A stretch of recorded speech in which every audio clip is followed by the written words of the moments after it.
Chapter 721. The huge body has not shrunk yet. At this moment, the head alone is twice as big as Jihee's. It pretends to be a little bird and rubs against Jihee's arms. Ing Yushui stood aside and sneered, fully showing his disdain. He walked over with elegant steps, shrunk his body, and gently rested his head on Jihee's knees, as light as if it had no weight. He raised his eyes, and his pupils were full of Jihee's figure. I am different from her. I am the most obedient, and never make the boss upset. I will do whatever the boss tells me to do. Hearing this, the pink cat next to Jihee's head opened its eyes instantly. Its pupils angrily turned into a vertical line, staring at the green tea cat who was talking, baring its teeth threateningly. It looked like, you are having a BB, let me see if I will bite you? The green tea cat Ing Yushui was not afraid, with a hint of provocation in his eyes, and arrogantly rubbed Jihee's knee with his chin in front of Ing Yuqian. Boss, she threatened me, woo, she even beat me when you were not around. As he spoke, he raised his bald front paw, hoping to get Jihee's mercy. Ing Yuqian became even more angry, and there seemed to be flames burning in her eyes, and her pupils reflected the damn expression of the green tea cat. It lowered its head, raised its body, and made an attacking motion, with murderous intent in its eyes. Weakness is your shame, not a badge. Those who betray the Ing cat believers will eventually be expelled. Ing Yushui raised her head slightly, her eyes full of fighting spirit. Chief, you are old, you must accept your age. When the atmosphere was about to explode, a pair of tender white hands touched the foreheads of the two big cats first, and the voice was gentle and revealed a hint of helpless indulgence. Okay, stop making trouble, go back first. The two immediately became honest, no longer looking at each other, lowered their heads, and stopped talking. Only Ing Yufan, who was standing aside, had a glimmer of pride in his eyes. Fighting for favor and acting coquettishly regardless of the occasion will only hurt you. I am still good, and I am most worthy of the boss's trust and love. Meow. This pretentious cat cry made the two cats leaning on Jihee roll their eyes, and instantly think of the same thing. Disgusting. Why are you pretending, Jihee? After sending the three to the space, Jihee opened the space, first put the necessary supplies into the space button, and then changed into a set of suitable combat clothes, as well as a bulletproof vest, etc. The last stop, you can't make a mistake because of carelessness. After making sure everything was in place, she piled up the collected energy stones at the foot of the small tree, and finally took a look at the pile of energy stones that disappeared quickly. Jihee exhaled and moved her eyes to the prompt bar. Hand over the last earth core fruit. The next second, her eyes went dark, and her entire consciousness was ejected from space. Jihee crossed her hands behind her head, leaned back, leaned against the ruins, closed her eyes, and basked in the sun, quietly waiting for the arrival of the last moment. Seeing the three behemoths disappear, the people hiding in the collapsed house in the distance approached tentatively. Jihee moved her ears, but she didn't move. Until she felt the burning gaze in front of her and the distance getting closer and closer, Jihee slowly opened her eyes and said lazily, "Stop. If you get closer, I will attack you." 2 meters away from her was a little boy who looked about 8 or 9 years old, wearing ragged clothes. He was covered in dirt and dust, and looked very embarrassed. Noticing Jihee looking at him, he lowered his eyelids to show his submission, and his voice was a little stuttering. Hello? Hello? I haven't eaten for 3 days. Please give me a bite of food. Jihee glanced at him, and his eyes fell on his hands. On the surface, it was a pair of hands covered with dust, but under the dust, there was no chilblains from long-term frostbite, no redness, swelling or inflammation, and not even a wound. This is unlikely for a child of this age, who has lost the protection of his family. Of course, it is also possible that he had his family to protect him before. So Jihee just took a quick look and looked away before the boy became alert. He raised his hand and pointed to a corner casually, with a calm tone, neither arrogant contempt nor sympathy, as if he was talking about a transaction that could not be more ordinary. Go over there, and find me some big rocks. If they pass the inspection, I will give you 2 bean cakes. The boy looked at Jihee deeply, lowered his head, and seemed to want to say something, but finally turned and left without saying a word. Jihee narrowed his eyes, and watched him walk to the side, pick up huge stones from the collapsed house, and pile them in one place. His movements were very neat, and it seemed that he was always working before, not like a child raised in a pampered family. There were other people who tried to approach this side, all of them were adults, but they were all dragged and turned around and beaten away by the boy. Jihee watched quietly throughout the whole process without saying a word. The boy was very alert, and he would look up from time to time while working. This was caused by a deep-seated insecurity. He had been watching him quietly until the stones he had picked up piled up into a small hill. Then she dusted herself off, stood up, and walked over. Standing 1 meter behind the boy, she stopped trying to get close, took out a steamed bun, raised it, and handed it over, the agreed reward. The boy stood up, glanced at the steamed bun, didn't take it, lowered his head and pursed his lips too much. He smiled, grabbed his hand, put the steamed bun on it. Eat it if I tell you to. The boy stared at the stones on the ground, then raised his head, looking at He with eyes like fire. You don't need these stones at all. He's voice was very calm, without a trace of fluctuation. It's my business whether I need them or not. The boy pursed his lips, stared at the steamed bun in his hand, and finally whispered, thank you. He shook his head, put the stones into the space button, and walked back to where he was. The boy lowered his head, turned his back to He, and began to eat the steamed bun. After eating, he didn't leave, but held a brick and squatted 3 meters away from He. In the middle, someone approached, and he stood up to chase the person away, and so on until the dungeon started. In the middle, He told him to leave, but he just didn't leave, so he didn't care anymore. On the other side, the crazy bugs retreated like a tide at the last moment before the dungeon started, hid in the cracks of the ground, and finally disappeared without a trace. Everyone breathed a sigh of relief and leaned on each other's backs as support. Medical staff used the last medicine to treat people, so that as many people as possible could enter the game in the best physical condition. In the silence, everyone was quietly waiting for the arrival of the last moment. There was uneasiness, excitement, and even more fear. Chapter 722. Finally, when the time came, He's eyes went dark, and the whole person seemed to be thrown into a crazy big wheel and spun rapidly. She held her head with both hands and tried to open her eyes. In front of her eyes, a dazzling world flashed quickly. There were demons, sculptures, stone statues, and skeletons. In the end, the image of the world was frozen in a world with strange lights flashing in the darkness. Before he had time to take a closer look, her whole body suddenly felt a strong sense of falling. She was too familiar with this feeling. Every time she came out of the copy space, it was like this. He skillfully stabilized her body and tried to find a landing point. But in a dark world, this was a little difficult. It was not that he could not see in the dark, but when the whole world was dark and there was nothing, people would involuntarily wonder if they were blind. She listened to the whistling of the wind in her ears, flattened her whole body, and let herself land in a big letter shape. At the same time, she held the shovel and her whole body at the same level with her right hand, so that her whole body could occupy as much area as possible in the air. She was eager to discover something completely different in this darkness. Suddenly, she felt that the shovel in her right hand seemed to touch an object, bringing a slight resistance. The force was very small, even flashing. If He and the shovel were not connected, she would not have been able to discover it. This discovery surprised her.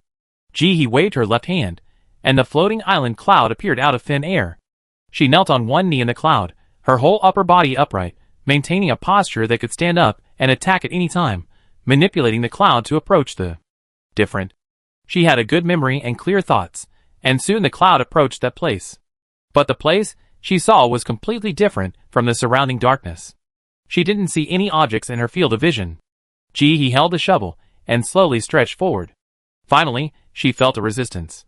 She was happy and knew she had found it.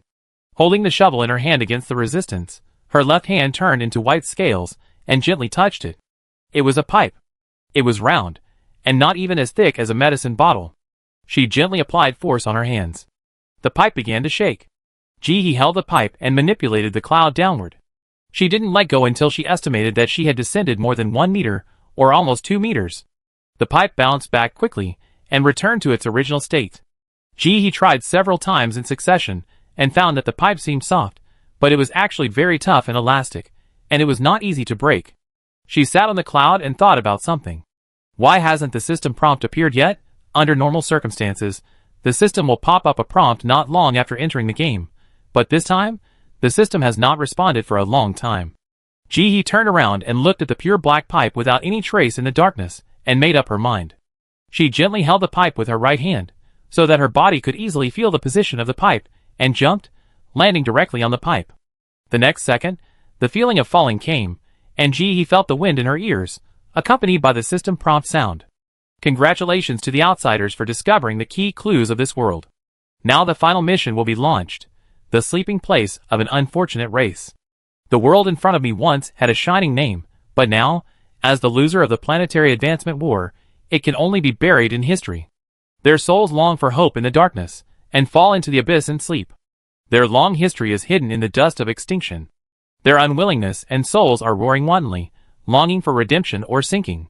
Brave adventurers, they and the abyss welcome your arrival, embrace you and fall into darkness together. Please burn your last life to awaken the last fire of this planet, light up the opportunity of life for the planet, and win a piece of life for yourself. 1. Collective Task Reward. After 150 hours, all residents of the winning party will have interstellar basic rights and become interstellar third-level citizens. 2. Personal Task Rewards. The top 3 in the personal points ranking will have interstellar immunity, and will be unconditionally accepted by the interstellar no matter what the final result is. 3. Personal points ranking first place reward. SSS Energy Fruit, Ancestral Vein. 4. Kill the points holder to inherit the points of the deceased. The system prompt sound is off. He looked up with a feeling, and in the pure black sky, there was a bright light curtain floating in the air. He tried to move, and she found that no matter from which corner she looked, it felt like she was facing her directly. Looking carefully, the words on the light screen were not in a font she recognized, but she could clearly understand the meaning in the middle. The light screen was divided into 2 parts, with Star Wars written on the left and Personal Wars written on the right. Below Star Wars, there were 2 different names, Upright Jackal on the left and Human Race on the right.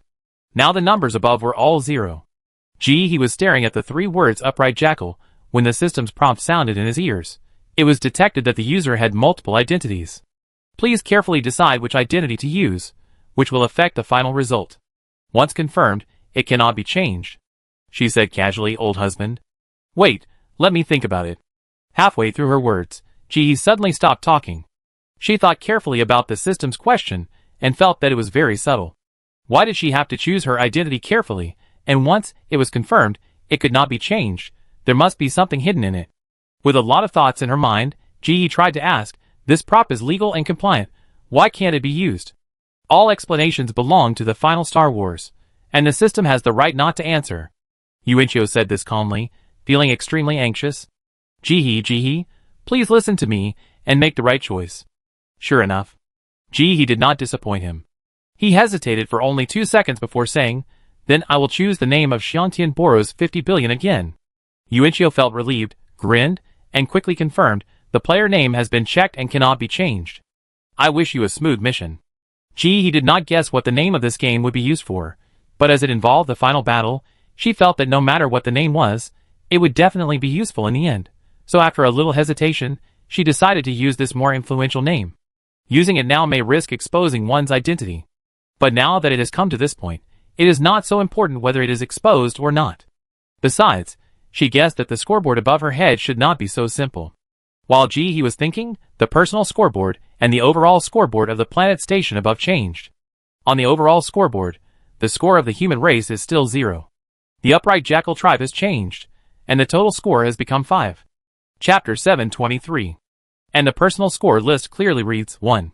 Upright Jackal, Yan Lingyuan 5 points, and below this line of words, a countdown of 29:59 appears.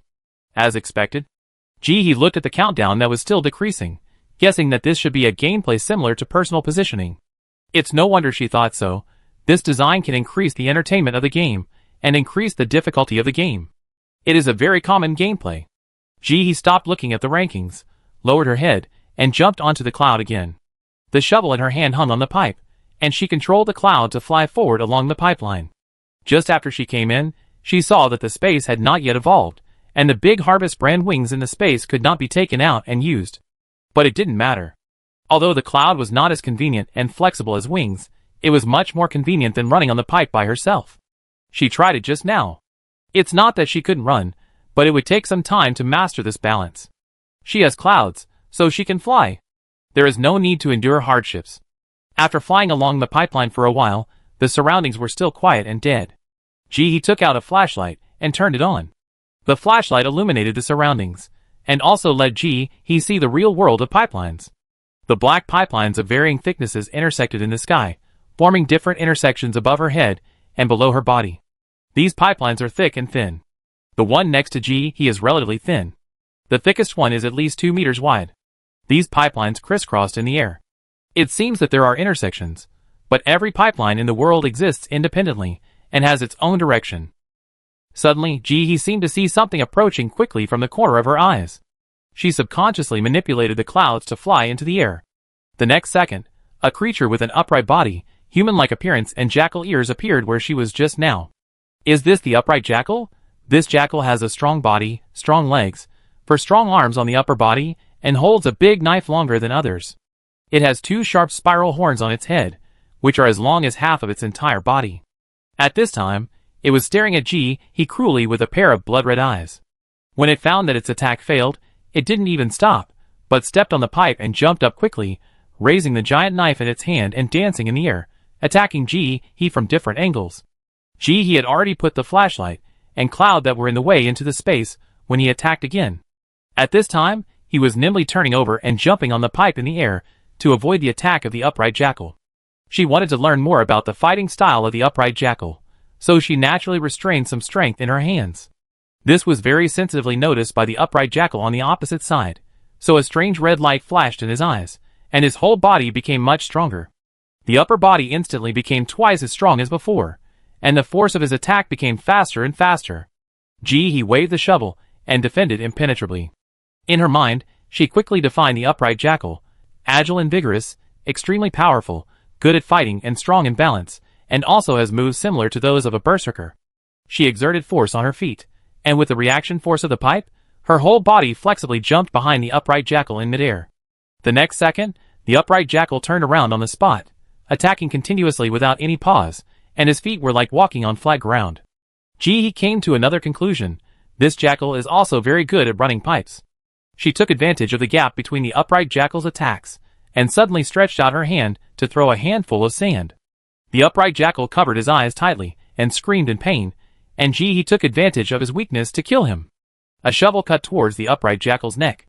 The next second, the upright jackal's free hands quickly counterattacked, and the sword wielded by the broadsword was invulnerable. Even if he didn't open his eyes, it didn't delay his counterattack. Ji-hee tried several times and had a plan in mind. When her attack was blocked by the upright jackal again and again, she exerted force on the shovel in her hand. Like a huge mountain pressing down on her head, the shovel split the big knife with one hand, and without any pause, it smashed into the head of the upright jackal. Blood spurted out. The upright jackal wailed, and its whole body could no longer maintain balance and fell down. Ji-hee jumped up and quickly caught up with the upright jackal. With a fierce kick, it kicked its head and neck into a right angle, and the wailing stopped abruptly. Ji-hee then grabbed the sheep horn and put it on a white pipe. This pipe was hard, and after landing, he felt like he was standing on solid ground. He put the upright jackal aside, looked around, and then began to search his body. He was empty, except for a few pieces of food similar to dry food. There was nothing on him. The most valuable thing was the big knife that he had not let go until he died. Ji-hee pried open its hand and was about to take a closer look, but he found that the big knife in its hand turned into a light spot and gradually disappeared. It seems like it has never appeared before. Ji-hee had a few guesses in his mind, but he quickly let them go. At this time, the personal scoreboard above his head changed, and the second place appeared. Human race. Borrow another 50 billion and 6 points from this guy. Ji-hee's eyes were calm, and her mood was not fluctuating. She had guessed that killing upright jackals could increase points, so she was not surprised at this time. She just looked at the first place's score, which had increased to 12 points, and thought about it. The upright jackal's combat power was too strong, and ordinary humans were no match for it. Moreover, there are many late-awakened people in the dungeon this time. These people are usually well protected by the base, and their combat awareness and combat ability are not high. Many of them are doing the mission for the first time. They are probably still adapting to the pipeline, and they may even have difficulty running, let alone fighting the upright jackals. These awakened people who actually have no combat experience, if they face the upright jackals, I am afraid that the battle will be much more tragic than facing the one-sided slaughter of the turbid beasts. After all, it takes a while for the turbid beasts to eat after killing one. The upright jackal would not necessarily stop to eat people and let others escape.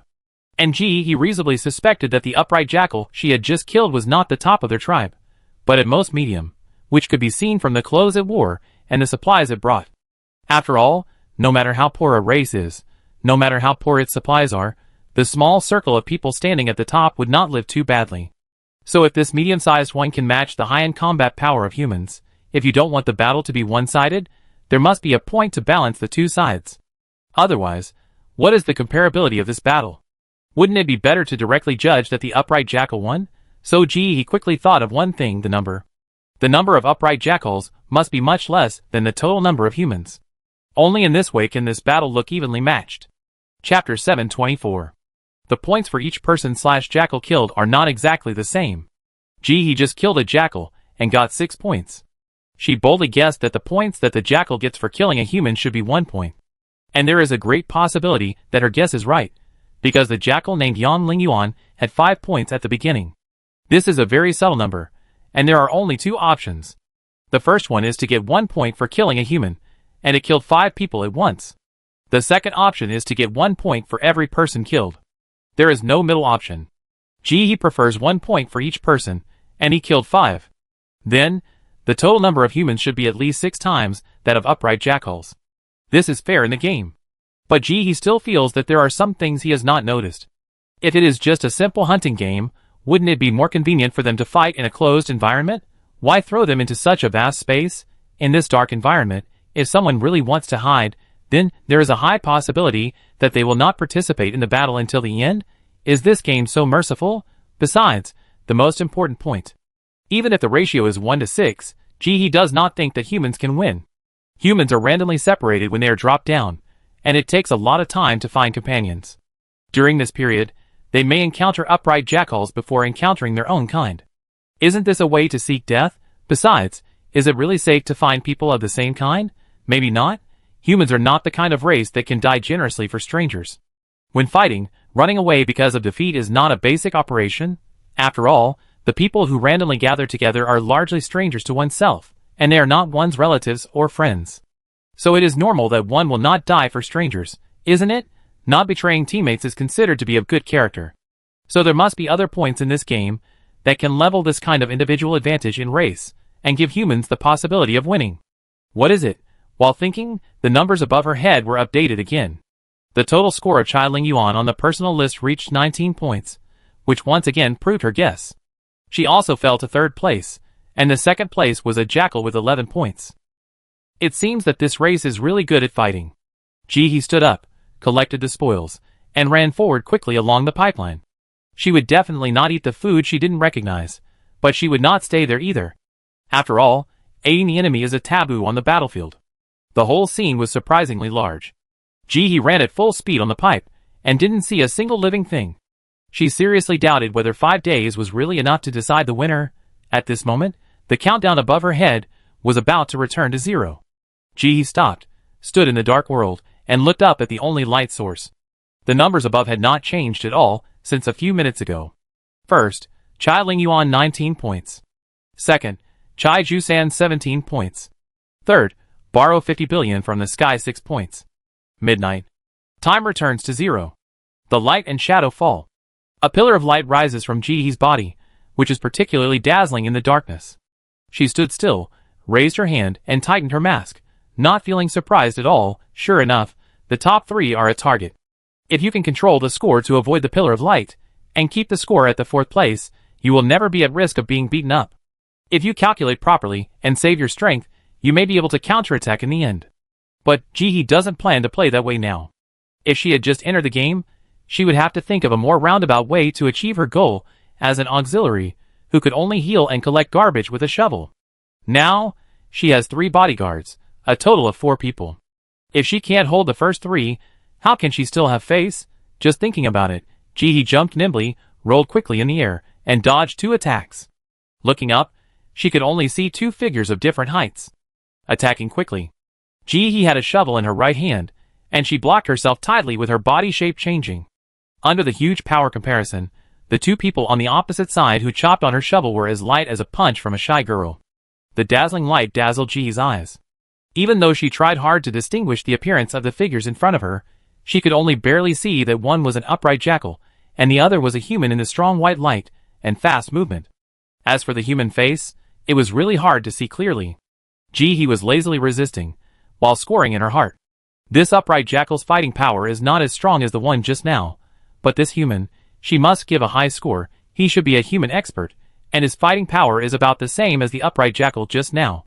Just when he collected information and prepared to counterattack, the upright jackal in front of him, after another attack was blocked, the big knife in his hand drew a strange arc in the air, and suddenly stabbed at the man next to him, who was flying in the air and slashing at Jihi. The man's whole body was in the air at this time. Facing this attack, his eyes were bloodshot. You dare! With the sound of breaking through the air, the big knife mercilessly pierced into the man's abdomen and was about to be pulled out quickly. The man did not retreat but advanced, grabbing the knife with his left hand and firmly fixing it in his body, while his right hand quickly stretched out and turned into a sharp claw, smashing half of the upright jackal's head with one claw. After doing all this, the man turned around and looked at Jihi vigilantly, retreating backwards and quickly disappearing into the darkness. Jihi looked at the man who disappeared at a very fast speed and whistled, "Friend, it's my turn." After saying that, the whole person turned into a beam of light, rushed to the man's side at a high speed, and swung the shovel straight to the man's neck. The man's pupil shrank, and he felt his life was threatened. He no longer held back, roared, and his whole body quickly deformed, quickly turning into a 5-meter-tall giant bear with a fierce look. He raised his right claw and slapped Jihi fiercely. Not only did Jihi hide a hand, but the man also hit a trump card. But that's it. That's it. Jihi's expression did not change, and he did not retreat but advanced, and grabbed the man's palm fiercely, and quickly closed the distance between the two in the black bear's horrified eyes. The shovel in her hand disappeared quietly, and Jihi's palm was instantly wrapped by a piece of white scales as warm as jade, and pressed against the man's chest, easily piercing into the man's heart like piercing a window paper. A gentle pinch. The man's whole body stiffened instantly. Jihi stood in place, holding the black bear's arm with her left hand, and pulled out her right hand, casually wiping it on the bear's body. This claw is useful, but it gets bloody and a bit dirty. Just thinking about it, her ears moved. Chapter 725. There are creatures approaching from 3 directions behind him. At this time, only 30 seconds have passed since the light and shadow on Jihi's body lit up. 5 minutes later, the light and shadow on Jihi's body disappeared. Everything returned to darkness again. The countdown above his head was restarted from 29:59. Jihi calmed his breathing, raised his foot, and kicked the piled corpses in front of him down the pipe, and the whole person turned into a shadow and disappeared quickly. The smell of blood was too strong, and he couldn't stay for long. At this time, the score situation above his head. First, Jackal Lingyuan 113 points. Second, Xiangtian Zijia Wubu 89 points. Third, Jackal Curse 354 points. Planet War. Upright Jackal vs. Human Race. 10643:3811. Human race is far behind. He was not surprised by this result. She just found out that the combat power of upright jackal is not at the same level as human race. Many human races who awakened in the later stage can't even run away, let alone fight back. In this battle, the hope of human race winning is too slim. Moreover, in the battle just now, Jihi also found that she also got points for killing humans. Although compared with the upright jackal, the points were not high, only 1 point, but this made the final result more unpredictable. In this game, everyone will be an independent individual, and there is no absolutely trustworthy teammate. And, thinking of a certain possibility, Jihi's eyes darkened, shook her head, put the idea behind her, and moved faster. She always felt that something was waiting for her ahead. In a corner of the dark world, a figure sat steadily on the pipe, swaying left and right with it. A voice came out faintly, but it was very clear in the ears of the members of the Gods Help Society. God has sent down an oracle. The weak are guilty, and their souls will fall into hell forever. If you want to be painless and find a glimmer of hope in despair, you can only sacrifice yourself. All the members of the Gods Help Society who received the oracle knelt down and kowtowed to thank the Lord for his gift. The eyes were full of the fanaticism of the cultists. For the merciful and omnipotent God, they are willing to sacrifice themselves. After these people stood up, they turned around quickly and jumped away. The butcher knives in their hands will swing at their own kind. And these point owners will eventually take the points to find the president of the Gods Aid Association, sacrifice themselves, and help the president reach the top. From a distance, Jihi spotted a faint red light, which stood out in the darkness. When he got closer, Jihi found that it was the connection point of several pure black pipes of varying thicknesses. At the place where they were connected, a red light flickered. It seemed to be luring people to come closer. Jihi thought about it, stood up, and shook the spring-like elastic pipe under her feet. After a few jumps, the elasticity of the pipe was stretched to the limit. She pressed her whole body down, and when she rebounded again, she rushed towards the red light with the force. When she got closer and closer to the center, the red light in front of he suddenly disappeared. When she opened her eyes again, she came to an underwater world composed of colorful silk threads. Several streams of water of different colors crossed each other underwater, without interfering with each other, but echoing each other, beautiful like a fairy tale world. A mechanical prompt sound came from her ear. Welcome players to the minigame, Guan Sha's Wish. Player number 2 to 6. Please wait patiently, the game can be started when the number of players meets the upper limit. He lowered her eyelids, thinking about the game name she just heard, and did not speak. The waiting time was not too long. In less than 5 minutes, the system prompt sounded in her ear. The game is about to start. I wish you a happy game. After the words fell, the world in front of her was like a faded oil painting, from colorful to black and white and dead silence. And Jihee's position also changed from the bottom of the sea to an invisible runway standing on the water. On the other side of the distance, the end of the runway can be vaguely seen. It seems to indicate that this is a running game. Under her, the black sewage with sticky foam and black smoke is rolling constantly, as if it wants to swallow her at any time. Jihee stretched out a foot and quickly explored the front. Soon he felt that there was a stepping stone about 30 centimeters ahead. Taking out the spray that was placed in the space button in advance, Jihee quickly sprayed a bright yellow fluorescent stone slab. The stepping stone was not big, about a 10 by 10 square. It can be seen that the designer had sinister intentions. If there is a chase later, it will not be easy to step on such a small board every step. Moreover, this kind of board is colorless at the beginning. If you want to make it visible, you have to spray it with paint manually. It's not easy to spray while running. Jihee looked down at the black water rolling under her body, and she really felt that the water would not let her spray out the road slowly. Thinking of this, she took out several cans of touch paint from the space and tied them to her legs, and tore open the openings, leaving only a little interface to barely maintain.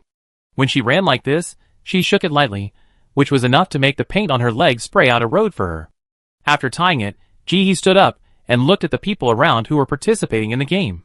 There were 6 people in front of her, behind her, up, down, left, and right, at different heights, including her, 2 upright jackals and 4 humans. Everyone stood in the air. They looked at each other from a distance, guarding against each other. Although it seemed that this game was a race, there should be no competition, but no one could say for sure before the game started. At this time, Jihee saw a girl on the human side waving at the others and opening her mouth to say something. But because of the sound insulation, no sound was transmitted. Others also saw the girl's action, but no one reacted. The girl seemed to realize that her voice could not be heard, so she quickly found a prop on her body and put it in her mouth. When she looked up again, a crisp female voice appeared in Jihee's ears. Hello? Hello? Can you hear me? Who can hear me? Can you wave your hand? Jihee raised her eyebrows, not expecting the voice to reach her ears. She turned her head, raised her hand, and waved casually. The girl also raised her hand and responded to Jihee quickly, then exhaled and said quickly, Sister, this is one way, and there is only 1 minute, so I will speak quickly. My ability is to collect information. Regarding this task, I now know the following specific information. First, if we can't pass the level, we will all die. The game is very dangerous. Second, the first person to pass the level can choose to end the game, and the others can survive. Chapter 726. Third, this game has a lot to do with our final victory in the Star War, but I don't know what it is yet. I have to complete the game to know. Fourth, after completing this game, there will be... After 1 minute, the girl's voice completely disappeared. This made the girl on the opposite side very anxious. She kept gesturing at Jihee, but the sound could not be transmitted, and Jihee could not understand her movements. After thinking for a while, she raised her hand and gave a thumbs up, indicating that she would rest assured and she would get it done. As a result, the other side seemed to be more excited when seeing her like this, jumping back and forth, and moving their hands faster, dancing with joy. Jihee was even more confused. At this time, a silver bell-like laughter suddenly rang in everyone's ears. The game officially begins the next second. As if waiting for this moment, a huge muddy beast suddenly jumped out of the surging sewage under her body, opening its huge mouth to bite Jihee.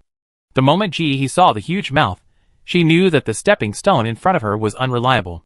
Because the mouth was more than 2 meters long, not only did it wrap Jihee, but also the pitiful stepping stone in front of her. If she stepped on it, she would be sent directly into the mouth of the turbid beast. At that second, Ji-hee thought of the next clue to pass the level. That is to treat the turbid beast under her as a ready-made ladder, step on it, and use it to move forward. Ji-hee did it as soon as she thought of it. She jumped up lightly, and her light body was like a deer in the forest. She nimbly avoided the attack of the turbid beast, and then stepped hard on the huge lips of the turbid beast.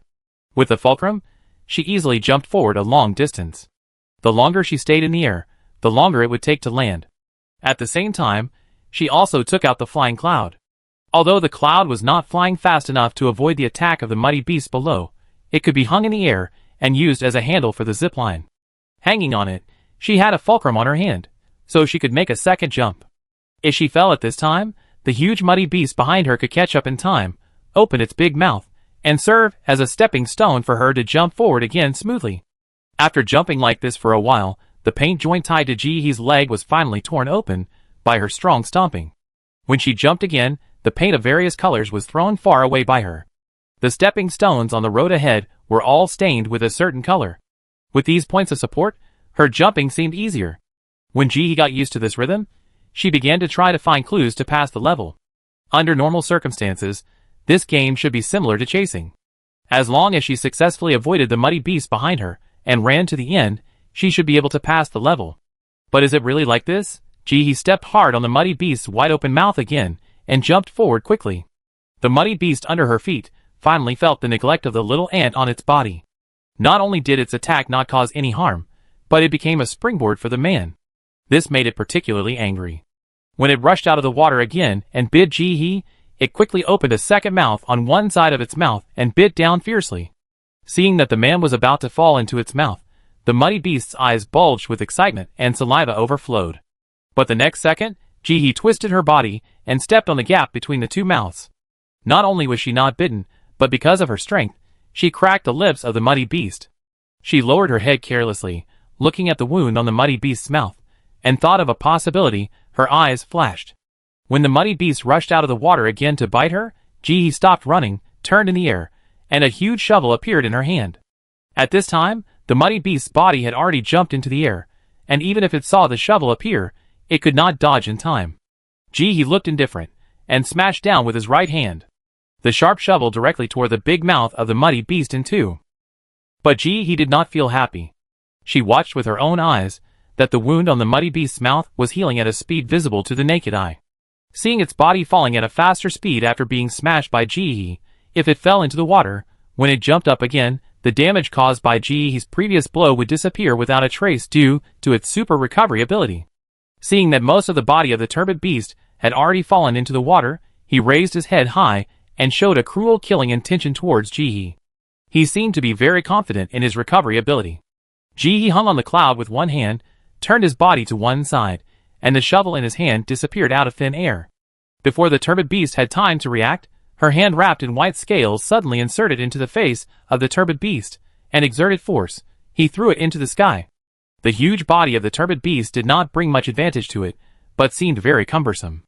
When the turbid beast roared and flew into the air, Ji-hee exerted force with his left hand, used the cloud as a leverage point, and flew out like a cannonball, and the shovel in his hand rotated flexibly, and when the turbid beast had no time to react, he exerted force violently.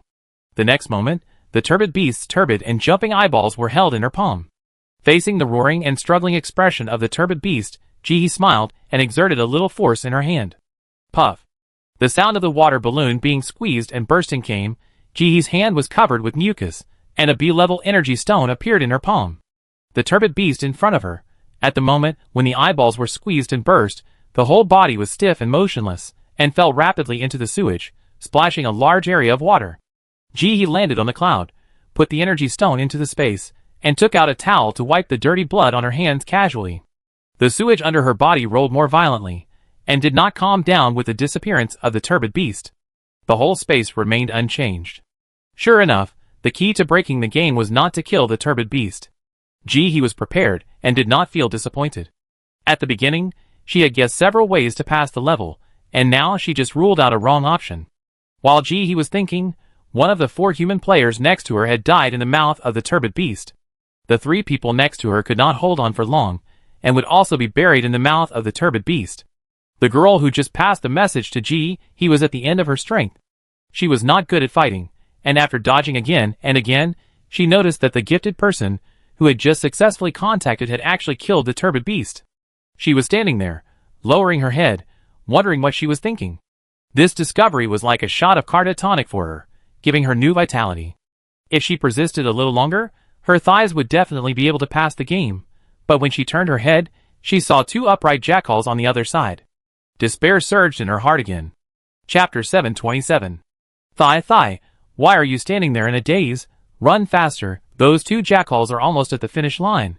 The upright jackals are worthy of their name, and are obviously very good at running and jumping. They are already in the lead, far behind the muddy beasts behind them, and will soon reach the finish line. And her fellow who killed the muddy beast is still standing there with his head down, and I don't know what he is thinking. The girl is desperate. It's over. Now he will be in the muddy beast's stomach. Just as I was thinking, a jackal in front of me leaped up and overtook the finish line with an exaggerated jump distance. The next second, a clear laughter like a copper bell rang out in the field. The muddy beasts chasing and biting on several tracks disappeared out of thin air, and the whole world was left with only the sound of waves hitting the ground.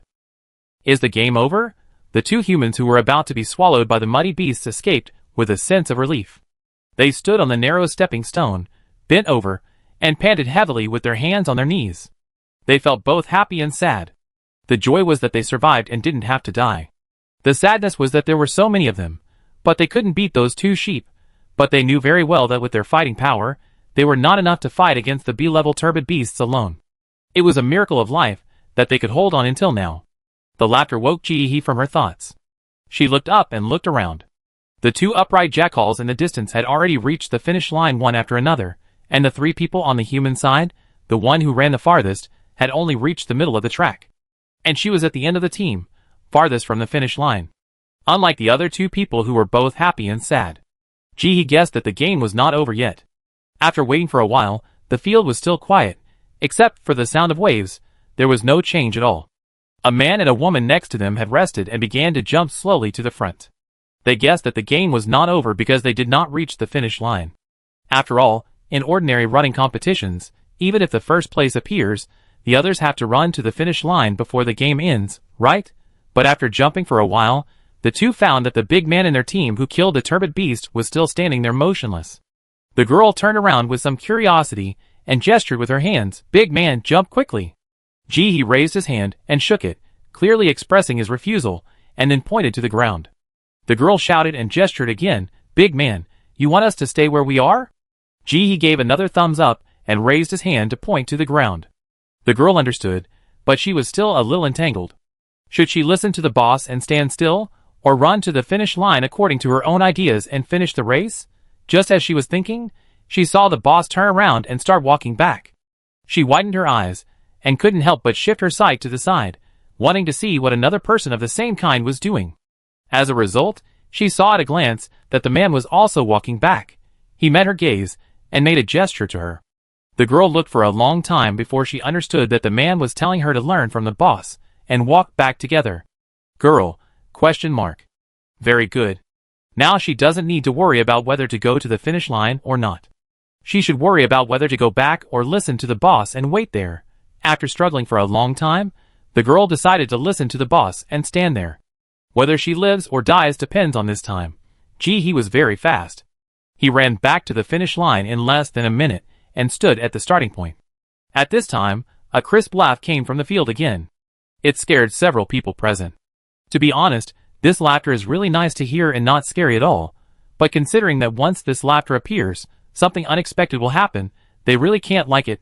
Sure enough, with the appearance of this laughter, the two upright jackals that had already run past the origin were instantly teleported back to the origin, and stood in a row with Ji.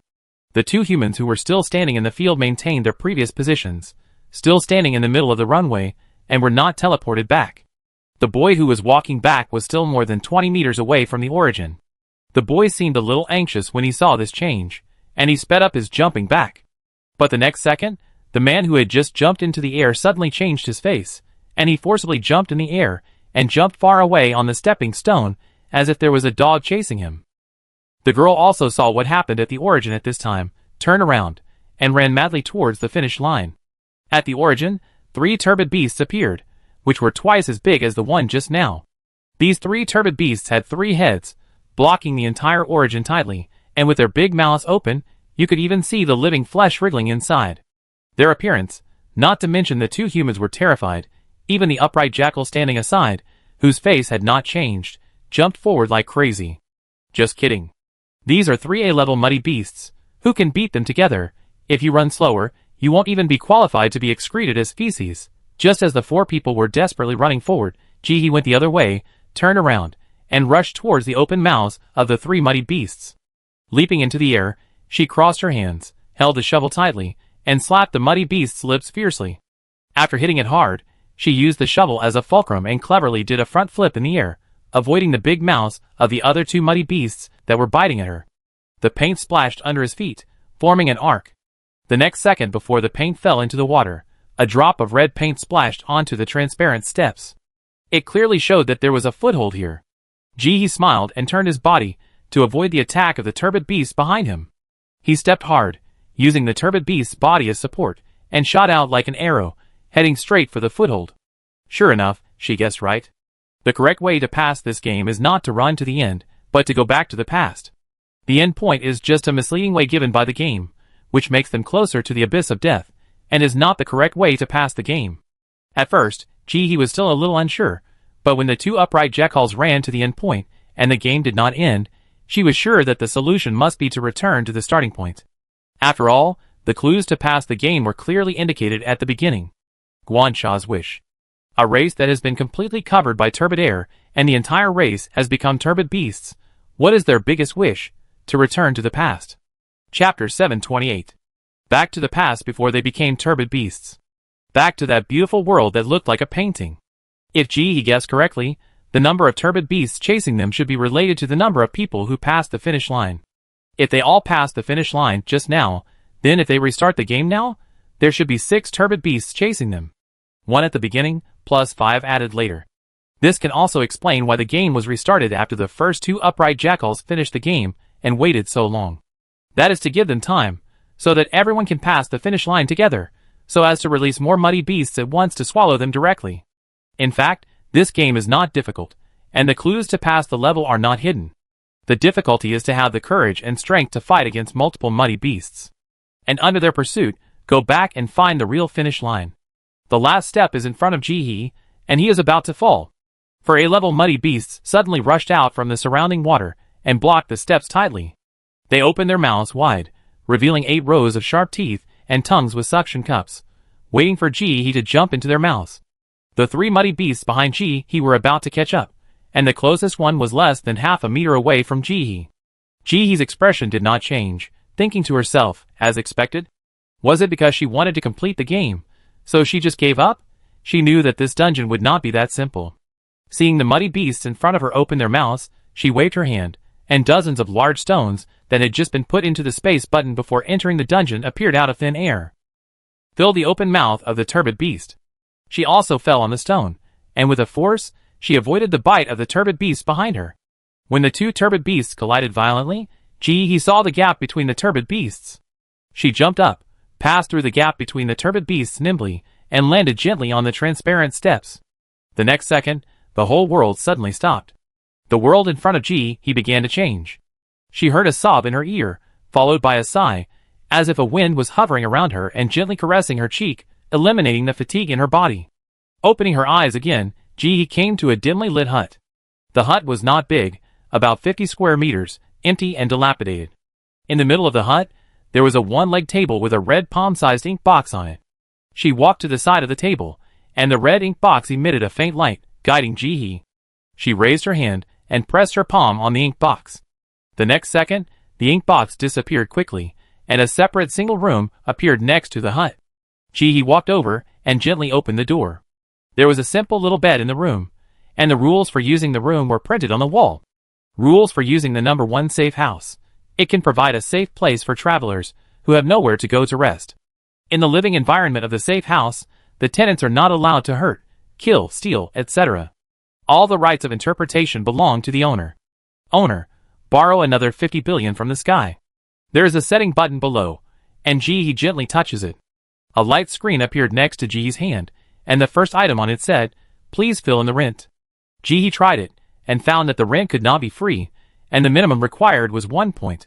She filled in 2 points at random, and continued to look down. You can send a resident's invitation to a fixed race. Click it. Please fill in the race name. Jihe tentatively wrote down the human race. After writing, the pop-up window disappeared, and there was no change around. Jihe blinked and continued to look down. The third line says leave. Jihe clicked lightly, and her eyes went dark. When she opened her eyes again, she returned to the place before entering the minigame. In front of her, the nodes that were previously linked to each other had quietly disappeared, and several pipes followed their own lines, and went in different directions. It was as if the knot on the rope was untied.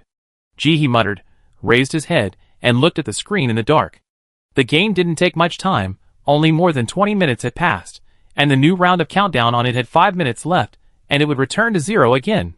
Unlike the last time, Jihe's name was no longer on the list. The top 3 were all upright jackals. It seemed that their tribe had killed many people during the time she was playing games.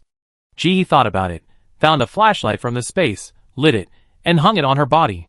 Since she couldn't find the upright jackals, she would let the sheep find her. After doing all this, Jihe raised her foot and ran in a random direction. While shining, people should not be idle.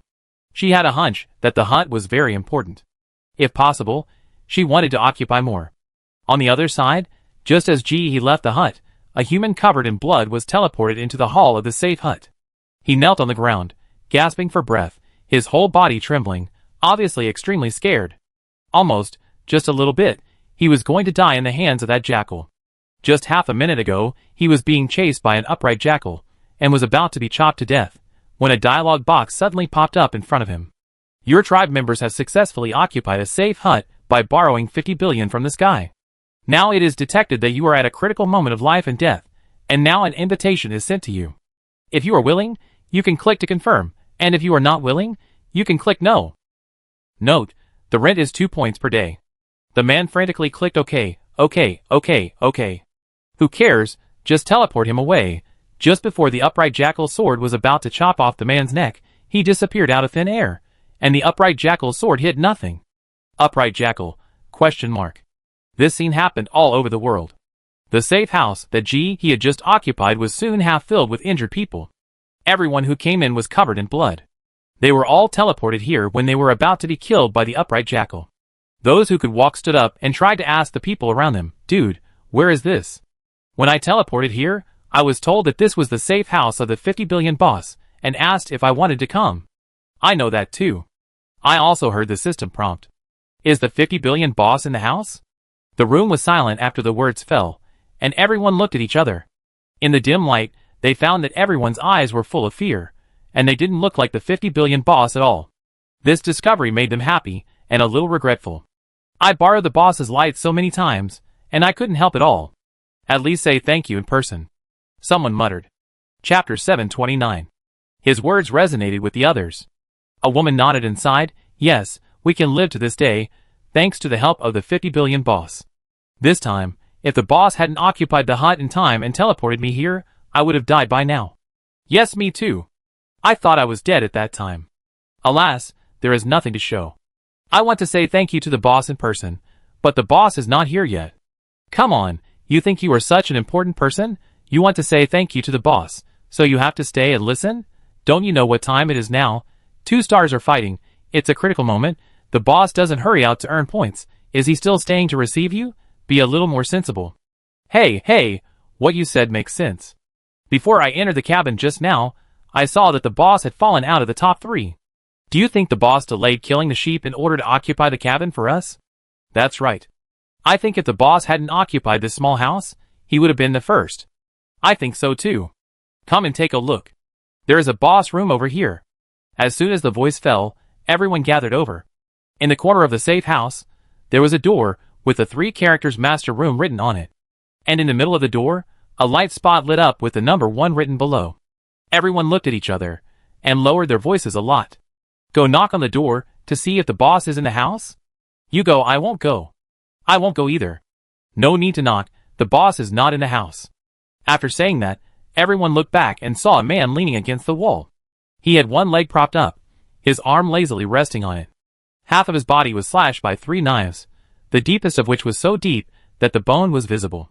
Blood was still dripping from his body, and soon gathered into a small pool under him. The man looked indifferent, facing the gaze of everyone, and even smiled. Before I came in just now, the boss had already killed the third one. I guess they will be able to kill them soon. Everyone breathed a sigh of relief, and then someone asked in a low voice, "Brother, what happened to you? Why is it so serious? Does anyone have medicine? Bandage this buddy first." I have a homemade bandage. I boiled it in water and dried it before I came. If you don't mind, I give it to you. Haha, it's okay, you can stay. I'm just a minor injury and won't die. The man didn't want to say more, and looked up at the light on the safe house with his eyes flashing. After the initial excitement, the room quickly quieted down, and no one spoke. Only the faint cries of pain from the injured remained. They were all saved at the critical moment of life and death, and most of them were seriously injured. Now that they were safe, the pain surged into their hearts. Even if they were restrained, there would be a few cries of pain, accompanied by a few faint sobs. Time passed little by little in this dull atmosphere, and the safe house was not completely filled. Finally, someone exclaimed, "Look, there are more light spots on the door. Now there are 2, one of which has the number 3 written on it." The people who could still move immediately stood up and leaned over again. Someone tried to reach out and clicked it. A dialogue box popped up in front of him, asking if he wanted to spend 2 points or 1 sea-level energy stone to teleport to safe house number 3. The person hurriedly clicked no. The dialogue box disappeared, and everyone stared at the person, curiously asking, "You just clicked it, what did it do?" The person quickly repeated the appearance of the dialogue box. Someone made a bold guess. Is it that the 50 billion boss has occupied the second safe house? Will that safe house accept us? I think so. That's great. How about going to take a look? I want to go. I want to see if there are any of my family members there. My mother is also a gifted person. We were separated after being teleported in. I don't know how she is now. But teleportation is not cheap. It takes 2 points or 1 sea-level energy stone. Points are related to our final victory, and cannot be used carelessly. Besides, if we stay here as rent, we can stay here for 1 more day. I really don't want to go out. It's too dangerous outside. I want to stay here until the game is over. Selfish. This is a safe house, a place for people to recover. When you recover, you should go out quickly and reveal your location, so that if someone is injured outside, they can also teleport in, instead of occupying the toilet without doing anything. Bah, the boss didn't chase me away. Why do you chase me away?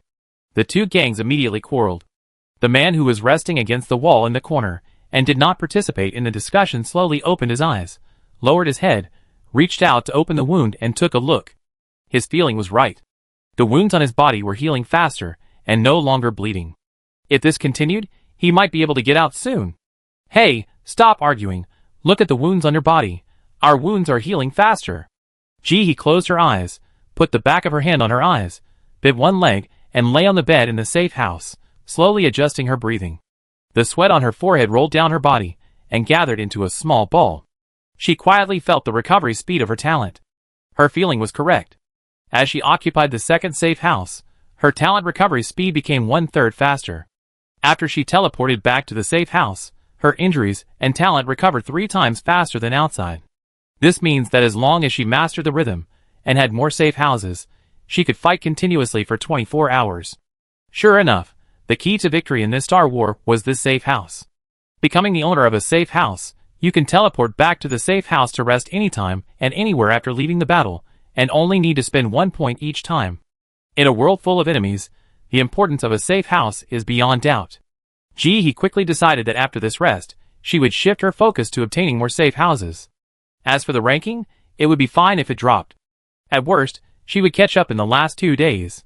She had been using the flashlight just now to brush up the points. The effect was really good. With the help of the strong flashlight, it attracted a lot of people. There were humans and upright jackals. Most of the humans took one look and turned away. A small number of people came to get close to her and wanted to travel with her, but she rejected them all. He let those who showed good intentions leave, and those who showed bad intentions stay. However, she was not necessarily relaxed. Thinking of this, He put down her hand, opened her eyes, looked at the rotten wooden board above her head, and smiled. Chapter 730. As expected, it is the last copy. It is not easy to pass. Just now, 3 teams of upright jackals with an average number of more than 10 people came to besiege Jihi. She killed them until the end and couldn't remember how many she killed. There was blood everywhere and eyes wide open. Although she won the battle to the end, her talent was exhausted and she was very tired. If there was no safe house, she would still be hiding outside. Just thinking about it, Jihi heard a system prompt sound in his ear. The chase is about to begin. The game senses that the player is the second on the list and is a contestant in this chase. Considering that contestants are not allowed to stay in the safe house during this period, the system will automatically send the player out. After saying this, Jihi was randomly teleported to a pipe. The big screen in front of her counted down to the last 3 seconds. And her talent has only recovered 1/5 at this time. Jihi, Okay, never let her down. After 3 seconds, Jihi's body lit up with a soaring light, illuminating the surrounding thousands of meters away, and countless black shadows ran in the darkness. With the experience from the previous times, Jihi did not move this time, just stood there waiting for others to come to her. But her thoughts were scattered to other places. Such a bright light, she stood in the middle of the pillar, but did not feel dazzling. How could this be? As she was thinking, her mind suddenly became clear, and the talent that was only 1/5 of it before was instantly full, and it increased by a lot. Jihi felt that she had become stronger again. She felt a stir in her heart, knowing that the space upgrade was completed. Before she had time to look closely, her ears heard the sound of fast running, and there was a faint rhythmic breathing sound. There are at least 10 upright jackals. Jihi's mind moved, and 3 Yingyin cats were summoned by her. Looking at the 3 squinting cats, Jihi quickly explained the situation in a gentle voice. Yoqian's mind turned, and he quickly came to a conclusion. Concisely, boss, you mean to kill all those who appear in the field of vision, right? Jihi subconsciously felt that something was wrong, but she thought it was nothing wrong, and those people were getting closer and closer, and time was urgent, so she simply nodded, yes. The words fell. A series of lights appeared behind the 3 Yingyin cats at the same time. Jihi looked up and saw Yingyin cats of different colors. Most of them had not been seen last time, and how come they seemed to be much bigger? Just as he was thinking, the figures of the cats above his head had not yet completely emerged, and the figures coming to attack had appeared not far away. Under the strong light, Jihi could only vaguely see a general outline. Most of them had 2 horns on their heads. It was an upright jackal. Yuxue quickly grew bigger and rushed under Jihi.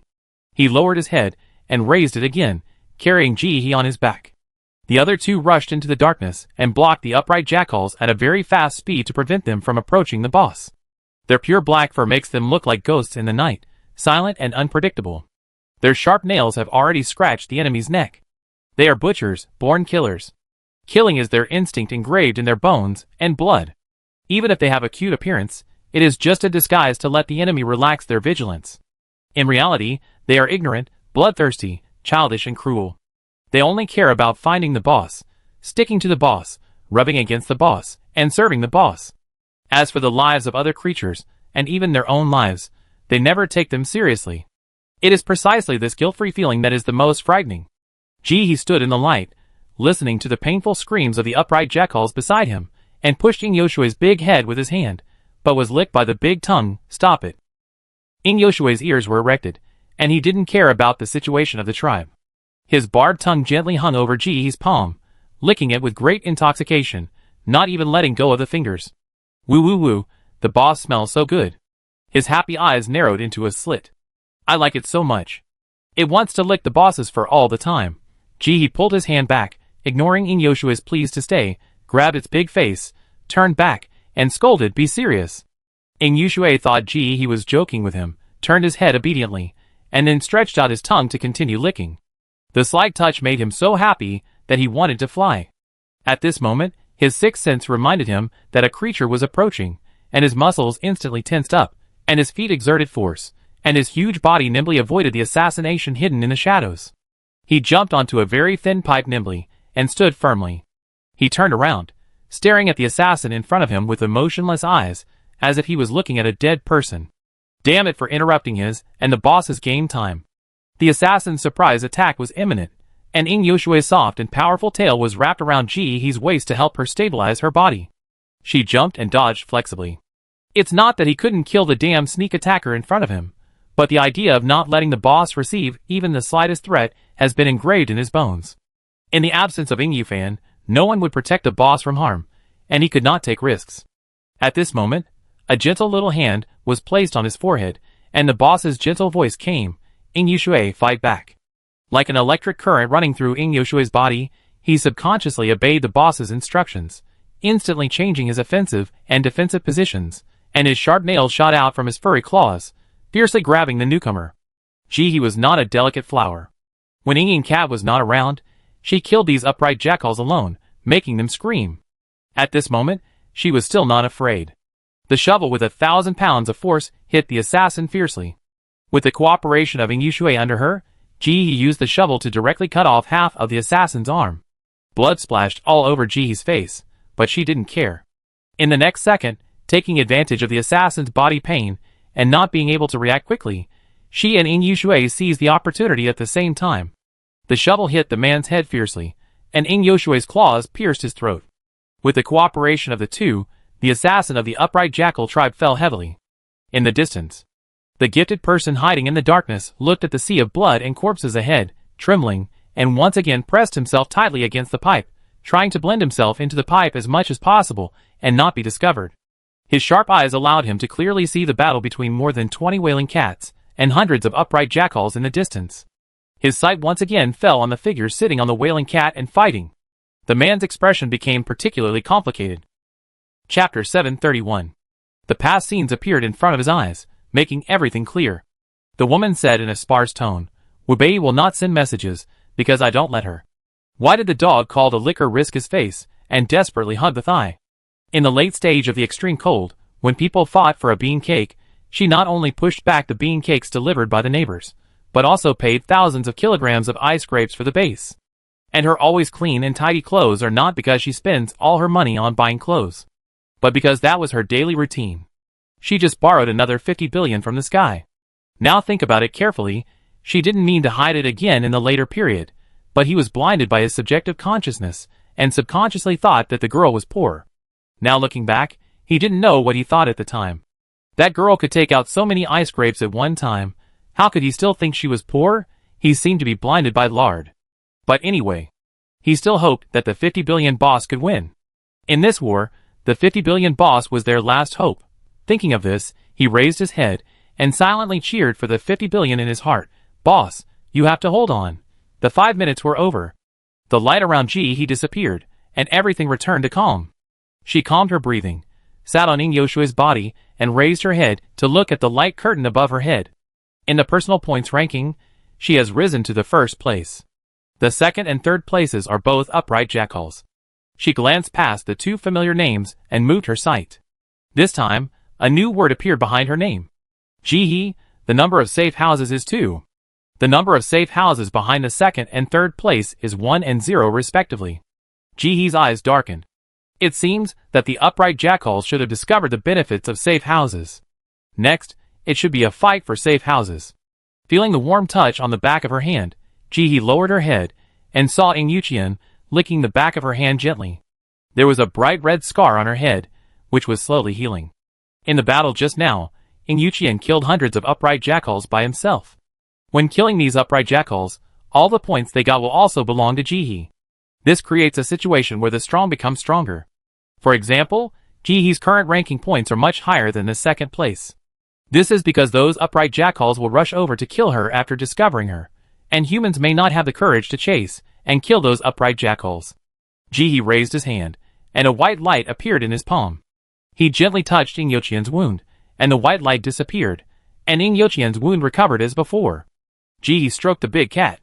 Ing Yuqian hummed, his voice sweet as honey, "Boss, don't waste energy on me, I can recover by myself." Jihe moved his hand away, and put it on Ing Yofan's body. He transferred all the injuries of his people to himself, which looked particularly miserable. "You fought for me, how could I let you bear it alone?" After she finished speaking, a white light flashed in her palm, and she slowly stroked Ing Yofan's deep wound, taking away the pain. In the dim white light, all the Ing cats hid in the darkness, looking at Jihe's pale face like a pilgrim. Their hearts were beating violently, as if to show their vitality, spreading the numb blood throughout their bodies little by little. It brought a long-lost boiling and indescribable satisfaction. It was great. I can fight for the boss again. My heart can beat for the boss again. After knowing how to pass this mission, the 24 Indian cats said they didn't want to go back at all, but they were sent back by the 3 Indian cats without question. Hurry back to see the kids, I call you if I need you.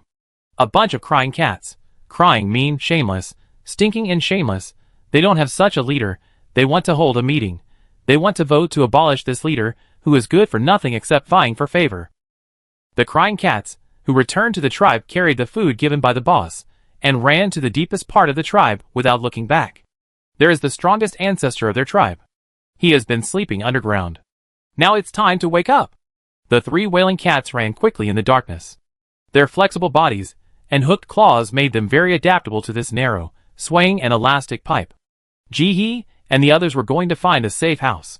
Her plan was to find as many safe houses as possible in the first 3 days, and teleport the weaker humans into them, which would also more effectively reduce the points obtained by the upright jackals on the opposite side. In the last 2 days, she was concentrating on the sprint. Before that, even if she fell out of the top 3, she would not force it. Ji-hee had a tail wrapped around her waist, which allowed her to safely withdraw her consciousness and explore the space to check the changes in this space upgrade. In addition to doubling in size, all vegetables and grains matured instantly. Apart from this regular change, Ji-hee's attention fell on the small tree with white scales. The small tree changed its shape after the previous upgrade, and it produced a pitiful round single fruit. After this upgrade, the fruit had a shape and became. The fruit exuded a fluorescent white light, with a hint of holiness, and the white scales covered the whole body, which was also lifelike, as if it were alive. The round eyes were tightly closed, and the head was raised high with a pair of cute and small dragon horns on the top of the head. Isn't this her beast form? Ji-hee used her consciousness to rotate 360 degrees, and this time confirmed that the fruit had turned into her.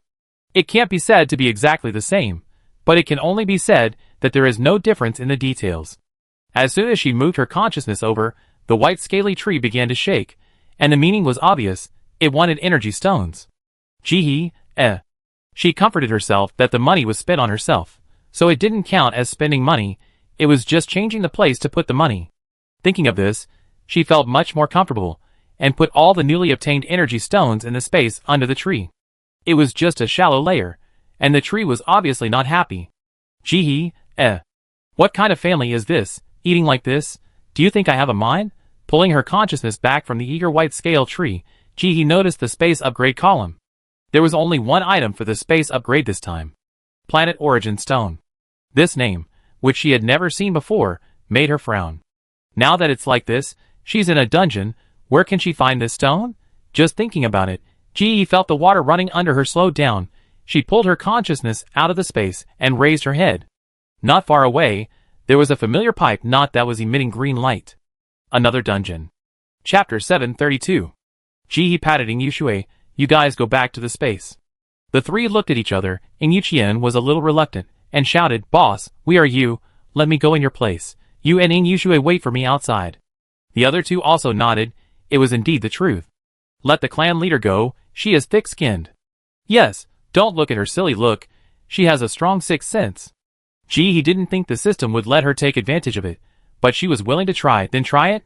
If it really worked, she could let the 20 or so Indian cats out to help her occupy the safe house. This would be more than 20 times faster. It was simply a cheat. And she was not worried about the strength of those Indian cats at all. They were very good at walking in the dark, silently and very fast.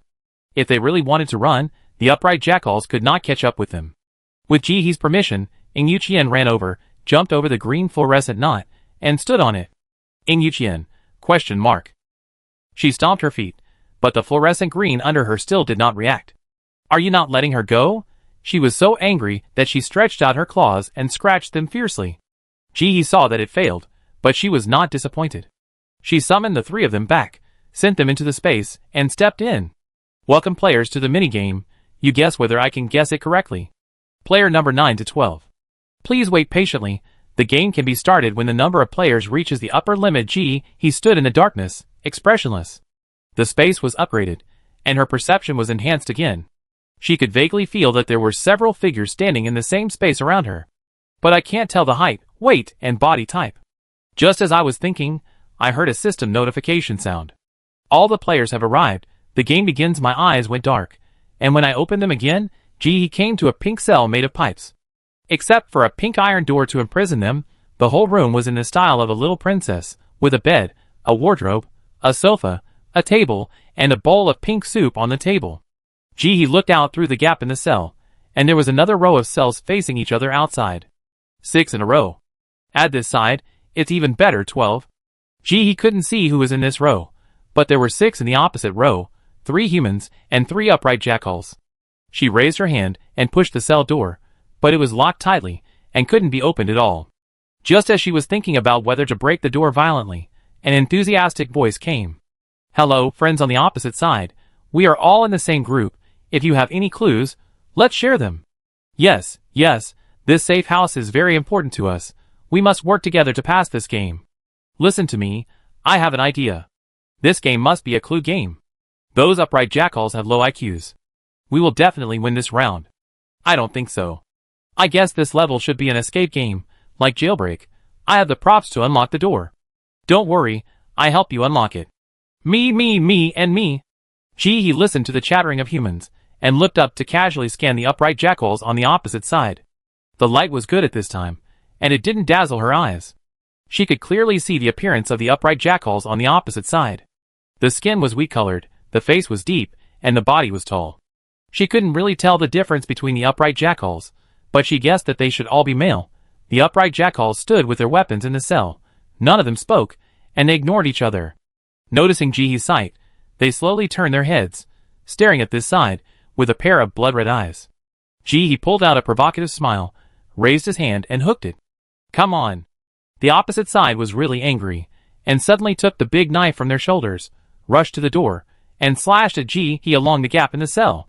As a result, they couldn't cut at all because of the distance. Jihee reacted quickly. When they drew out their swords, she rushed to the cell and stretched out her hands, running in both directions. She grabbed the swords of the other side, with one hand each, and used brute force to take away their weapons. As for the third one, after finding that the other 2 weapons were taken away, he quickly took back his sword. Jihee felt a little regretful when she saw this scene. It would be great if she had 3 hands. It all happened very quickly, and by the time the people around reacted, it was all over. They looked at Jihee with eyes full of fear, as if they had seen an alien. Oh my god! If they hadn't fought with the upright jackal before, they would have really thought that taking the knife was an easy task. In fact, it was not the case at all. The upright jackal was very strong, good at using the knife, and took the knife very seriously. If you wanted to take the knife away before killing them, it would be impossible to do it, but the person in front of them succeeded so easily. Before she could speak, an extremely angry roar came from the cell next to her. It was the 2 upright jackals that had lost their weapons. Jihee showed a somewhat evil smile, holding 2 knives, and fiercely crossed them. They chopped each other.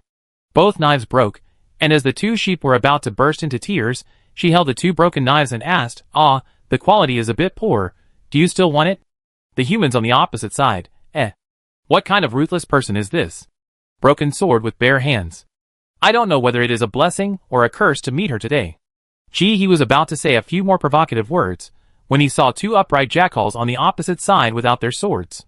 The long horns on their heads began to shrink at a speed visible to the naked eye, and then disappeared. Jihee became interested. She had always killed directly before, but she didn't expect that this time she would be quick and have such a surprise discovery. Before she could say anything, a system prompt sounded in her ear. Game starts. Please find the antidote from the poison and pass the game. Note, after taking the poison, you will die within 30 seconds, so please choose carefully. The words fell. A scene similar to the previous copy happened again. The time around he seemed to be quickly moved by a pair of hands. The brand new cell turned gray, rotten, and dilapidated at a speed visible to the naked eye. Everything around quickly faded, and eventually began to rust and grow spots. The bed and sofa were quickly corroded by time, and finally seemed to be splashed with sticky dirty blood and slowly began to dry up. When everything was over, the whole room was filled with a foul smell and an indescribable depression. Jihee looked up and found that the depression was caused by the sudden drop of the cell roof above her head. Now it was so high that she could touch it with her hand. This was the case for people of her height, and it was even worse for others.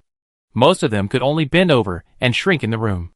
Chapter 733. Especially those upright jackals that were already tall and had long horns. They were now curled up, half squatting, and huddled in the cage in a twisted posture.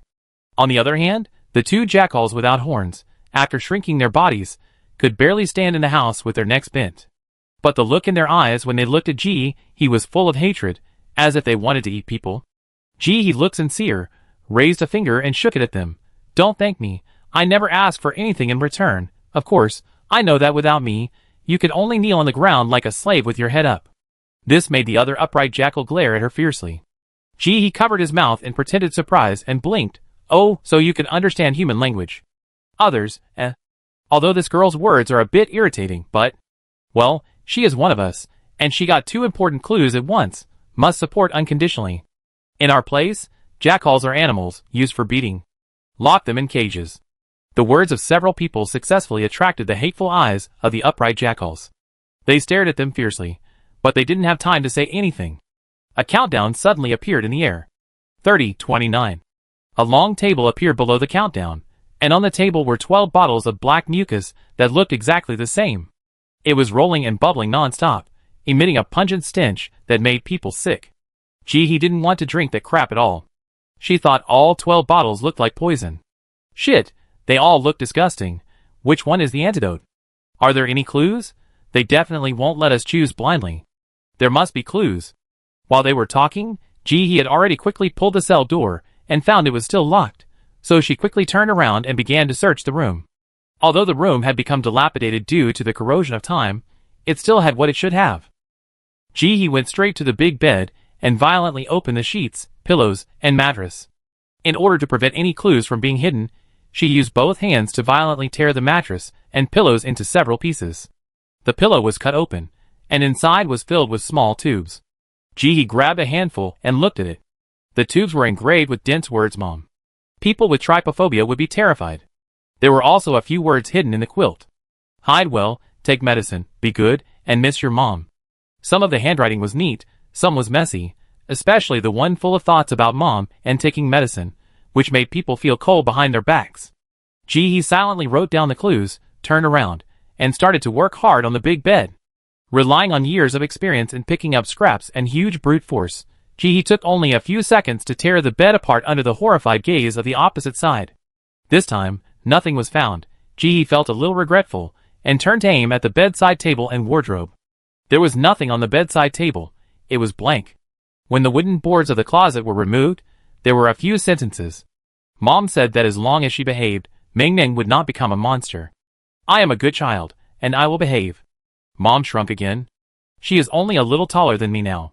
She said that she sold the waste pipes, and all that was left were the essence, but I know that Mom lied.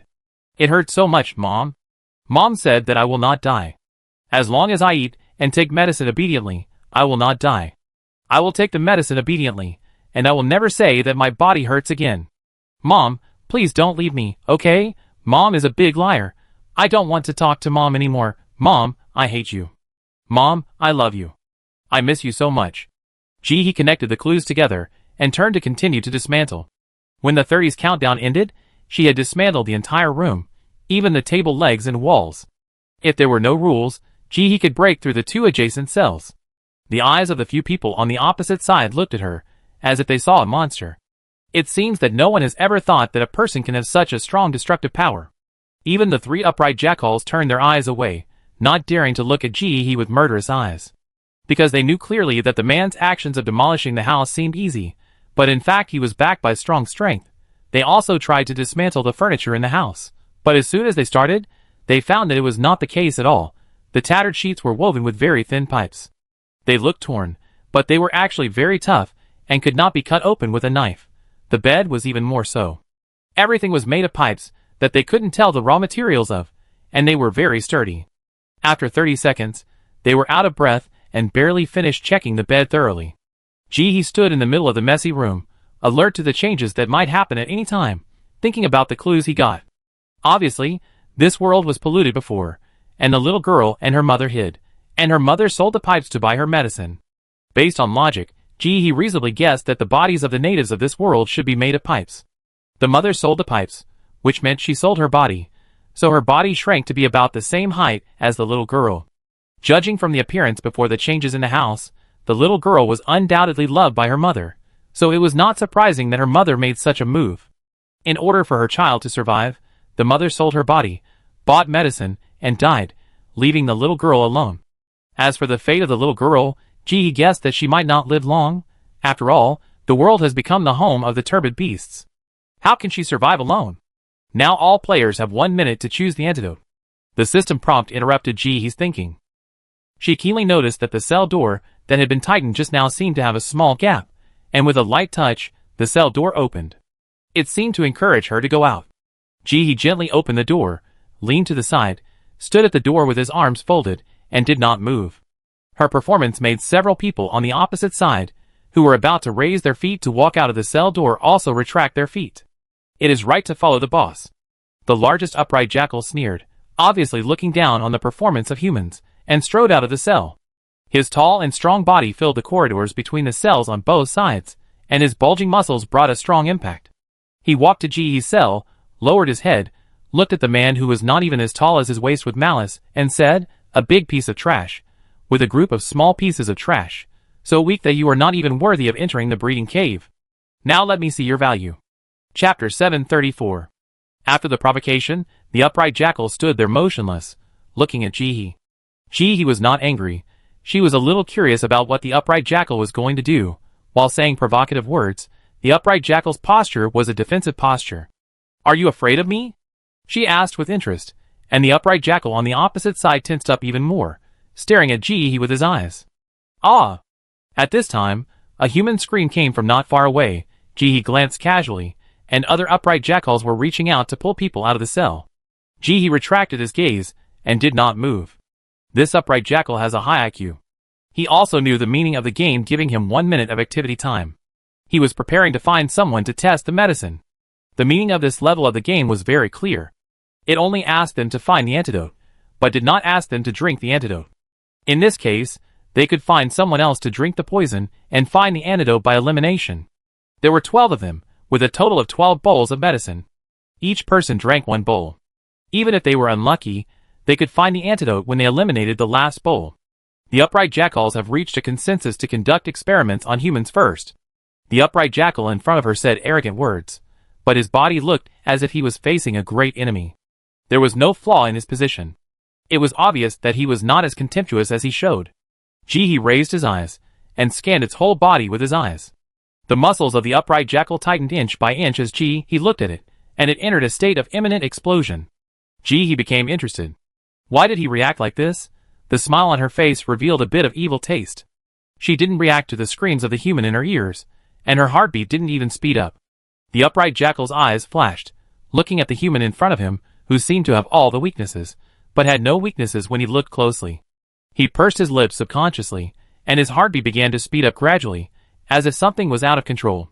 The upright jackals were fierce and cunning, violent and bloody. When facing the weak, they didn't even bother to give a look or talk nonsense, and just killed them directly. But if they are facing a competitor that they feel is threatening, they will not hesitate to use some means to achieve their goals. After entering the dungeon, the leading jackal in the group launched a test in the early stage, and now the basic information of the opposite race has been transmitted to the minds of each upright jackal. Weak, clumsy, and large in number, a small number of strong individuals will be dragged down by a large number of weak ones. These slightly stronger individuals will reveal obvious weaknesses when facing the slaughter of weak individuals in the group, which will make them more likely to be killed. Their keen fighting instincts made them realize that they should kill the weak individuals first to break the psychological defenses of the strong individuals, so that they can kill the strong individuals at a lower cost.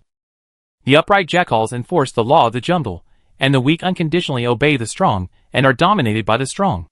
The upright jackal in front of Ji is the strongest in this game, so the tactics he designated are that he will contain the strong individuals in the human race, and other upright jackals will kill the strong. If Ji reveals obvious weaknesses, they will give up attacking the weak, focus on Ji and behead her. If she does not react, they will take advantage of the situation to test the medicine on the weak individual. No matter what, it is more beneficial to them.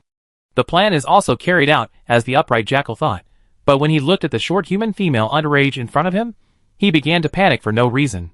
He had a premonition that things were about to get out of control and develop in a direction that was not favorable to him.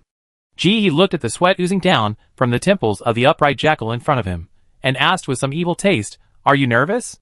After saying this, she nodded again without waiting for the upright jackal to speak, and suddenly realized, that's right. For you who live in a matriarchal society, you should not be used to this way of talking to females, right? Then do you want to kneel down? Talk to me in a more comfortable way? Hearing this, the upright jackal's heart beat violently, the light and shadow in front of him quickly faded, and a pressure like facing the chieftain poured down on him, causing his brain to quickly become congested and his reaction to become very slow. He moved his lips, trying desperately to say something to save the situation for himself, but his throat was extremely dry.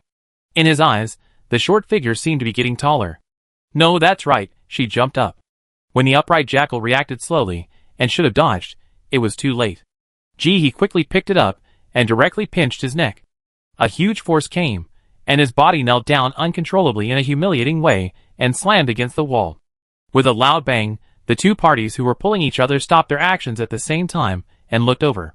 At a glance, she saw the largest upright jackal, kneeling on his knees, looking up, with his back pressed against the wall between the cells, his face flushed, and he raised his arms to fight back. Jihee's thin and small arms were not even half as thick as the upright jackal's arms, and the upright jackal's hands seemed to be about to pinch her neck in the next second. Be careful! A cry of surprise came. Jihee's body did not move.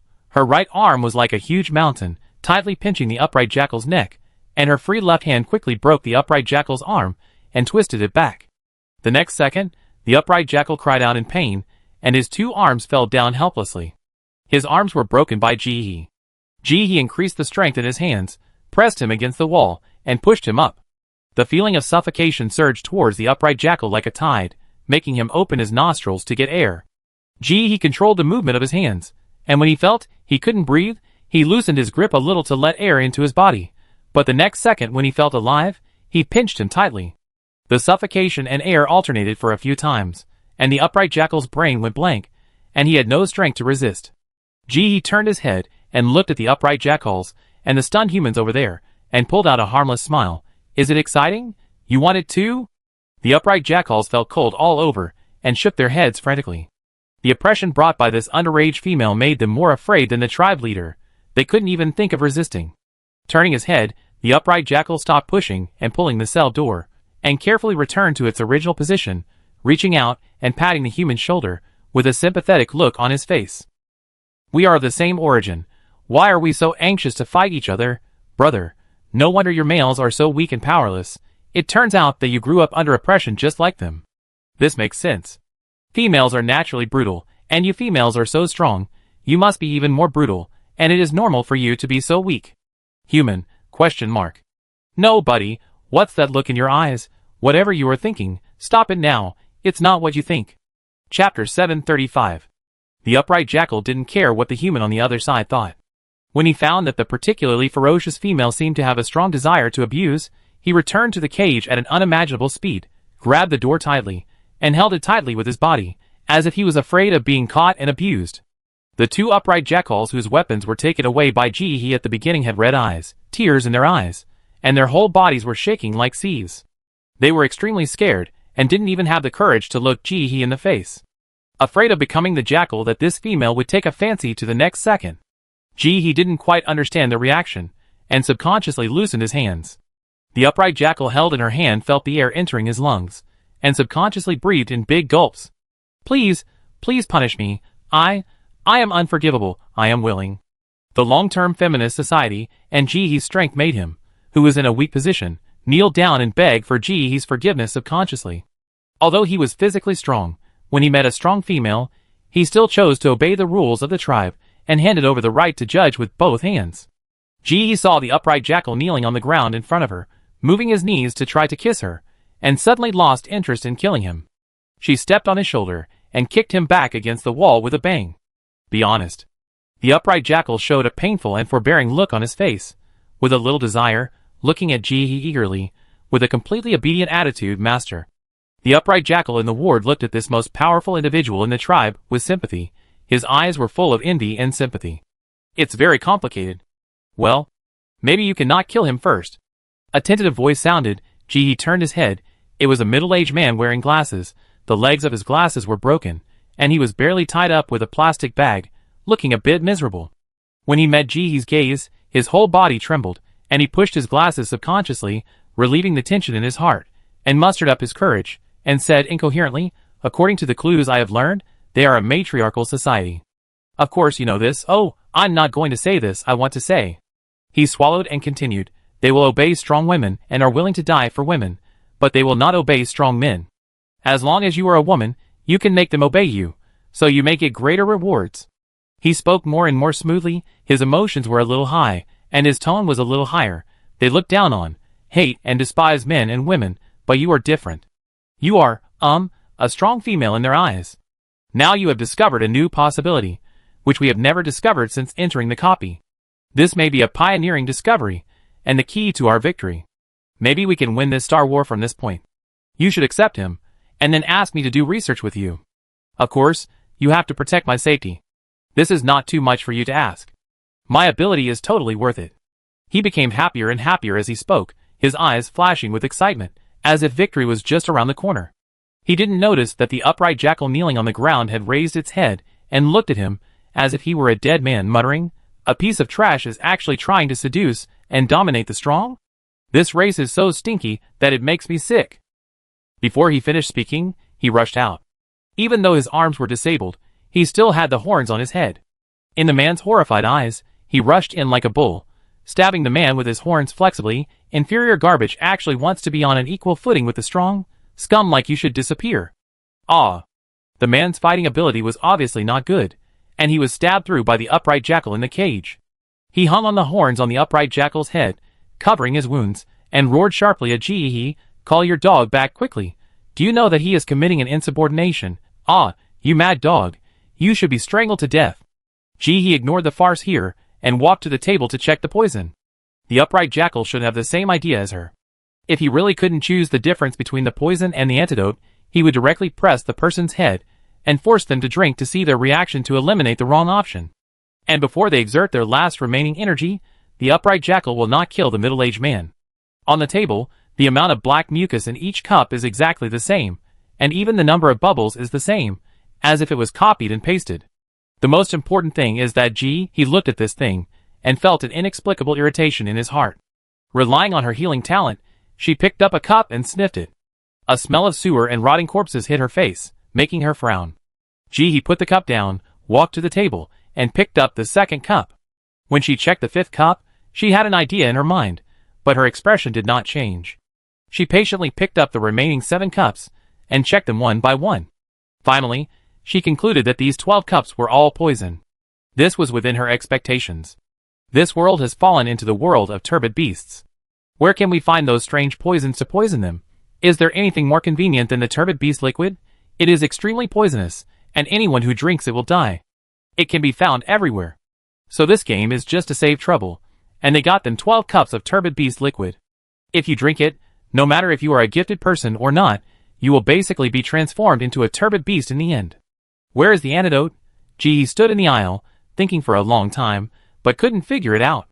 The countdown above her head had only 5 seconds left.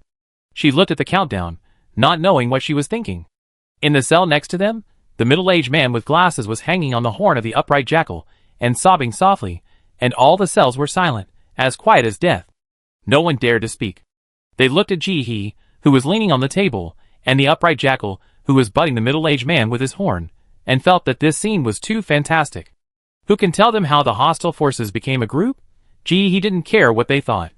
When there were only 2 seconds left in the countdown, she raised her foot, and slowly walked back to the cage. The upright jackal who was butting the middle-aged man with his horn saw Jihi leaving, and quickly threw the middle-aged man away, and followed Jihi into the cage. The upright jackals next to them saw this scene, and didn't find it strange at all. There was even one who tried to open the cell door, as if he wanted to keep up, but was nailed to the spot by the vicious eyes of the upright jackal. Chapter 736. He was also surprised by the upright jackal's action of following her. She stood in the dilapidated house and frowned.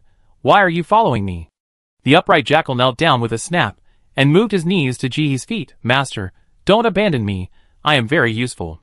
Jihi was about to speak when a light blue transparent puppy suddenly appeared in front of her and flew towards her palm. Subconsciously, she slapped it, and the light blue puppy disappeared instantly.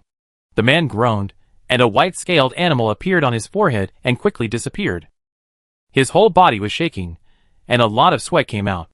Drops of sweat gathered under his body and formed a stream. He knelt on the ground and tried to rub Jihee's calf with his head again.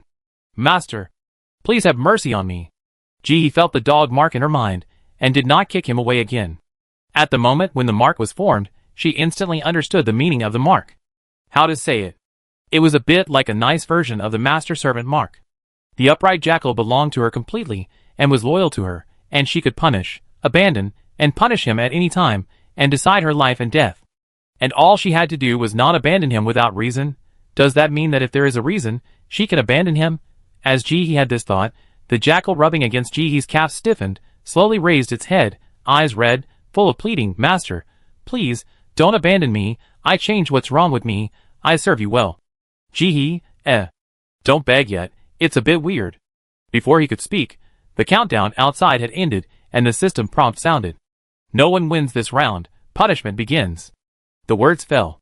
The cells of Jihee and the upright jackal under his feet closed like building blocks, and two huge muddy beasts covered with mucus, and with 3 heads hanging down were suddenly released in front of them. They roared and pounced on them. In the cell next to them, there was only one muddy beast. The puppy under Jihee's feet, who was begging him just now, put away the pleading and weakness on his face the moment the muddy beast appeared, and stood in front of Jihee with a cold face, blocking the 2 muddy beasts. He was very strong in combat. Even though his arms were disabled, he could fight back and forth with the 2 turbid beasts just by relying on the 2 horns on his head. But that was all. After all, his means of attack were limited. It was difficult for him to protect Jihee just by relying on his legs and horns. He had been kicked away by the turbid beasts several times. Although Jihee didn't know what the master-servant contract was, since he had signed it, he was hers. After the upright jackal was knocked away again, she moved and caught the puppy that was about to hit the wall. White light appeared in her hand, and she quickly healed the upright jackal's shoulder, and then pushed it in front of the turbid beast. "Come on." The upright jackal first felt a gentle and slightly cool hand touching his shoulder, and then his unconscious arm regained consciousness in an instant. Not only that, his whole body also felt an unprecedented sense of relaxation. The dirt that had been suppressed in his body for many years was completely removed, making him feel particularly relaxed. Even the state that had been stagnant in his body for a long time began to loosen. There were signs of a breakthrough. He trembled all over, kicked the annoying turbid beast away with a fierce kick, turned around and punched, smashing another turbid beast with no eyesight into the wall, and quickly slid to his knees at Jihee's feet, trying to kiss Jihee's shoe surface. "Master. Master, I don't deserve your efforts. Master, please let me serve you." Unlike humans who were chased by A-level turbid beasts, the upright jackals next to them were at ease. While fighting the turbid beasts, they did not forget to peek over here, and as a result, they saw the scene of their own kind being rewarded, and their eyes were red with jealousy. They wanted to take their place. They didn't expect that this alien female's power was so abundant that it could overflow. If it was rewarded to them, wouldn't they? Thinking of this, one upright jackal couldn't help it, and directly threw away the fear of his own kind. "Dear female, he is unclean. Jackal, he is not worthy of your love at all. He was chosen by Jackal Lingyuan before. They are not clear. Please choose me. I am clean. I will show you my virgin pimple." The upright jackal lying at Jihee's feet suddenly stood up, stared at him fiercely, and roared, "You are a piece of trash. You actually slandered me. I clearly rejected Jackal Lingyuan at the beginning. I have nothing to do with her. You are the jackal who chased after Jackal Lingyuan, but was rejected by her.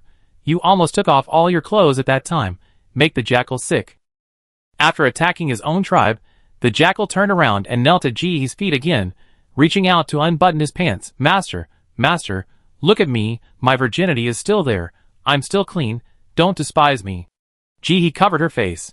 What the hell is going on? She was doing a mission. What on earth were these people trying to do? She raised her foot and mercilessly kicked the jackal aside, leaving a sentence. "Don't get in the way here." Then she rushed straight towards the muddy beast. Her body had already developed a fighting instinct, and these 2 A-level turbid beasts were no threat to her. The game had certain rules. Since they said there was an antidote, there must be one. When she went out just now, she saw that the corridor outside was empty, with nothing but the table and the 12 cups of poison. She was very sure that the 12 cups of foul-smelling mucus were all poison. If there was no antidote, it was very clear where the antidote was hidden. The clue given by the task was very simple: to find the antidote from the poison. But it didn't say that the antidote was hidden in the 12 cups of poison outside. They were just deliberately guided by the game, and subconsciously thought that the antidote was one of the 12 cups of poison. If you really believe in the logic of the game, even if you use the elimination method to try out other wrong answers with human lives, the last cup left is not the antidote. In the end, this game will be completely wiped out. Thinking of this, Jihi no longer wanted to continue playing with the turbid beast. He reached into the turbid beast's head with one hand, directly crushed the brain, and pulled out the energy stone. While doing this, another turbid beast took the opportunity to open its mouth and pounce from behind. Be careful. The jackal rushed over immediately, trying to use his body to block Jihi. Jihi turned his feet, and his whole body rotated 180 degrees.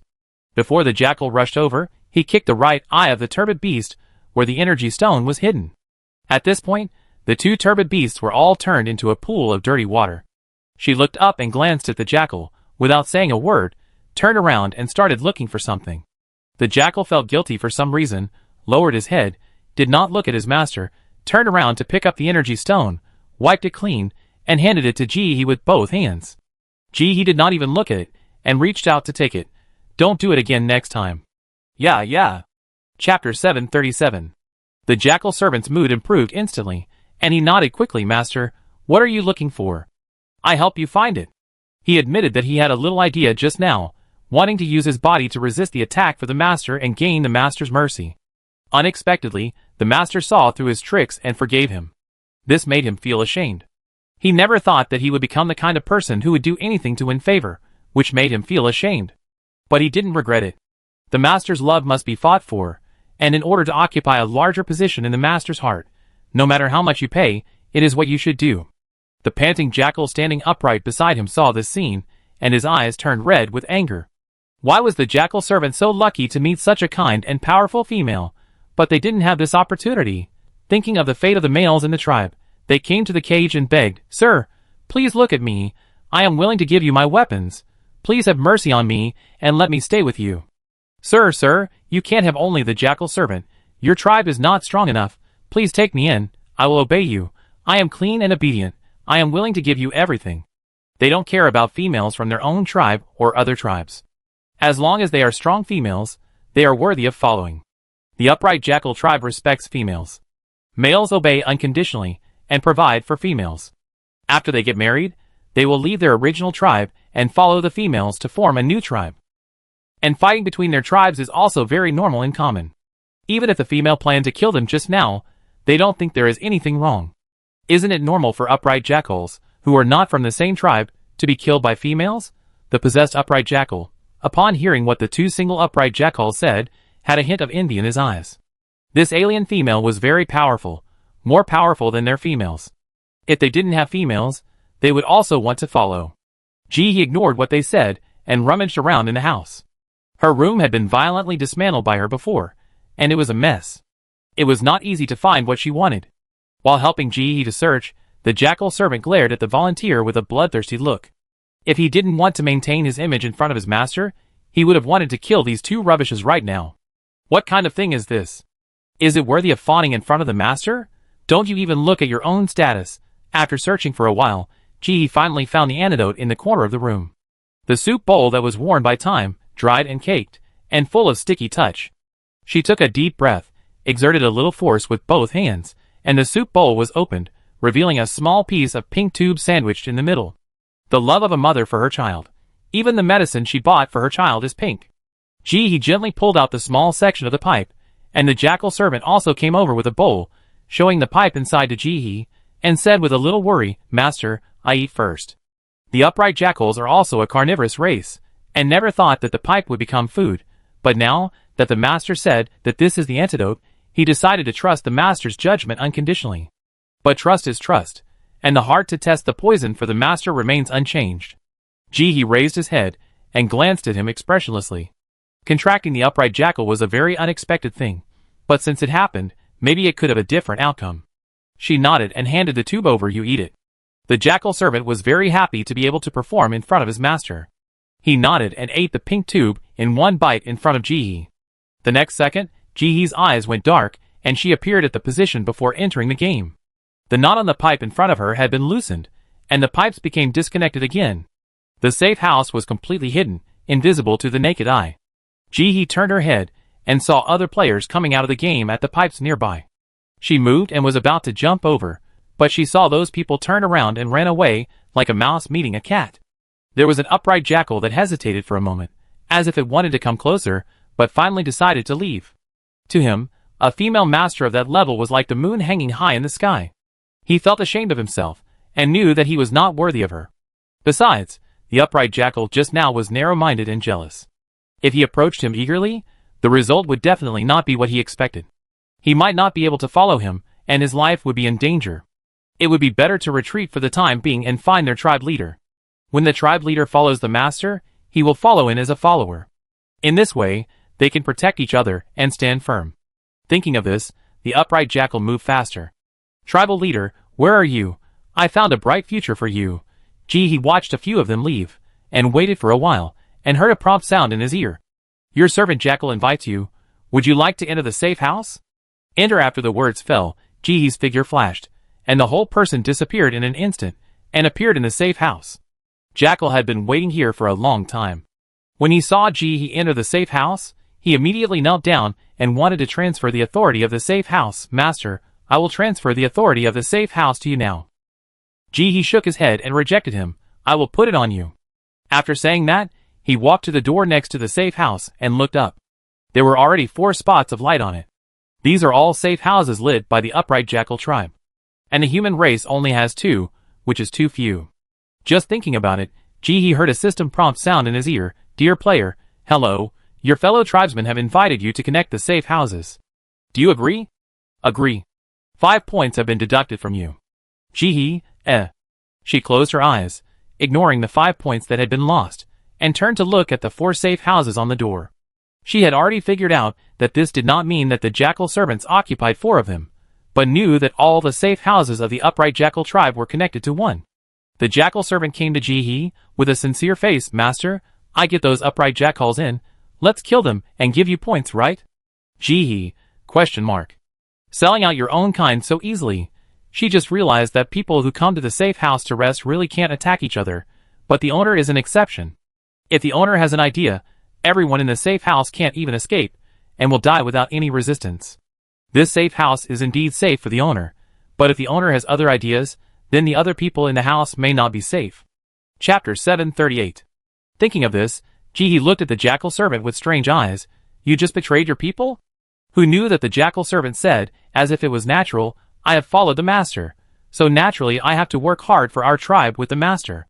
Speaking of this, he finally remembered that his master did not know the customs of their tribe, so he explained with a slightly red face, it's like this, when our tribe reaches adulthood, they will choose their own mistress and follow the mistress to establish a tribe and give birth to the next generation. In order to compete for limited necessities of life, it is normal for tribes to fight each other to the death. It is a natural law for large tribes to swallow up small tribes. Speaking of this, he paused and explained to Ji-hee, if the master has a favorite single strong upright jackal, he can also take it into the tribe. As long as they have their soul mark, they dare not betray. But if they have an owner, don't hold back. Those upright jackals with mistresses are not good enough to feed, and they are willing to give up everything for the mistress. They are ungrateful. Ji-hee did not comment on the last 3 words white-eyed wolf, but he thought of another possibility. Maybe the earth one, and the upright jackals did not need to be exterminated. However, that was a matter for the future. Can female upright jackals recognize their master? The jackal servant nodded, knelt at Ji-hee's feet, and gently rubbed her legs with his head, with satisfaction in his voice. Yes, as long as you defeat them, they will recognize you as their master. A powerful tribe also has many females, but there will only be one most powerful female queen. Hearing this, Ji-hee nodded. If conditions permit, she wants to contract a few female upright jackals so that they can reproduce. That is, how can you tell which one is a female upright jackal? She has been in the game for so long, and she really hasn't found any difference in the appearance of these upright jackals. They are all very tall and strong, but it can't be that all the ones attacking her are male upright jackals, right? The jackal servant didn't feel the resistance of the mistress, and rubbed more and more devotedly, and began to gently touch Ji-hee's outer pants with his nose. Strong, female upright jackals are stronger, taller, and more powerful. Ji-hee, what's the difference between this and not saying anything? So she turned to ask, was there a female upright jackal in the game just now? The jackal nodded happily. There was one, but she succumbed to your strong body and chose to obey. He carefully recalled the several upright jackals in her memory, and really couldn't tell which one was male and which one was female. The body shape is the same, even the horns on the head, and the weapons in the hands are no different. As for the sturdy body, the jackal next to her is the strongest, and the others are a little bit worse. After thinking for a while, and still not being able to come up with an idea, he simply gave up and turned around. You stay in the safe house, and call me if you find a powerful upright jackal. The jackal servant nodded happily. Okay, master. As he left, a few rice-sized light spots flashed in the corner of the safe house, and then quickly disappeared. In the following time, he continued to brush the safe house. She didn't plan to continue to occupy the top spot on the list, thinking that if someone wanted it, she would go down and would not chase it back deliberately. Who knows, maybe the power of 5 minutes of light every half an hour is too great. With the points sent in during these 5 minutes, she firmly occupies the first place in the list and cannot move down. Unlike her stable first place, the total points of the human race and the upright jackal on the other side are very different. The points of the upright jackal are more than twice that of the human race. If this continues, it will be wishful thinking for the human race to win. The gap between them, let alone relying on he herself, even if there are 10 of her, it may not be possible to catch up. After all, she only had a few people. How many points could she get even if she killed non-stop? The tens of millions of upright jackals over there worked together, and she couldn't catch up even if she rode a horse. From various aspects, it can be seen that the current combat strategy of the human race is just one word: hide. Basically, few people fight head-on. Otherwise, the points would not be so different. After thinking for a while, he shook his head, and put the idea behind him. With the end of the first 24 hours, he heard a system prompt. Now we are counting the first day's tasks, and opening the points mall. You can use your points to redeem the required materials. Please note that the redemption points will be deducted from the total points. Please redeem with caution. This means that if you originally have 10 points and redeem 8 points of materials, the total points will become 2, thinking of his own hundreds of thousands of points and a space of materials. He blinked, didn't take it seriously, and clicked on the points mall. She didn't need anything, but since there was a points mall, she might as well take a look. With this in mind, she saw the first column of exchange items, which said Planet Origin Stone 1 million points each. Question mark. How much? Take another look. Yes, it is indeed 1 million points each. And she put her consciousness into the space upgrade column, and saw that she needed 10? 10. That means 10 million points? And in addition to the 10 million points, she also needs to keep enough points to enter the top 3? The eyes went dark. I'm tired, let's destroy it. She lay back, resting her head on Ing Yuqian's body, her left hand unconsciously stroking Ing Yushui from front to back, her feet lifted and placed on Ing Yufan's soft belly, her mind empty. 10 million points. If she were a human, would she kill 10 million people? Is she a murderer? Even if she used a bomb, it would take a long time. This is not right. There must be other ways to get points, which she didn't think of. He turned over and put her feet on Ing Yushui's body. When thinking, she subconsciously used some strength, which made Ing Yushui stick out her tongue to lick her palm. She quickly relaxed the strength of her hand and touched it soothingly. Think about the more than 100,000 points above her head, and the number of 7 safe houses displayed behind her, and the more than 50,000 points, and 2 safe houses of the second place Chai Ling Yuan. He knew that part of these points were obtained after she cleared the safe house. Although the system did not explicitly indicate it, given that she did not actively hunt people down, her points increase could not be more than the sum of the second and third place. The only difference was the number of safe houses she had. In addition to the points, there was also the recovery speed. He was lying in the safe house for only a few minutes, and her talent that had been exhausted before had recovered more than half. Chapter 739. The benefits of the safe house are not only reflected in the points given to her, but also in the recovery speed. Imagine that she only has 7 safe houses, but she has such a terrifying recovery speed. If the number is multiplied several times, even if she does not return to the house, the recovery speed of her talent can catch up with the speed of her consumption. In theory, it can achieve the effect of a perpetual motion machine. At this time, a familiar reminder sound came from my ear. Tenant pays the second day's rent for a total of 976 yuan. He turned over again, clicked on the mall, and saw that the countdown on it was only 5 minutes away before it would be closed. 7 safe houses can provide her with 76 points. If there are 70 safe houses, wouldn't it be almost 10,000 points a day? Although it is still a drop in the bucket to 10 million, it is always right to work hard. Jihi exhaled, closed his eyes, calmed his mind, and told himself not to rush. She relied on herself to get to where she is now. If there are difficulties, overcome them, and don't panic. Panic can't solve the problem. Open your eyes again, click on the mall, and look at the planet origin stone. She only has a little over 100,000 points now, which can't even be exchanged for half of the planet's origin stone. It's useless to look at it anymore. Moreover, since she knows that the points are useful to her, she really can't go down this ranking. After all, every half an hour, chasing for 5 minutes, these 5 minutes are a big source of points. Jihi put his consciousness into his mind, and there was a mark of a puppy over there. Jackal, how many points do you have? Master, I have a total of 15,820.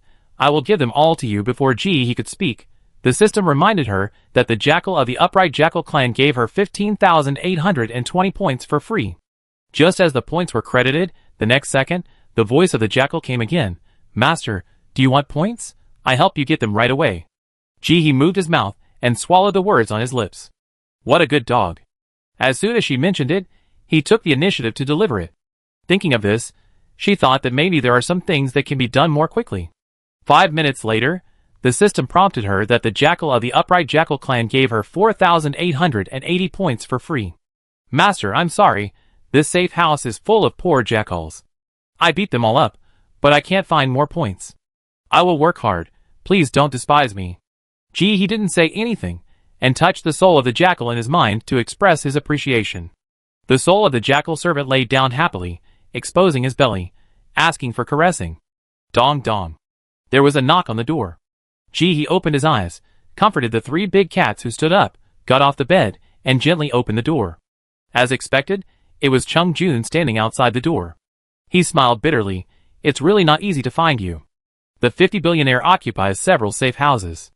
No one knows when she will be there, or in which safe house. They can only try their luck. He shook his head, retracted his smile, and faced the gazes of everyone behind him. Can you let me in? He nodded and stepped aside. Chung Jun thanked him and walked into the house, shutting out everyone's prying eyes. Did you see that? That's the 50 billionaire. I always thought she was a strong man. I didn't expect she was so thin.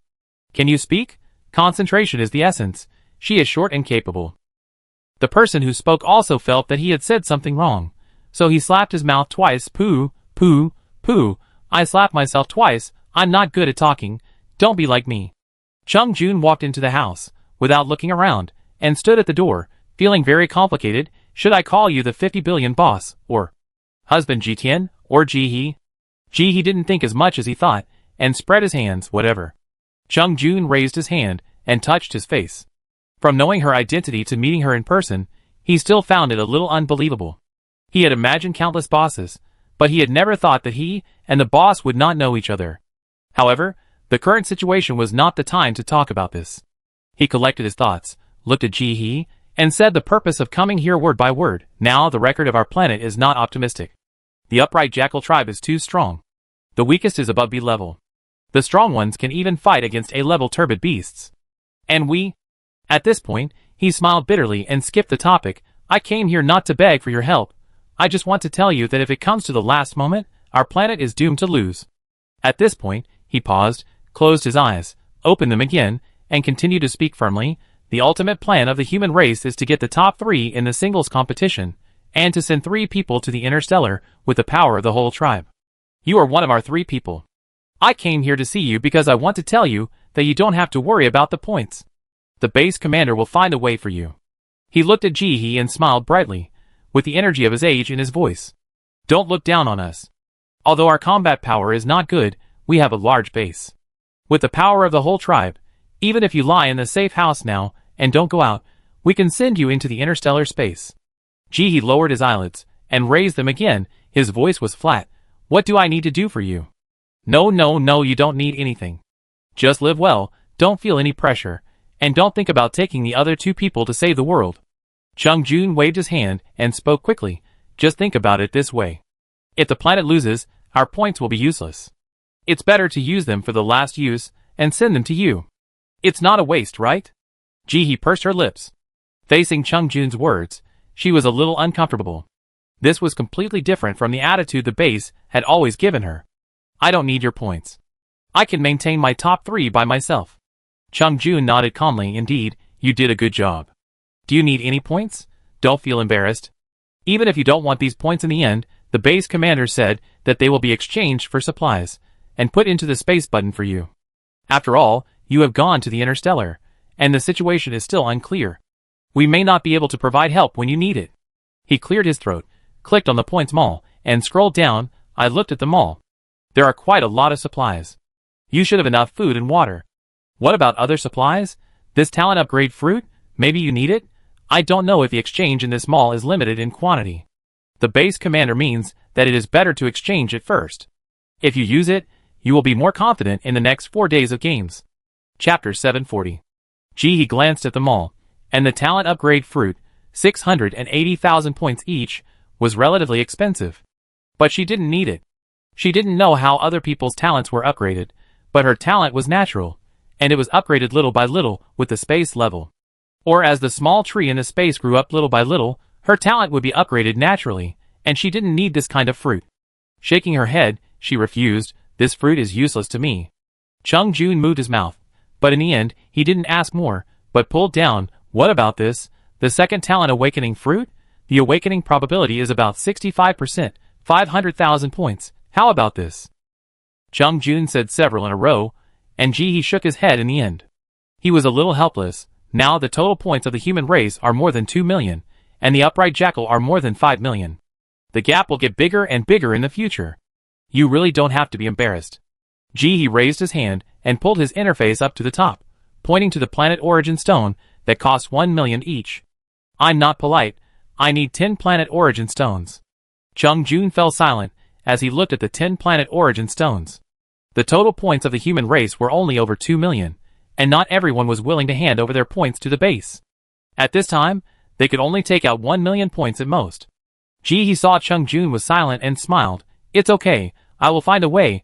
This is only the first day of the mission. Before he finished speaking, he saw Chung Jun click on the exchange. And after deducting the 1 million points from his total points, only 36 were left. Her eyes widened slightly, somewhat unexpectedly. A transparent stone emitting a faint blue light appeared in midair. Chung Jun grabbed it and sent it to He. I'm sorry, I can't exchange 10 for you for the time being. You can use this one first. We will find a way. He looked at the glowing planet origin stone, a little stunned. When she said that, she really didn't think that Chung Jun would exchange it for her. After all, he made it clear that he would use the points to send 3 human races into the Interstellar, so the points could not be given only to her. But he actually exchanged it without blinking. Yuqian squatted at He's feet, blinked, looked at the human, and then looked at He who didn't reach out to take it. An idea flashed, and she stood up straight, took the planet origin stone in Chung Jun's hand, and put it in He's hand. The boss was embarrassed to take it himself, so she helped. She is really the boss's considerate little baby. He grabbed the planet origin stone that Yuqian put in his palm. Chung Jun smiled and walked out. Then you go ahead. I won't bother you. I will come to see you again at this time tomorrow. After saying that, he opened the door and walked out. The room returned to silence. He thought about this completely unexpected meeting, looked down at the planet origin stone in his palm, closed his eyes, and opened the door. Chung Jun, come back for a while. Chung Jun was a little surprised, but didn't say anything, turned around and walked back. What's the matter? He raised her hand and handed him a space button, which contained the food she had just put in. Star Wars, I will find a way. There is some food in it. You can eat it first. Chung Jun waved his hand to refuse. No, I'm not giving you the planet origin stone for this. He grabbed his hand forcefully, stuffed it in, and then pushed him out the door. I don't need this. Until the sound of the door closing, Chung Jun stood outside the door, welcoming everyone's curious eyes, and still didn't react. The boss is really the boss. Even giving things is so strong. Isn't the boss's strength a little too much? He raised his hand, which was a little numb because of He's huge strength, and bounced his consciousness into it. His eyes widened. Oh my god, there are so many foods. They are all normal foods. There are even medicines in it. Many of them are painkillers and antibiotics. Oh my god, is this the strength of the big guys? He said Chung Jun out without much hesitation. She raised her hand, and sent the planet origin stone into the space. She looked at the last 9. She pulled out her consciousness, glanced at the 3 squatting beside her, and touched their heads. Good boy, are you willing to work hard for me? The 3 eyes only had Ji-hee, and they nodded frantically, stood up, and wished they could take out their hearts and give them to her. Boss, please give me your orders. The Ying cat tribe will do it for you. Ji-hee bent down and hugged her gently. Good cat. At the same time in the evening of the next day, in the safe house, Ji-hee closed his eyes and rested his head on Ying Yuqian, who was panting with his mouth open. A series of system reminders came to his mind. The tenant paid the 3rd day's rent for a total of 2,780. Upright Jackal Tribe Jackal Service gave 29,828 points for free. Upright Jackal Tribe Jackal Mingjin gave 300,019 points for free. Upright Jackal Ji-hee and the Ying cats occupied more than 20 safe houses, and marked 15 of them throughout the day. 3 males, 12 females. She marked male jackals at first, but later she found that it was more cost-effective to mark female jackals than males. To mark a male jackal, you have to choose one that is unattached and has strong fighting power. This is not necessary for female jackals. Marking one is equivalent to marking a group. She can lead a group of 15 or 30 people. If you are lucky, you may encounter a strong one, or even a female jackal with females under its name. In this way, you may mark hundreds of jackals at a time. Jackal Mingjin is it. In addition to herself, her tribe also has 3 females. A total of 4 females led hundreds of upright jackals, who handed in more than 300,000 points for her at one time tonight. Adding the points handed in by other upright jackals and Ji-hee's own points, tonight, she can collect another planet origin stone, and there will be a lot left. She thought that when the game is over and the upright jackals win, then whether they have these points or not will not have much impact on them, and she will use material to compensate them in other ways. If the human race wins, she will bring them into the space, and will not ignore them. When the talent in her body was almost restored, Ji-hee sat up. White light came out of her hands, and she treated the wounds of the Ying cats lying in the room one by one. Including the 3 Ying Yuqian, there were 27 Ying cats squeezed into the narrow room.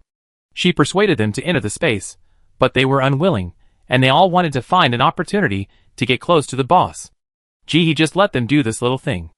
After the treatment was completed, she took out the food, 1 bowl for each cat, and prepared an extra portion for them to send back to the tribe later. Then she sat on the bed and started to eat. The Ying cats ate very happily, with big mouthfuls, and ate up the food in a few bites. Ji-hee also had an appetite, and ate voraciously. He only slowed down after eating the 3rd box. Chapter 741. There was a knock on the door, and Ji-hee raised his foot, and gently kicked Ying Yuqian, who had finished his meal, and was licking his paw. Ying Yuqian moved his body, squeezed hard next to Ji-hee, and kicked Ying Qin, who was adding water to the basin next to him. That was the leader cat of the previous generation, with a flowing coat of light golden fur, which always attracted Ji-hee's attention. Ying Qin looked up and glanced at Ying Yuqian, who was making trouble for her, meowed in a pinched voice, and gently rubbed Ji-hee's arm with her head. Boss, Qin likes to do things. Qin will go to open the door now. After saying that, he turned around and walked towards the door with an elegant step, leaving behind him a group of crying cats with vomiting expressions. What cats? Do they mean they don't want to work? Sure enough, this kind of old cat is better off sleeping. With this kind of green tea cat, they will like the 3 rich cats. The door opened, and as soon as Chung Jun walked in, he met more than 20 pairs of eyes shining in the dim light, and his body stiffened for a moment. Ji-hee didn't move, raised his hand, and took out a box lunch. Eat first. Chung Jun wanted to refuse, but thinking that he had given so much food yesterday, it would seem a bit fake to refuse, so he simply nodded and agreed. Thank you. Neither of them spoke, and they lowered their heads to concentrate on eating.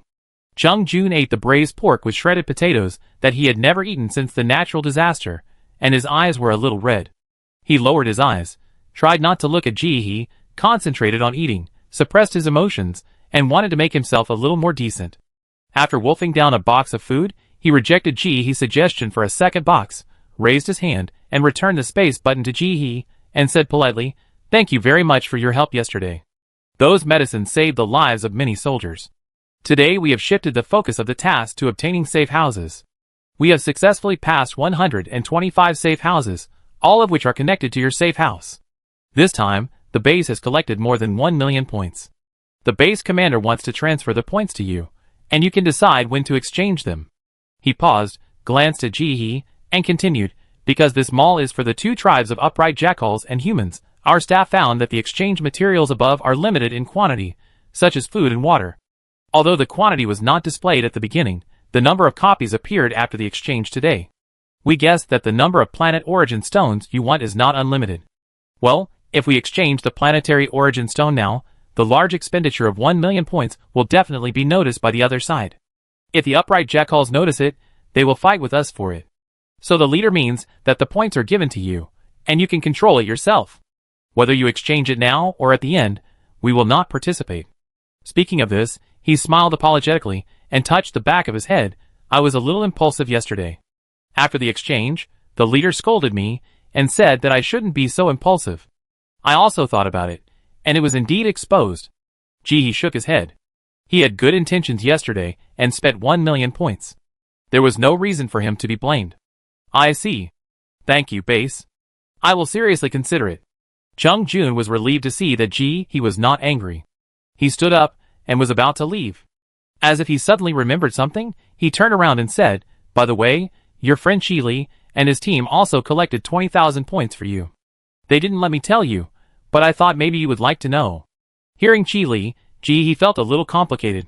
Although he is a bit of a pushover and likes to meddle in other people's business and be long-winded, it is undeniable that with her seemingly enthusiastic but actually cold personality, if Chi Li did not like to meddle in everything, they would never become friends.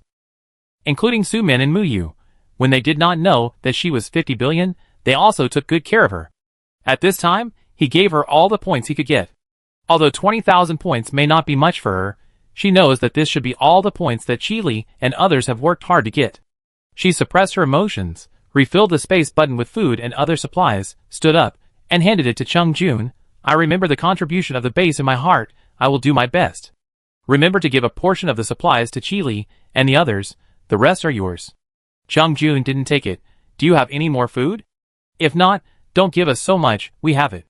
He didn't waste any words, and forcefully stuffed the space button filled with supplies into Chung Jun's hand, opened the door directly, and sent him away. Listening to the notification of points arriving in her ears. He opened the game mall, and looked at the planet origin stones on it. There was still a countdown of 3 minutes. In fact, the best solution is that she now has 9 million points in her account, so she can buy all the planet origin stones. There is no need to worry about the upright jackals competing with her, and not being able to get them all. But the reality is that she doesn't have them. Including the points given by Chung Jun, all the points in her account added up to more than 3 million, and she can only buy 3. If this amount of points disappears, even if the upright jackals could not guess it yesterday, they will definitely guess it after today. After all, there are only a few things worth hundreds of thousands of points. It is not difficult to guess it all. Of course, there is another possibility, that is, the upright jackals are not united at all, and will not spend millions of points to buy the planet origin stone. But this possibility is basically zero. Although they are rough and violent, and believe in the aesthetics of violence, it does not mean that they have no IQ and culture. Their largest city has millions of residents, and the worst combat power is B-level. And in this case, the queen of the upright jackals, Ling Yuan, who has an S-level combat power, would not have wisdom? She didn't believe it. She might also be guessing, weighing, and thinking about how to win this battle. Is it to pile up points, and win an overwhelming victory? Or to buy the materials needed by the opponent before the opponent, and cut off the opponent's last hope of victory? He thought of this, closed her eyes, took Ying Cat back to the space, teleported out of the safe house, and looked up at the points above her head. She had more than 3 million points behind her, ranking first. And the second-ranked jackal Ling Yuan, the queen of the largest city of the upright jackal tribe, had a full 1.8 million points behind her. Although she was not as good as her points were only supported by their city. Chapter 742. And they have 3 such large cities. He smiled and thought absent-mindedly, maybe she should be thankful for their disunity. If they were united and took out more than 9 million points to exchange for 9 planet origin stones at one time, would she not have to play this game? Above her head, the total score of both sides in the planetary war. Human race, upright jackal race. 4.3 million, 9 million. Upright jackal is far ahead. He looked at the score display board above her head, and waited patiently. When the countdown ended, the score mall turned into a stream of light, and disappeared in an instant, while the total score above her head did not change at all. She felt relieved. This is good. I need to think carefully about how to do better. The sphere watching the battle outside the planet also breathed a sigh of relief when it saw this, patted its heart, and didn't know which direction to worship in order to get the desired result. Jihi, its little Qilin, must be exchanged for the planet's origin stone. If you miss this opportunity, and don't collect all the planet origin stones, you won't be able to become an adult. If you don't become an adult, you have to go back to the planet and start over. This is not okay. The planet origin stone is the stone formed by the core of the planet, after the planet is completely polluted. But not every planet has it. Only a truly kind planet can form it, if it has no resentment in its heart at the moment of its destruction. If you miss this, you don't know how many years it will take to encounter the next one. This thing is also necessary for the white Qilin to reach adulthood. And it cannot be obtained by force from others. It must be used by the planet willingly. The light spot on Jihi's head disappeared, and she once again survived the pursuit of the upright jackal. Standing in the dark, she gasped and tried to calm her breathing. The wailing cats were divided into two groups. One group stuck to Jihi and protected her closely, and the other group kept a distance from her, so that they could find out in time if an upright jackal approached. The blood on their bodies had already clotted and stuck to their long flowing hair, which was tangled, messy and dirty, just like they had turned from domestic cats into stray cats. Now there were no enemies around, and a few whimpering cats were licking their fur in a hurry, trying to tidy themselves up a little more decently, so that the boss would feel better. After Jihi calmed down, he subconsciously looked up at the points on his head before entering the safe house, and he saw something different at a glance. Except for the points above his head, this world was pitch black, without any light. But at this moment, in the distant sky, a light can be seen, emitting a subtle red color. Jihi felt a little ominous. After looking for a while, she felt that her talent had almost recovered, so she squatted down and treated the cats around her one by one. She has been doing tasks non-stop these days, and the number of safe houses under her name has reached 60, which is several times that of the second place Chai Ling Yuan. The recovery speed of talent has also been blessed by the safe house. From several hours at the beginning to fully recover, it only takes half an hour now. The recovery speed can be called a qualitative leap.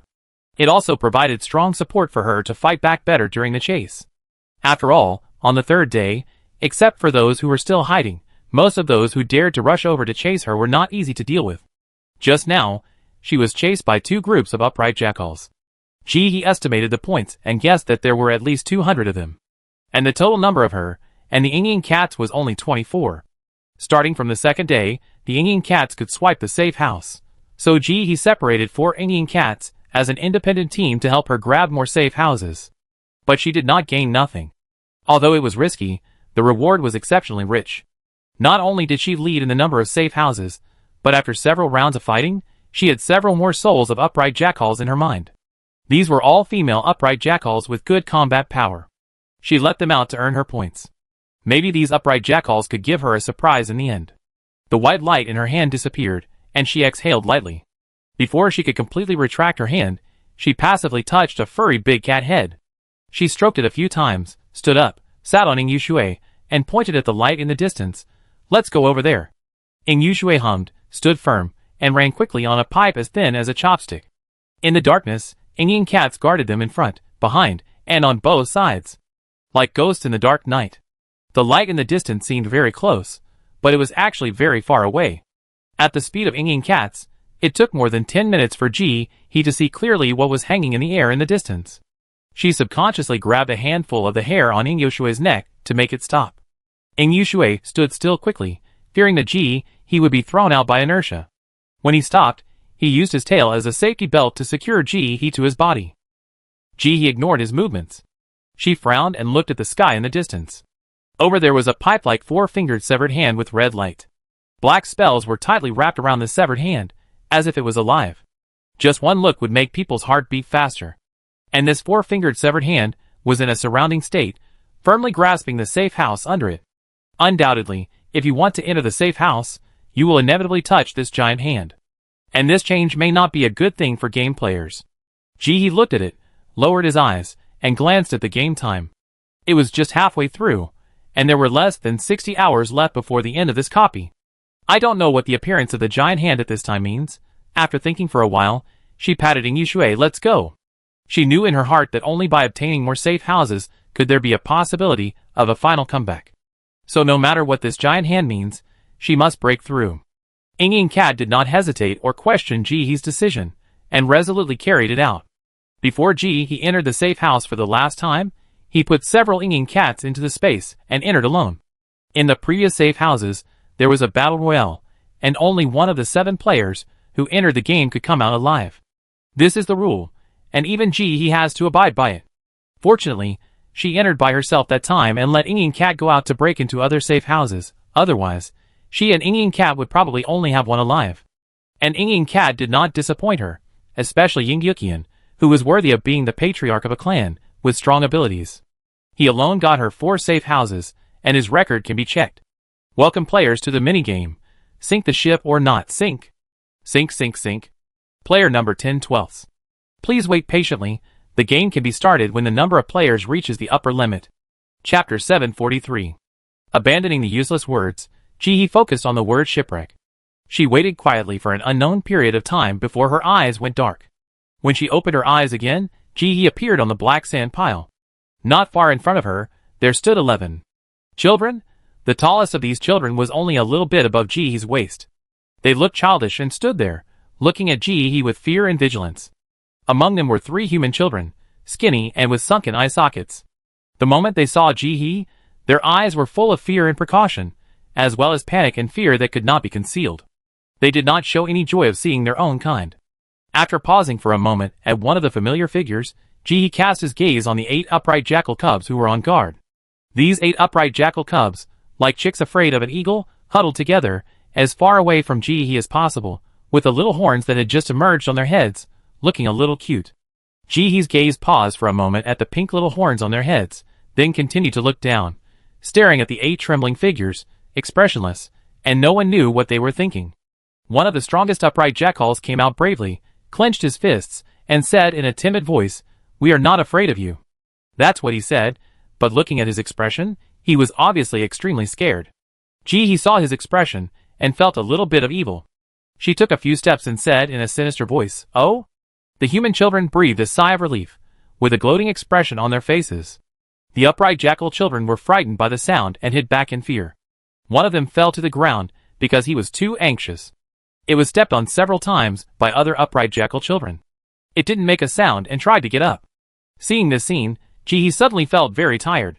She sighed silently, walked over, and tried to reach out to help the little upright jackal up. Only then did she find that her hands were as hard as a wooden board, and could only maintain an open posture, and could not close. What happened? When the little upright jackal saw Jihee approaching, it was so scared that it didn't move, lying on the ground, shaking like a sieve. After trying a few times, and finding that her hands really couldn't close, Jihee also understood that this was the function of the giant hand on his head.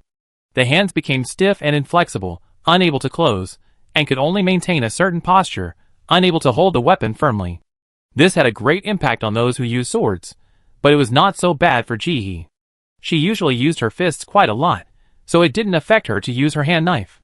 Retracting her attention, she saw that the upright jackal under her feet was still trembling and struggling to get up.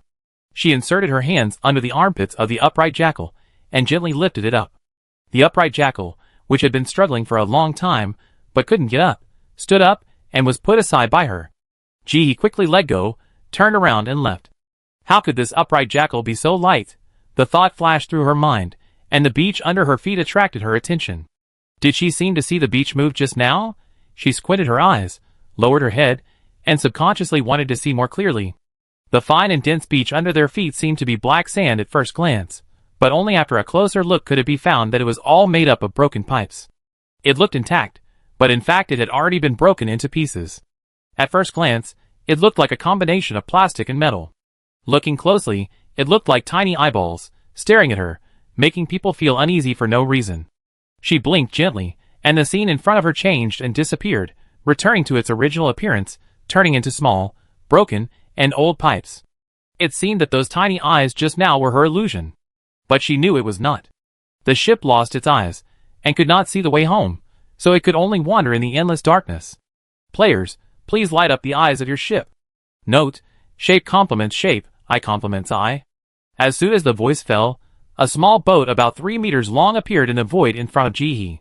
The hull was dilapidated, and the pipes that made it up were broken everywhere, full of traces of war and vicissitudes.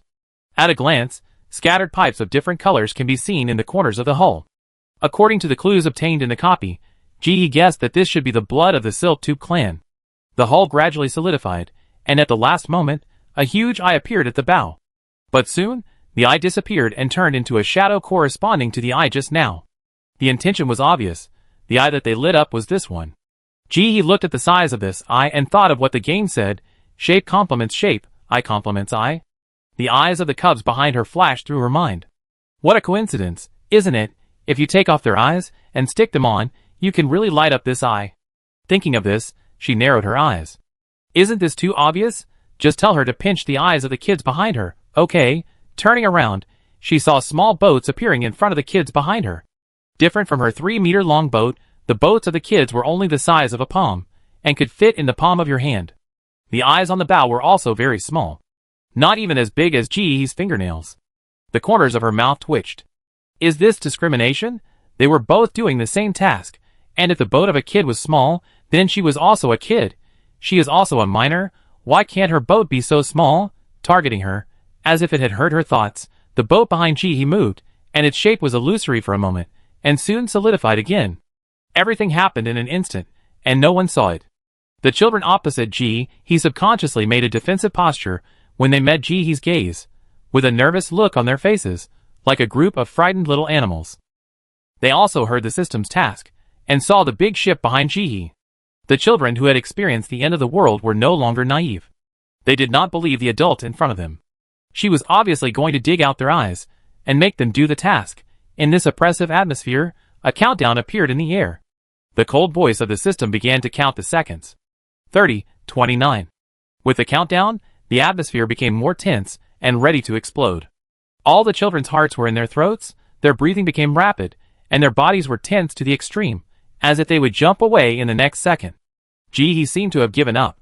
When the countdown reached 29, he turned around, stopped looking at them, squatted down, and began to dig out their eyes with his hands. Chapter 744. The children breathed a sigh of relief. Although they didn't know why the adult in front of them gave up killing them, at least their lives were saved. They squatted down and began to dig sand like Ji.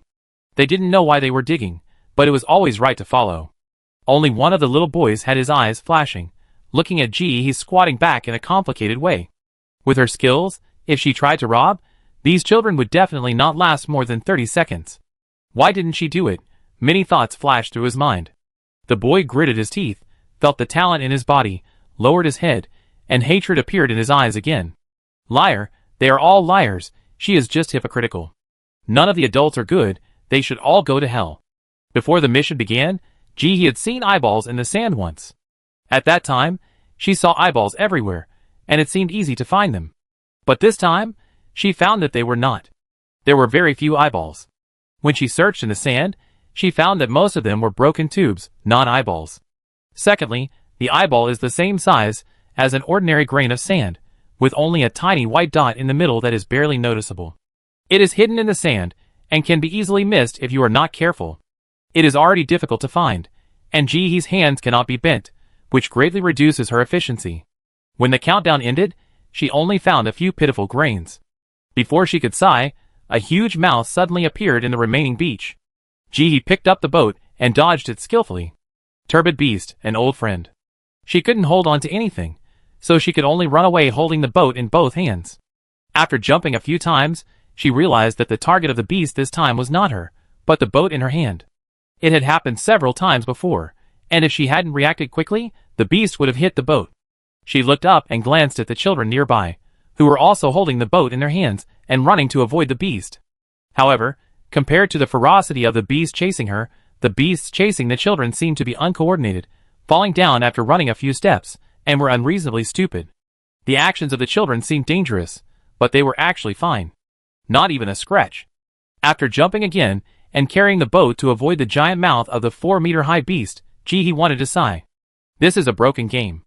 If you want to take care of a child, you can do it. Why do you bring her in for her to see? Isn't this messing with her mentality? Although she thought about it, Ji's movements were very flexible. It was a bit inconvenient to dodge with the boat in her arms. She tried to put the boat into the space, but found that it didn't work. In this game, she can take things out, but she can't put things in. So, She doesn't want the boat to break down now, and there is no other way except to carry the boat. The children over there also saw Jihee's embarrassment, and they became nervous. Will this person come to pluck their eyes when he encounters difficulties? One of the little boys even smiled at the corner of his mouth, with malice in his eyes. At this time, do you still want to pretend? People are hypocritical. When it doesn't harm their interests, they don't mind pretending to be good people, wearing false masks, and doing those so-called good people and good deeds.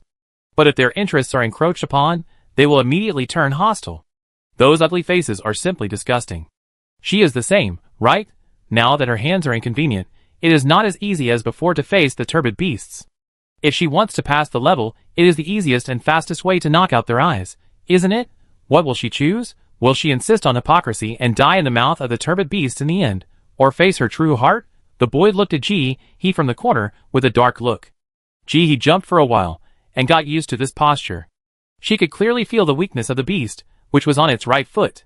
But she was carrying weapons in both hands, and it was difficult to dig out the energy stone in the beast's foot with her feet. After dodging the beast's attack again, Jihee knew that this would not work. She exerted force with both hands, and threw the boat on her shoulders high. The next second after her hands were freed, her body was like lightning, turned into a gust of wind, and rushed out in an instant, running straight towards the beast at a speed invisible to the naked eye. White scales appeared on her hands, and she moved them downwards. With one move, the energy stone flew out. The turbid beast was a fist away from Jihee's back, and turned into a pool of dirty water. At this moment, the boat above her head just fell down. She raised her hand, caught it steadily, and gently put it aside. The whole process was smooth and smooth. The child who was running away on the other side saw this scene, and trembled with fear. Help! This adult is so strong. If he came to fight them, could they beat him? On the contrary, a few small upright jackals had stars in their eyes. Their race admires the strong. Females will chase strong females to form tribes, and males will also chase strong females. Seeing this underage female, who is a little older than them, is so strong, their hearts beat uncontrollably. They want to get close. Two of them even took a few steps forward uncontrollably, but the next second, they were chased by the muddy beasts behind them. However, it is not difficult to see from their frequent glances that they have not given up. The little human boy lowered his eyes, and dodged the turbid beast chasing him in a panic. His heart was shaken. If he hadn't seen it before, the turbid beast that attacked 50 billion just now was an A-level turbid beast. How could she kill such a powerful turbid beast in seconds? He glanced at Jihee's back as she squatted down and continued to dig out eyeballs, pursed his lips, and felt inexplicably irritated. He didn't understand. Why? She was so powerful. Why did she still squat on the ground to do such tedious and meaningless work? Why didn't she come to dig out the eyes of these children? The game clearly hinted at this, didn't it? Why did she make herself so tired? It was obvious that this would make it easier to pass the mission, wasn't it? She clearly needed points, wasn't it? Why did she waste her precious time on these children, who were of no use to her and even hostile to her? The boy was particularly irritated and didn't control the strength of his feet.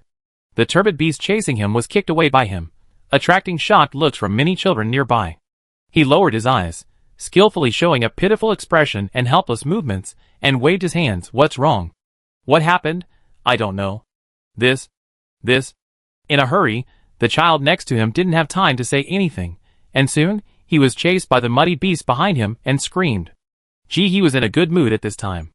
After trying several times, she found a trick to use seawater to attract the eyeballs. Chapter 745.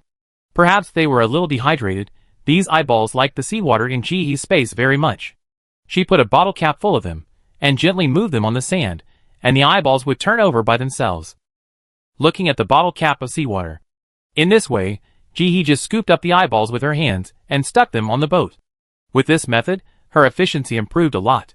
She mechanically picked the eyeballs with her hands, and listened to the screams and wails of the children behind her when they jumped. Jihee sighed. The turbid beasts and children in this copy are quite well-mannered, knowing how to provide one-on-one service and never approaching her. As soon as this thought came to her mind, she felt two figures approaching. When the moving child approached Jihee by 2 meters, she stopped him. Go back, kid. If you come any closer, I will attack you. The boy did not stop. He approached again, and Jihee finally got a little impatient and turned around. Kid, I won't help you fight the turbid beast. Go back. He lowered his eyes. His androgynous face revealed a beauty that transcended gender. He looked at Jihee and whispered, My name is Xiaonan. Oh! He didn't take it seriously. Seeing that he was no longer approaching, he turned his head and continued to pick up eyeballs. He pursed his lips and glanced at the muddy beast that was chasing him. He could have avoided it, but he used his body to resist it. Ah! He cried out in pain and fell in front of he like a kite with a broken string. He had a few bloody scratches, and the blood beads hanging on his face not only did not make him look embarrassed, but made him more beautiful. He looked up at his eyes full of pain, pleading, and malice hidden deep inside. If you don't want to hurt them, are you ready to be a good person? Today he will tell her a truth. Good people don't live long.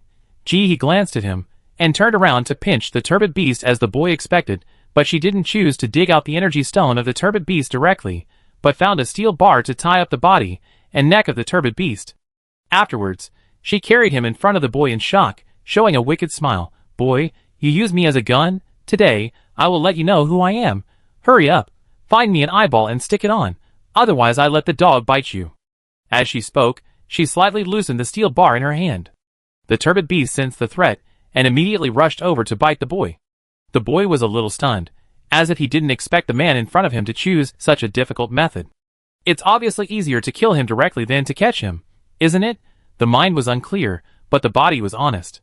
Before the turbid beast was about to bite him, he subconsciously stood up and wanted to escape. He didn't move, pulled back the steel bar, and lazily ordered him, Boy, come back and pick up the eyeballs for me. Next time, I will really let go. Then he loosened the beast tied to the steel bar again to threaten the boy. The boy, Finally, he squatted down in frustration, listening to he's instructions to find her eyes. His mind was in chaos. How did things turn out like this? He was very satisfied. She thought she had found a new way to pass the level. Half a minute later, all the muddy beasts were tied to the steel bars by like being tied up and struggling desperately like vicious dogs. She lazily pulled the reins of the vicious dogs with her right hand, threatening, Hurry up, don't make me wait too long, otherwise. He said, and slightly loosened her grip. The muddy beasts howled and moved half a meter closer, attracting the screams of several children. She then raised her hand slightly to pull the muddy beasts back. Looking at the flexible movements of the children's hands, and the half-stick eyeball on the bow, she was very satisfied. As a child, you will have more time to enjoy life in the future. Now, you need to work harder. The boy picked up the eyeballs numbly, not knowing how things turned out like this. If she didn't kill them, shouldn't she protect them well? Why does she still look like a bully? Shouldn't she be a hypocritical good person? Thinking of this, he looked at the few eyeballs he had finally picked up in his palm, and he was so angry that he raised his hand and was about to throw the eyeballs away. As a result, the next second, his wrist was grabbed by the upright jackal cub next to him. He looked over with a sidelong glance, and the cub held his wrist tightly with both hands, looking at him with a look of relief and a sweet smile. Fortunately, I caught them quickly, and these eyeballs didn't fall, otherwise you would have picked them up in vain. As he said that, he gently put his hand close to the eyes on the bow. You be careful, these eyeballs are too small, and it's hard to pick them up if they fall. Little boy, What the hell? The kids in this game, why don't they seem normal? All the children of the upright ape tribe behave like this? They haven't been exterminated yet? He noticed the chattering here, and the evil dog in his hand loosened slightly, and threatened, What are you doing over there? Stop chatting, hurry up and work. Oh. The upright jackal cub next to him nodded in agreement, and even stuck out his tongue at the boy, lowered his head and got busy. The boy, These kids are really annoying. The most annoying thing is that these people don't have any ill will towards him, including the hateful woman behind him, who was holding the muddy beast, and seemed to be about to release it to bite them in the next second. No matter how bad her attitude was, she was just trying to scare them. Feeling that his talent was locked, he lowered his head, and a complex flashed in his eyes. With his guilty conscience shaking, he did not notice that the several upright jackals next to him looked at the upright jackal cub, who had just held his hand with a look of devastation. Their eyes were full of horror and complexity. How could a female upright jackal stick out her tongue and say such words?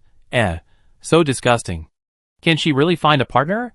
Didn't the tribe teach her that she should shed blood but not tears? Oh, why did she pat her chest and show them that disgusting smile? It's so scary. Several upright jackals retreated inconspicuously, trying to stay as far away from this strange female upright jackal cub as possible. He saw everything, but she was not a judge.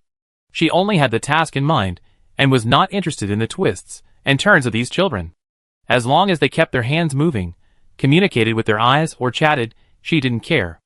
As if sensing Jihee's attitude, the children started chatting after trying to talk without being stopped for a few minutes. After all, they were just children, so even if they were probing, it was superficial. Jihee was happy to see them trying to find out information from each other in a clumsy way. Why should I tell you? If you don't tell me, I won't tell you. After a while, under the shock of the Dirty Beast brand vicious dog, Jihee's eyes were quickly put together, which took much less time than she estimated. Chapter 746. And she didn't put much thought into it. The eyeballs that followed were basically won by the group of children. Seeing that there were only a few left, and the task was about to be completed, Jihee was in a good mood. He found a few steamed buns from the space, and stuffed one into the hands of a child. Eat it, kid, it's not poisonous. The children looked at each other, holding the steamed buns, and no one spoke. The little boy looked at the steamed bun in his hand, and lowered his eyes. It was another steamed bun. Didn't she know how precious steamed buns were outside? No. She knew. She had never sold this kind of food in her store. Then why did she give these children steamed buns? Let them fight for their eyes? But they had already finished fighting. Wouldn't it be a waste to give them steamed buns when they were about to finish? Thank you, sister. The upright jackal, which should have been majestic and powerful but inexplicably soft, smiled sweetly, and was the first to thank her. The tribesmen next to her looked at her, as if they had seen a freak, and they couldn't find a suitable expression to describe it. The strong-willed female showed this expression. Oh God, kill them. This was more shocking than when they first learned that the planet was over and they were all going to die. Even if Jihee tried to collect as much information as possible about the upright jackals, she had limited time and didn't know much. The brief contact and a thank you made her feel a little bit strange, but she didn't think too much about it. Yeah. After the mission was over, all the upright apes and humans disappeared. In the pure darkness, a female upright jackal looked at their disappearing figures, and her body began to change, shrinking little by little, and finally turned into a half-meter-tall little man made of pipes. Her entire body is made of pipes. She looks like a rag doll, and she is wearing a somewhat worn-out outfit. She pointed at Jihee, who was in the safe house at the moment. I want to go with her. The next second, a noise came from the void. Are you crazy? The human race is so far behind in points now. Choosing her is choosing a dead end. She didn't help you complete the task just now. She even threatened you with the turbid beast to help her complete the task. I don't think she is reliable. Do you know how many lives she has killed? You just follow her? I don't agree. You should find an ordinary female of the upright jackal tribe. You don't have room for willfulness now. The girl pursed her lips and said stubbornly, she ranks first in the individual ranking and is very strong. Even if the human race loses in this war, she will win. I don't think she is that kind of bad person. In several safe house games, she never took the initiative to hurt anyone, but always passively counterattacked. I think she can protect me. At the end, she raised her head, looked into the void, and spoke her true feelings. Is kindness necessarily a good thing? Aren't we kind? We don't have any attacking skills, and we've never hurt anyone, but in the end, aren't we the only ones left? What's the point of being kind? Tears appeared in the corners of her eyes as she finished speaking. She raised her arm and roughly wiped away her tears, then lowered her head without saying a word. After a while, the voices in the void were no longer so resolute. But, their planet is finished, and she is alone in the interstellar space? What if I die? There are only 8 of us in our clan. Have you forgotten what the clan leader said? I haven't forgotten.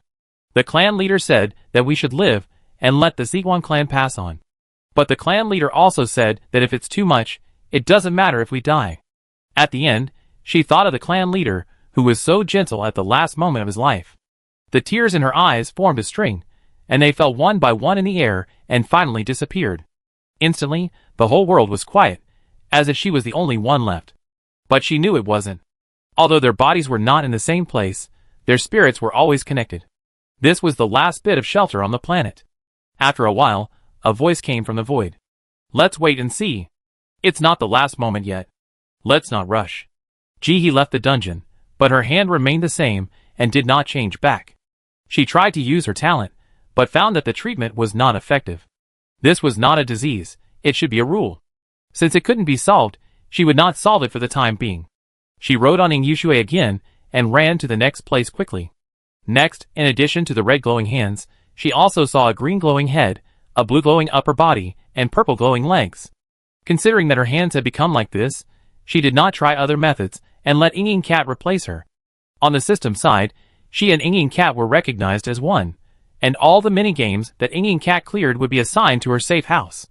So she found that after Ingy and Cat with a green glowing head came out, his IQ would be significantly lower, and he would only giggle and try to lick her fur with a harmless look. Entering the game with a blue upper body, when you come out, gravity will be added, as if you are carrying a heavy object, and your movement speed will be reduced to a certain extent. Although it is not obvious at the moment, Jihee guessed that this buff should be superimposed. If you enter it several times, it is hard to say. When the difficulty of the safe house game is significantly increased, except for Jihee, the speed of obtaining safe houses for everyone has obviously decreased. Just when they thought that the number of safe houses obtained by the first place on the leaderboard would stagnate, everyone watched as the number of safe houses behind Jihee began to rise at a strange speed. 82, 98, 143, 162. When the countdown was left with 24 hours, the number of safe houses under Jihee's name had reached 312. It was 10 times the number of the second and third place combined. After all, if they wanted to get a safe house, they had to do it themselves, but at their level, their own lives were far more important than getting a safe house. On the contrary, Jihee has been fighting on the front line. 312 safe houses tied to her body made her natural recovery speed terrifying. In a 5-minute chase, she could even heal herself and more than 20 wailing cats at the same time. With stiff hands, Jihee looked up at the leaderboard above her head. In the past 2 days, it was not as easy to get points as it was at the beginning. The upright jackals scattered everywhere have found their tribes and started collective activities. The human race's siege plan is no longer useful. Their team battle was behind the other team by more than 10 million points. Such a huge gap made the talents begin to despair. The safe house was dead silent these days, and there was no one to quarrel. The base had never given up its efforts. They had obtained more than half of the more than 10 million points of the human race. Chapter 747. But they gave most of the points they got to Jihee. At this time, the points behind Jihee's name have reached 5 million. It looks a lot, but it is not enough to buy 9 planet origin stones. Even if the 5 million is spent, there are still 4 missing. What's more, if she uses it, the difference between the points of the human race and the upright jackal race will become a terrifying 15 million points. In one day, the difference is so huge that the human race can just raise their hands and surrender. Seeing that there are only a few minutes left before the mall will appear, Jihee sank his consciousness into his mind and controlled the upright jackal to transmit the points to her. Soon, she heard the sound of points coming one after another. XX gives you 20,871 points for free. XX gives you 42,100 points for free. As the points came one after another, Jihee's personal points were growing rapidly. Finally, her personal points broke 6 million. And it was still rising. In the end, the points obtained by the upright jackal tribe decreased by 800,000, while Jihee also increased by 800,000, and the total points exceeded 6 million. But this did not change anything. Jihee looked at the huge difference in points above her head, sighed in her heart, closed her eyes, and used the omniscience fruit. After a moment, her body trembled slightly, and the next second, a clever little beast appeared in the same place. It sighed humanely, sat upright, eyes wide open, and looked up at the score column above its head. A soft breath came from behind, followed by a tongue with soft barbs gently scraping across her body, bringing a tingling feeling. Then came the second and third. The whimpering cats surrounded Jihee, and each of them wanted to lick the boss's fur. Jihee, She knew it would be like this. Cats, no matter how old they are, like to lick the fur of the creatures they like. Countdown 24 hours. The shop opened, Jihee skipped the items worth hundreds of thousands of points and scrolled down. He saw the product he wanted. Remove negative buff, 10 points / time. Jihee clicked and bought one for herself and each whimpering cat around her, which cost hundreds of points. But she had to buy it. If she didn't buy it, the buffs on their bodies would keep stacking up, and in the end, her hands would be as hard and heavy as stone. After feeling her body lighten, she turned back into a human, stood up, and clicked on the mall while moving her body. Scrolling down, she found a new item. Teleportation disc. Can be teleported to a specified coordinate point. 1,000 points / piece. Jihee stared at this new item, and many thoughts flashed through his mind. She closed her eyes, and finally made up her mind. The future is not immutable, and a chance of winning of more than 50% is enough for her to make up her mind. After a moment, she raised her hand and took out the teleportation prop she had obtained before, stuffed the energy stone in it, and carefully put it close to her body after confirming that it could be used. She raised her hand, and swiped to the top planet origin stone. After clicking to buy one, she saw that the points under her name instantly decreased by 1,000,000. She raised her hand again and transferred the remaining points to the upright jackals in her mind that controlled the soul at a frequency of once every half a minute. While rowing, she looked up and stared at the personal score ranking list above her head. Wait patiently. Her plan was not foolproof. After all, the total score of the planet was there. If someone was determined, this plan could not be hidden from others. But she was gambling on the arrogance of the person in power who had been on the top for a long time, and also gambling on the other party's confidence in his own strength. She was also gambling on the other party's curiosity about the origin stone of this planet. Her heartbeat accelerated slightly, and she went over the plan in her mind again, pursed her lips, and continued to transfer the points at a frequency of once every half a minute. Everyone looked up, and the points above the human race were falling at a speed visible to the naked eye. -1,000,000. -1,000,000. The total points behind the upright jackal began to rise. On the third day of the mission, after the points mall was opened, a new product that removed the negative buff appeared. From this point, it can be seen that this mall is keeping up with the times. Then, based on the latest product, the teleportation disc, the personal location should be announced on the last day of the game.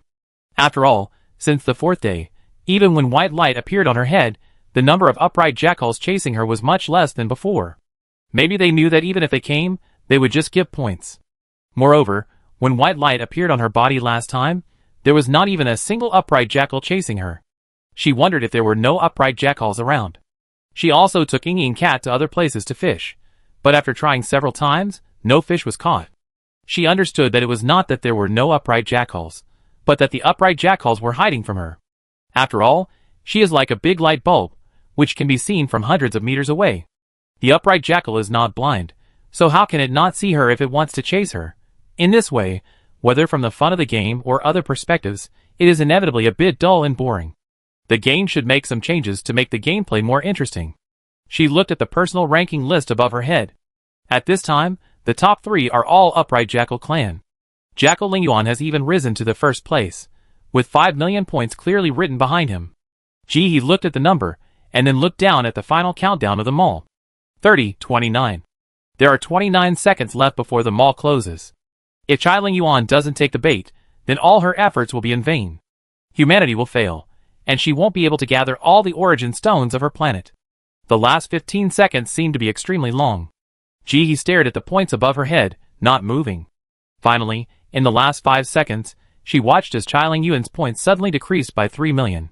The second place, Chai Jusan, also lost 3,000,000 points. The third place only lost 1,000,000 points. The final individual station ranking became: first, Chai Lingyuan 2,000,000 points. Second, Chai Jusan 1.1 million points. Third, Chai Ningming 1.01 million points. The third place Chai Ningming is Jihe's own Chai, and her 1,000,000 points were transferred from Jihe. The third place originally had more than 1.8 million points, but after spending 1,000,000, only 80 were left, and she fell out of the list directly. But it doesn't matter, she will be back soon. Jihe couldn't hide the smile on his face, and quickly issued an order in his mind, asking Chai and Chai Ningming to transfer 500,000 points each, and successfully bought a planet origin stone at the last second of the countdown. Chapter 748. The points mall turned into a light spot, and disappeared in an instant. Jihe held the planet origin stone in his hand, raised his head, and looked at the person above him. The third place on the list reappeared again. The heavy stone hanging in his heart fell to the ground. Now there are still 7 planet origin stones to upgrade the space. And these 7 are in the hands of the 3 upright jackals on the list, 3 for Jackal Lingyuan, 3 for Jackal Curse, and 1 for Jackal Bone. After they spent a total of 7,000,000 points to buy these 7 space origin stones, the total points leading the human race in the planet station became about 12,000,000. It looks like the gap is still big, but in fact, it has narrowed a lot. Of the 12,000,000 points ahead, 4,000,000 points belong to the human race, and he can transfer them back at any time. At this time, the real points gap between the upright jackals and the human race has narrowed to more than 3,000,000. Although it still looks very different, it is much better than the 10,000,000 difference at the beginning. He closed his eyes, calmed his thoughts, put the crying cat into the space, and flashed into the space. As soon as he entered, he waited for a few minutes before a familiar knock came from the door.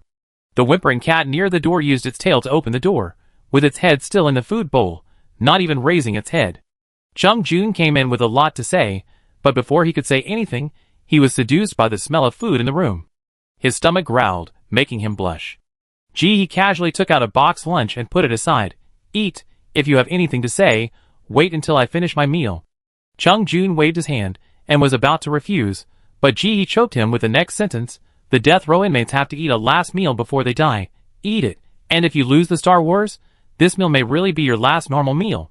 Chung Jun thought about the current situation of the planet with earthquakes every day, volcanic eruptions, serious air pollution, and no food to be found. He wiped his face vigorously, sat down, picked up the lunch box and started eating. It smells good. It smells really good. Chung Jun ate 2 boxes of Jihee's delicious food at once, and then stopped. Jihee saw that he was not full and tried to persuade him, but he just said, enough, enough.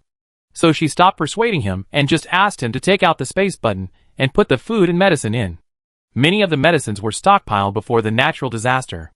At that time, she thought she would need them, but in the end, she didn't use any of them. Now she gave them all to Chung Jun and the others, which was considered to be making the best use of them. Chung Jun watched her packing the supplies and advised, don't give them all to us, keep some for yourself. The situation in the interstellar space is still unclear, you should keep some supplies with you. The pollution level of those foods is very low, and they should be able to be sold at a good price in the interstellar space. We don't want them. Jihee raised his eyes and glanced at him. Chili possessed it. This sentence choked Chung Jun's words. Chili knew that his most distinctive characteristic was that he was long-winded, especially long-winded. Jihee packed the supplies and threw them into Chung Jun's arms, then spoke slowly, I now have 4 million points in the Zhili Chai account, which can be transferred back at any time. After deducting these 4 million points, the Zhili Chai total account is only 3.5 million points higher than the human race. You should have seen it just now. The total points of the top 3 in the personal list add up to exactly 3.9 million. If you take their points, the human race can win this war. Do you want to cooperate?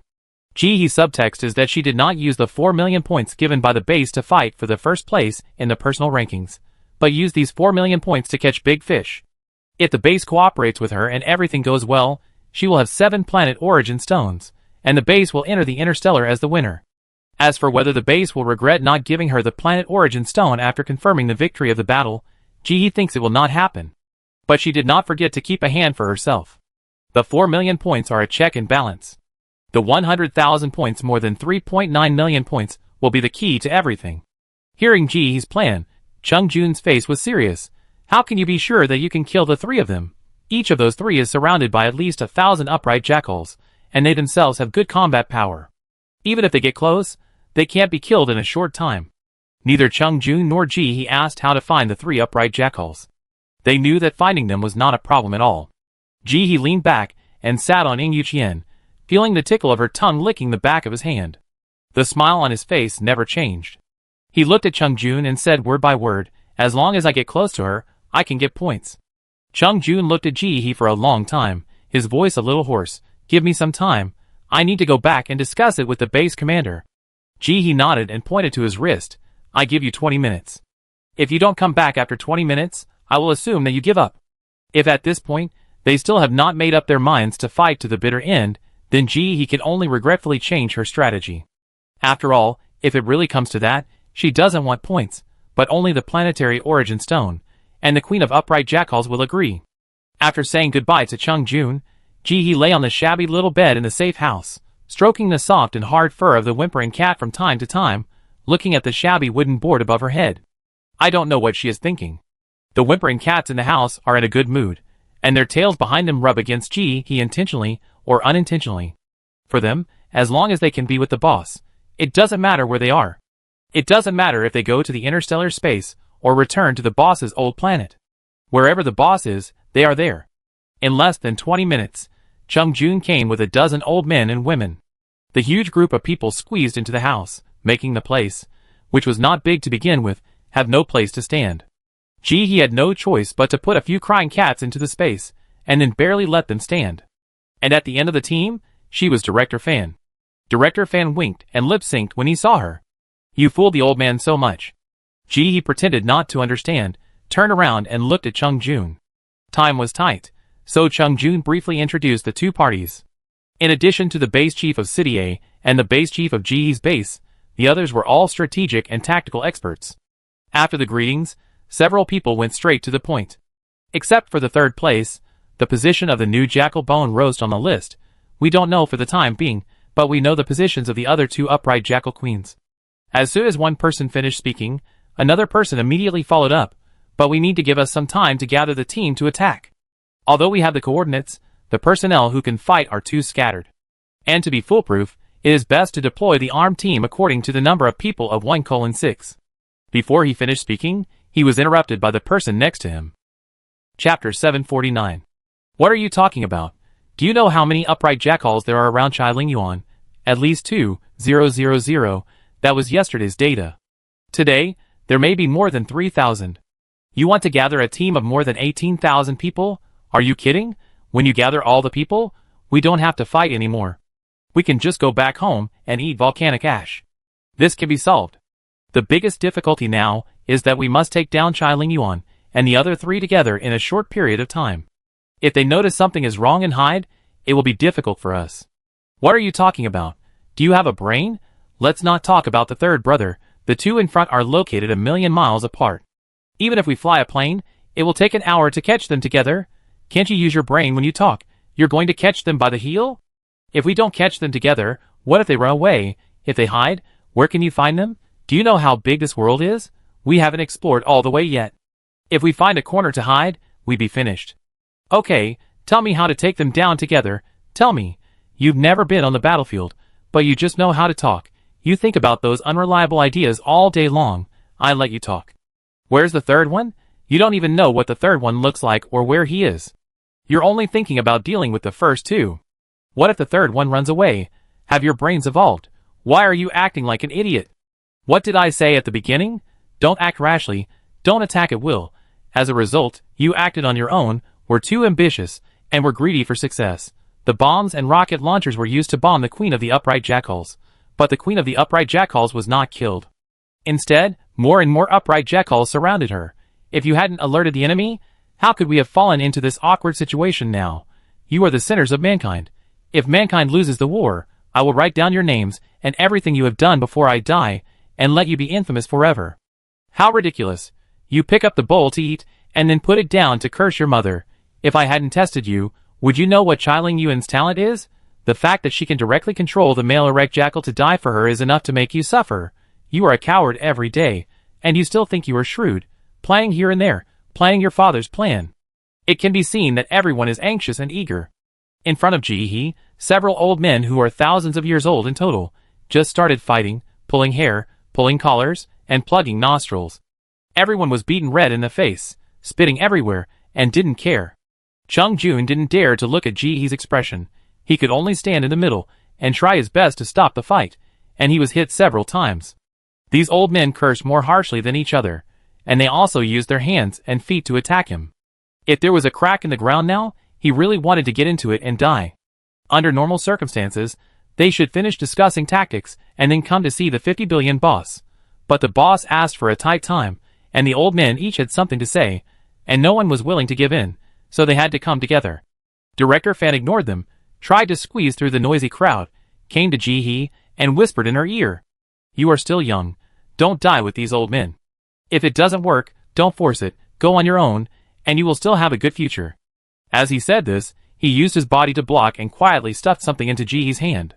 Jihee glanced down and recognized that this was the most popular teleportation item in the mall. The teleportation range is only 1,000 meters, and it is a one-time item. It is not expensive for Jihee, but it should be expensive for Director Fan, right? After all, when he was the poorest, he couldn't even eat bean cakes, otherwise he wouldn't have run to death for Bing Tao Ao. No need. Jihee stuffed the teleportation prop back. I will win. Why are you so stubborn, kid? Director Fan's face turned red with anxiety. He grabbed Jihee's arm and wanted to stuff the prop back. You don't know how terrifying the upright jackal queen is. She has strong combat power and countless substitutes. Even if you cut off her head, her male favorite will die for her. It is basically impossible for you to kill her. Jihee looked at Director Fan's true feelings and understood. Did these people not believe that she could kill the upright jackal queen and get points? She blinked, not surprised by the distrust of others. She just put the teleportation prop that Director Fan had put in her hand back again, and said, "I give you 30 minutes to go back and organize the team. When the time is up, no matter whether you are ready or not, after the next system announces the coordinates, I will attack the Jackal Lingyuan who ranks first on the list."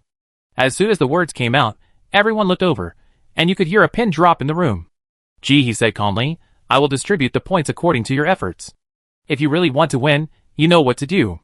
After that, she did not give others a chance to speak. With a thought, everyone in the room was sent out, including Director Fan and Chung Jun. She was no longer in the top 3 of the rankings, so she would not be excluded from the safe house. But this did not mean that she did not know the new changes in the game. Just now, in the last 24 hours, the new changes in the top 3 of the rankings came out. In addition to the normal white light that will rise from the body to attract people around to attack, there will also be a real-time updated coordinate after the personal list, which is convenient for those who want to chase and kill to teleport. At the same time, during these 5 minutes, the points mall is open. Although there is only one product, that is the teleportation prop, the meaning is also very clear, allowing you to chase and kill remotely. Ji-hee knew the concerns of the old men, but she was not prepared to obey. She didn't rely on their support to get to where she is today, so she naturally followed her heart. She had already saved her points to give the human race a chance for a final battle. If these people still didn't seize the opportunity and hesitated, she would have nothing to say. Summoning the wailing cat again, Ji-hee lay down and sorted out the information about the Queen of the Upright Jackals in her mind. She had never thought she would lose. Not to mention the more than 24 wailing cats around her. In this dungeon, at the peak time, thousands of upright jackals had been killed within 5 minutes. Just say that she, relying on the protective shield, even if she stood still and let them chop, it would take a long time. In addition, she didn't count the healing talent and double damage. Chapter 750.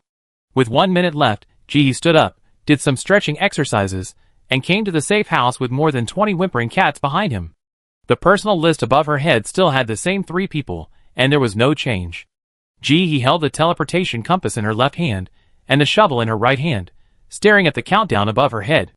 If everything goes well, she hopes to kill Chai Lingyuan and catch Chai Ju-san in these 5 minutes. But she doesn't think it will go that smoothly.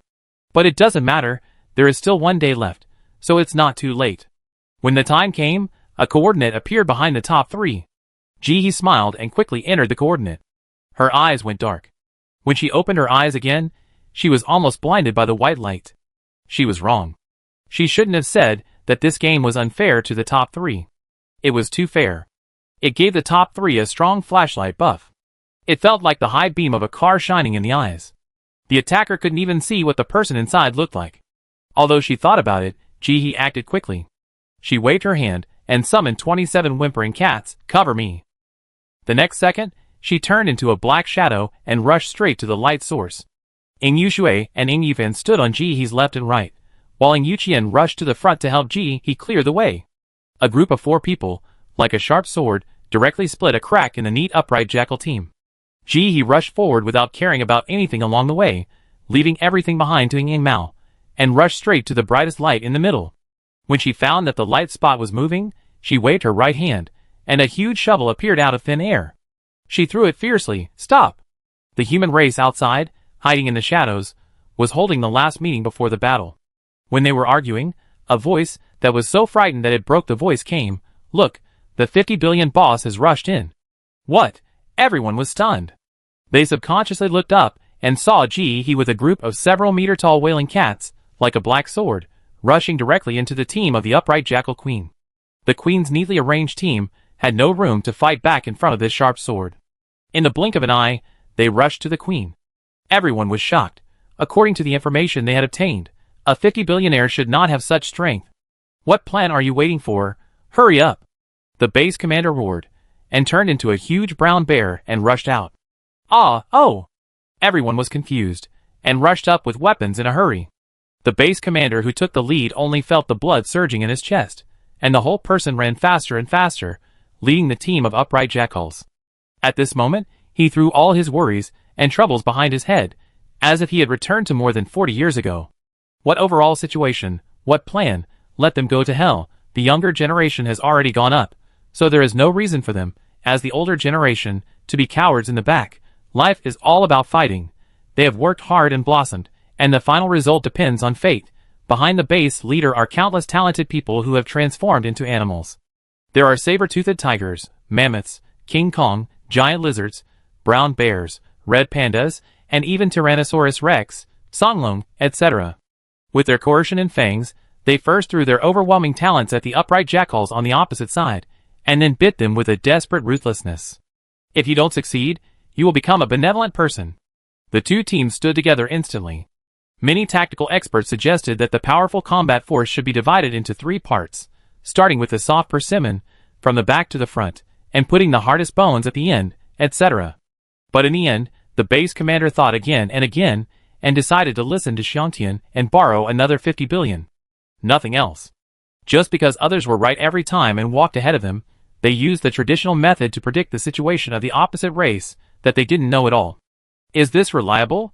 So in the end, he thought, let's give it a try. If it succeeds, they will get 2 million points, which is a big deal. At that time, the human race will have hope, and they can also make a Jedi counterattack or something. He has come to the front of Chai Lingyuan under the protection of Ying Cat. She can't spare the energy to pay attention to other things. The huge shovel, with an unstoppable momentum, shot straight into the aperture, but was blocked by Chai Lingyuan pulling a male upright jackal substitute. He was not surprised. She stepped on the corpse, pulled out the shovel fiercely, and smashed it hard at Chai Lingyuan with a force of 10,000 pounds. Someone come!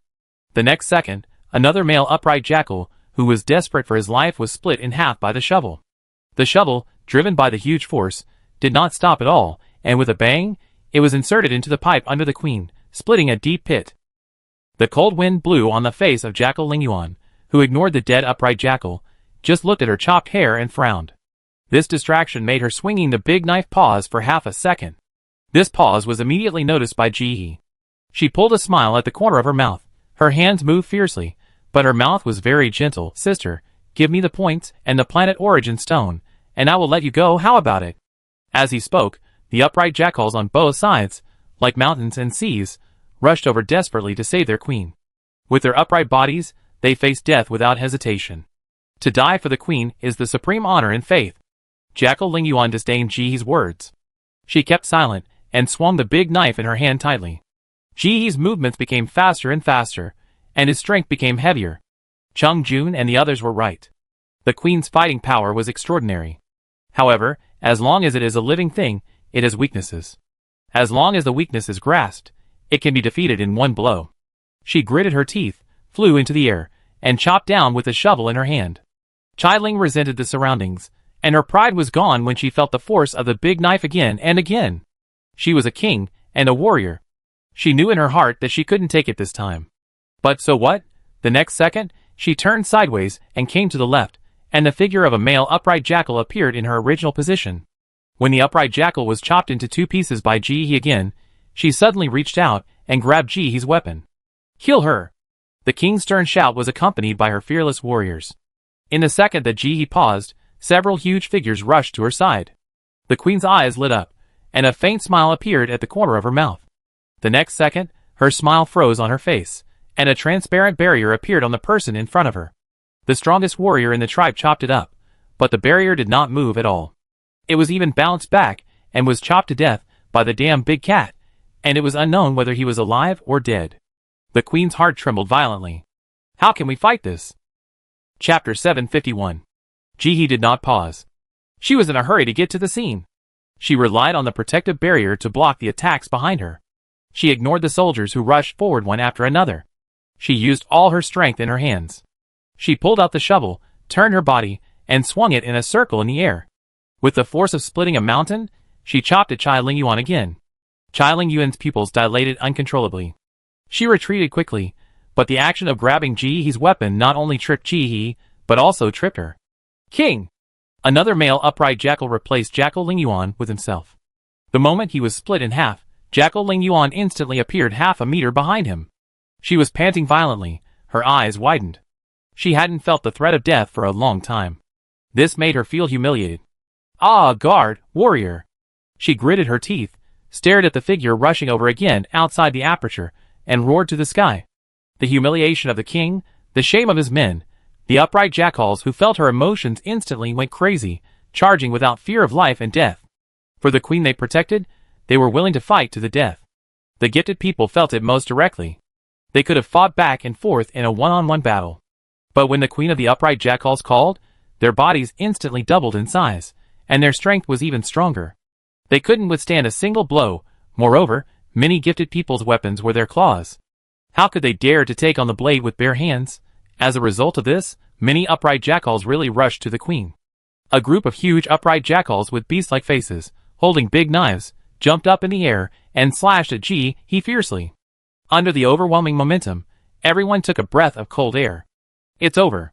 There's no way to hide. Why don't those cats protect her? Ji-hee seemed to be unaware, and still slashed at Chai Ling-yuan fiercely. Chai Ling-yuan had a determined smile on her face, and waited excitedly for the thief, who provoked her to be cut in two. Arrogant little thief, now I show you how terrifying the power of the upright jackal clan will be with the blessing of the queen's faith. They are omnipotent, and your shield is rubbish under this kind of attack that can split mountains and seas. A sand scorpion fruit suddenly appeared in Ji-hee's palm. She kept her attack speed unchanged and exerted a little force on her palm. The next second, the big knife behind her slashed at her fiercely. In the eyes of the crowd, and the queen's ecstatic eyes, her whole body was like a sand castle. After being chopped by the knife dozens of times, it shook slightly for a moment, and then returned to its original state. This time, she didn't even use a shield. The people watching outside breathed a sigh of relief quietly, and their hearts finally stopped beating. Chai Ling-yuan's face darkened, and he shouted angrily, "Waste!" But Ji-hee had already rushed in front of her again, grinning, and said in a neither light nor heavy voice, "My queen, I'm saying it for the second time, leave the points and the planetary origin stone to me, and I spare your life." The next second, the shovel chopped down fiercely. Chai Ling-yuan's face returned to calm, and she pulled another guard to block in front of her. The panic just now was like the wind blowing silently. "I must admit that you are very strong, but you know nothing about my strength. My hundreds of thousands of subordinates are willing to die for me. Before you kill me, do you want to look back? Your people are almost dead." She admitted that the man in front of her was indeed very powerful, but a beast with a group of sheep would also be dragged to death. "If you are willing to retreat, I will divide the points equally now, and I will give you the personal list." Chai Ling-yuan felt that this was a great gift. If the little thief in front of him was smart, he should have made this choice. Ji-hee didn't even turn his head, and chopped down with the shovel in his hand, one after another, faster than at the beginning. Finally, at a certain moment, when Queen Chai Ling-yuan subconsciously pulled someone to die, there was a loophole in the airtight protection behind her. Ji-hee's eyes flashed, and a triumphant smile appeared on the corner of his mouth. The shovel at his hand that was about to chop down turned along the trend. "Thank you, Queen, for your cooperation." Chai Ling-yuan looked at the man's movements, his heart pounding, and he felt that something was wrong. "Don't." The person in front of him disappeared out of thin air. The next second, the upright jackal exclaimed behind him, "Queen!" "No!" This voice made Chai Ling-yuan's iron-hard heart jump for a beat. She lost all her planning and calmness. She turned around suddenly, just in time to see the back figure rushing towards the guards. She once again transformed a 3-meter-long sword in her hand, gathered all her strength in herself, her muscles bulged, and her human-like face instantly turned into a jackal. She rushed forward suddenly, and her speed was more than 5 times faster than before. But it was too late. Ji-hee came prepared. With her body made of sand, and the cooperation of the big wind mushroom, her whole body turned into wind and sand. Before anyone could react, she grabbed a male jackal in gorgeous white gauze, and lifted it above the clouds. Ji-hee pinched the jackal's neck with his right hand, poked his head out, and smiled softly at his shoulder. "Sorry, Queen, maybe you haven't heard our proverb, once, twice, but never 3 times, but it doesn't matter, now you know it, and this is the 3rd chance I'm giving you. I hope you take it. Give me the points and the planetary origin stone, okay?" "Queen, it's over." "Queen, eh?" Looking at the Queen, and the Queen motionless, Ji-hee narrowed his eyes, and showed an ambiguous smile. He exerted a little force in his hands, and the male erect jackal beside him immediately became short of breath. The Queen's heart trembled. Still didn't speak. Amid the earth-shaking screams, Ji-hee's meaningful voice came again. "Have you decided to give up your queen? It's a pity that the beauty you carefully cared for will turn into bones before you succeed. Your love is so fake, isn't it, beauty?" Ji-hee turned her head, and looked at the jackal standing upright beside her. This glance made her raise her eyebrows. No wonder the Queen liked him so much. This face, and this figure were really like a jade tree on the steps of a jade tree. When their eyes met, it was better than countless prosperity. However, Ji-hee didn't get it, and didn't have that feeling. After blinking, she moved her hands more and more vigorously, pinching the beauty subconsciously to open her mouth to breathe and frown slightly. Ji-hee turned her head and gently pushed the man under the queen's hateful eyes. The man was pushed down from the cloud, and the whole body weight was on Ji-hee holding his neck. She still felt it was not enough, and her nails gently scratched the man's cheek, threatening, "Are you hesitating? Queen, do you want to think about the queen's love again? Her love is too cheap and not worthy of you. What should I do?" Chapter 752. Kai Ling Yuan finally couldn't bear it anymore. Her heart was trembling and she roared, "Shut up! I give it to you!" She couldn't let the female in front of her continue talking. Her queen would really be moved. Male erectus jackals are such animals. They worship the strong crazily. This is a gene engraved in their bones, and cannot be changed. If she lets the person in front of her say a few more words, then, even if the tribe enters the interstellar, her queen will no longer belong to her. Thinking of this, she closed her eyes and spoke again. Her calm voice was filled with hatred that could not be concealed. "Your name. Borrow another 50 billion from the sky," Ji said, but his hands did not relax. "And there are planetary origin stones. Don't forget them." Chai Ling gnashed her teeth in resentment. How could such a powerful person speak so petty? How could she not give it to her? She casually threw 3 planetary origin stones from her pocket to Ji-hee, unable to hide her anger. "Let my queen go now." Ji-hee sent the planet origin stone to the space the moment she received it. After confirming that it was genuine and the points were received, she smiled and said, "Brothers, retreat, the points are in hand." After that, she winked at Chai Ling Yuan under her. "Tell your men to stop, we are leaving." Chai Ling Yuan closed his eyes, suppressed his anger, and said, "Stop." She thought to herself, "Let you be arrogant." Even if they lost 2 million points, the upright jackal tribe still led the human race by more than 5 million points. The victory or defeat was already decided. These people were just counterattacking before death. As the victors, they didn't need to do that. As for the planet origin stone, they didn't know what it was for anyway, so they just gave it to her. Thinking of this, she felt much better. This voice pierced through the entire battlefield, injecting a shot of adrenaline into the human race, who were at the end of their strength. After they looked at each other, they suppressed their joy and evacuated the battlefield in an orderly manner. Ji-hee waited for everyone to leave, threw the queen down, and disappeared in a flash. "Thank you, queen, see you next time." The second the queen left her hand, countless attacks stabbed Ji-hee. Chai Ling Yuan looked at Ji-hee's figure and said hatefully, "You won't succeed. Chai Guji will crush your bones and swallow you bit by bit." Ji-hee didn't say anything. The second before the attack fell on her, she disappeared out of thin air. And Chai Ling Yuan finally received her queen. She hugged the treasure she had lost and found tightly, gritting her teeth in hatred. Damn it. Just when she wanted to tell her heart to the queen, she looked down at the queen's expression, and her whole jackal split. "Are you tempted, queen? Do you like that reckless woman?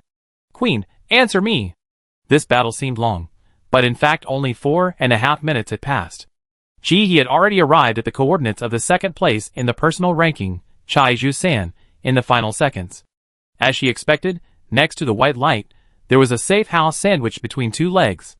And Chai Ju-san was standing on the safe house, surrounded by more guards than Chai Ling Yuan. She has the dignity of a king and the caution that is unique to the Chai Curse clan, but she is not a sentimental person like Chai Ling Yuan. However, how can one not be arrogant after sitting on the throne for a long time? Ji-hee went through the information about Chai Curse-san in her mind and rushed over instantly.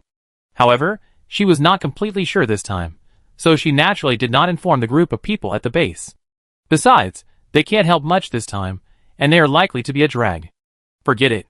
Chai Curse-san, who was sitting on the male pet, contacted her through a special channel after discovering that the first one belonging to Chai Ling Yuan above her head disappeared, and started to taunt her mercilessly. "Waste. How can a disabled person with a head full of love trash be equal to me? I decided to deprive you of your throne and bring your tribe under my name." Before he finished speaking, the unceremonious and sarcastic voice of Chai Ling Yuan came from the other side. "Stupid coward, hide in the ditch and eat shit. Didn't you win the throne just by farting? You still have the nerve to laugh at me? Oh, I remember that you also exchanged 3 planet origin stones for comparison? Ha ha, you must keep that thing. That's a treasure." Chai Ju-san's rise to power was not glorious. She hated it most in her life when people talked about her smelly farts. Now she heard herself being laughed at by her rivals, and she gritted her teeth in hatred. "Chai Ling blames you, a worthless idiot with a shit head. Before she finished her words, she felt a murderous intent. The hair on her body stood up instantly. She subconsciously rolled back. The next second, the ground where she was split open, and a huge shovel was inserted into the pipe under her. A thin figure pulled up a shovel and chopped it horizontally in the air. Along with the sound of breaking through the air, there was a crisp female voice. "Hello, Queen of the Third Jackal Curse. I won't introduce myself. The purpose of my coming here is to get points and planetary origin stones. Please give them to me, okay?" Bang, as he spoke, the shovel fell from the sky again. After slashing a group of upright jackals, he rushed straight to the third jackal curse with Okita's killing intent. She broke out in a cold sweat instantly. From the communicator in her hand, she heard the undisguised evil laughter of Jackal Ling Yuan. "Did that evil star come to find you? Ha! For the sake of our decades of friendship, I tell you, kneel down quickly. Save some dignity for yourself. It's not shameful to lose to a female. Ha ha." Kaiju San cursed inwardly and dodged in a panic. Her skills were good, but not the best. She didn't rely on skills to get to the top, but on talent and planning. She raised her two knives and fought back in a panic, cursing in her heart. What kind of monster is this? How can it be so strong? At this time, her guards finally rushed up. She stepped back, wiped the sweat from her forehead with the back of her hand holding the knife, and said hatefully, "Kill her." But to her surprise, the human female's body turned into a ball of sand. All the guards' attacks could not cause any harm to her. She did not even dodge or avoid. After being smashed into sand, he rushed towards her again through the gaps between the guards. Kaiju San asked the guards to guard her in 3 layers inside and outside, intending to protect herself from being hurt, but who knew that this person did not follow common sense. These guards not only did not cause any obstacles to her, but instead hindered Kaiju San when he was dodging and retreating. She was almost slashed by that person several times because there were too many people behind her. This made her even more frightened. But she didn't dare to ask the guards to move aside, for fear of falling into the enemy's trap. From the information she got, she knew that although the human race on the opposite side was not strong in combat, they had many strange props. There were props for attack, defense, control, and escape. Chapter 753. How could she know whether letting the guards disperse was the conspiracy of the thieves in front of her? If she did so, wouldn't she fall into the enemy's trap? After all, they usually like to do things like using numbers to bully the few. This person is probably just a vanguard. There may be many people hiding in the darkness, not far away. Catcher Curse 3 is worthy of being a queen who lives underground and is good at hiding. He used all his strength, but still failed to kill her. She was also led to run around the safe house for a long time. At this moment, the white light rising from her body had disappeared. If he hadn't stared at it closely, she could easily have hidden herself in the upright jackal. After all, male and female upright jackals looked very similar in her eyes. Not only that, she had to keep a close eye on him to prevent him from being left behind when Jackal Curse 3 and the group of guards behind him went into the safe house. She thought a lot in her mind, but her hands didn't stop moving at all. She used all her strength to swing the shovel every time. She was thinking that even if she couldn't cut Jackal Curse 3, she would blow away the guards around Jackal Curse 3. Anyway, she was the sand in her hand, and those upright jackal guards had no way to deal with her, but she could rely on her great strength to show them a show of conquest. Jackal Curse San, who dodged in a panic and occasionally counterattacked, was also weighing in his mind. She hid near the safe house, just because she was naturally cautious, not really ready to go in and take a gamble. She didn't know what the game in the safe house below was, how difficult it was, how high the mortality rate was, and how many people could enter. At the same time, she was not sure if she could last until the countdown ended in the game if she entered with the guards now. Of course, there is a great possibility that she will not be able to hold on. After all, there are still more than 20 hours to the end of today, not more than 20 minutes. If it is not more than 20 hours to the end of the game, but 3 hours, or even 4 hours, she is willing to take a gamble, but it is more than 20 hours. If there is no accident, this copy will not last that long. There is another disadvantage of entering the game. If a bad person, this damn offender also follows her into the game, then she will. Thinking of this, she was shocked. Damn it, this offender in front of her, wouldn't he have such a purpose? She tried to maintain her queen's dignity, her eyes sparkling, staring at offender, tell me your name. You already have the answer in your heart, don't you? He didn't breathe, her eyes were piercing as she stared ahead, her foot stepped hard on the upright jackal that was chasing her, her figure flashed quickly. She rushed to the side of Jackal Curse 3, swung the shovel down, and went straight to Jackal Curse 3's head. But her voice was earnest, Even with some earnest words, Queen, you still have a bright future and endless wealth. Why do you have to make things difficult for a barefoot like me? You are leading the human race by so many points in the interstellar war. Even if you give me the more than 1,000,000 points in your name, the human race cannot catch up. Why do you want to put yourself in such an embarrassing situation? It is meaningless for you to insist like this. Chai Lingyuan gave up the moment she saw me. My dear Queen, don't do stupid things. Think about it. After today, the upright jackal tribe will enter the interstellar, and Chai Lingyuan and Chai Guji will step on your corpse. Are you willing? Jihe's words hit the sore spot of Chai Jusan. The three of them have been fighting, and no one is willing to give in. If her corpse is used as a stepping stone, she will definitely not be willing. Thinking of this, she paused slightly. Jihe's eyes flashed, and she seized the opportunity, and slapped the shovel at Jackal Curse 3 with an unstoppable momentum. Jackal Curse 3 was slightly startled, but still managed to stay calm. She inserted the knife into the pipe under her body hanging in the air, and instantly released a foul smell. She felt proud and ashamed. She also hated the person in front of her. She had never used this talent since she reached the top, and she didn't expect that the person in front of her was so strong that he could force her to such a point. But that was all. It was worth it for her to die if she could be pushed to such a point. She looked at the person wrapped in yellow smoke with some pity, and waved casually to the guards, who were still awake behind her. Go pick up her body. She had never thought of the second possibility. Her mother had several daughters, which one was not better and more decent than her, but the one who finally reached the top was her daughter, who could not stand up to the stage. She did feel ashamed, but her heart was also mixed with her pride and confidence. So what if the talents of those upright jackals sound nice? Are they not practical? In the end, they can only die because of her unworthy talent. As for the possibility of Jihe surviving, she never thought about it. A mere human, with such a weak body, still wants to resist the irreversible destiny. It's just wishful thinking. With this sense of superiority, when Jihe rushed out again and chopped at her again, Jackal Curse 3 lost her queen's composure for the first time and roared in disbelief. How is it possible? You didn't get knocked down by me. What on earth are you? Does it stink? It's okay, not too bad. Can I still bear it? Jihe inserted 2 earplugs into her nostrils. Her body was agile, not affected at all, and even her tone of voice did not change at all. She has experienced many tests such as fart bugs and cloud bugs, so she can only say that this level of stench is not good enough. Let alone her, even ordinary humans, not to mention those with a sensitive sense of smell, probably this level of stench is enough to make people cry. It really wasn't enough to faint. Kai Jusan turned his head to look at the dodging expressions and movements of the guards around him, and once again felt an indescribable shame rising in his heart, and at the same time, he felt a little complicated. Since she awakened this talent, she has been ridiculed openly and secretly, and no one has ever told her that it's okay if she doesn't stink. An indescribable subtlety surged in her heart. Look, she's not that smelly, right? The people in front of her didn't faint from the stink. The person in front of her interrupted her thoughts and approached again. So what? Helpful Queen, are you ready to sacrifice yourself to pave the way for Chai Lingyuan and Chai Guji? Chai Jusan gnashed his teeth, no longer as insistent as before, but still a little fierce. 50 billion. Why are you chasing me? Your current points are enough to make you the top 3 in the personal list. If you force me, don't blame me for being rude. Bang. With a sound, Jihe's huge force directly slapped a guard beside Chai Jusan into the darkness in the distance. He approached again, but felt a little regretful. Chapter 754.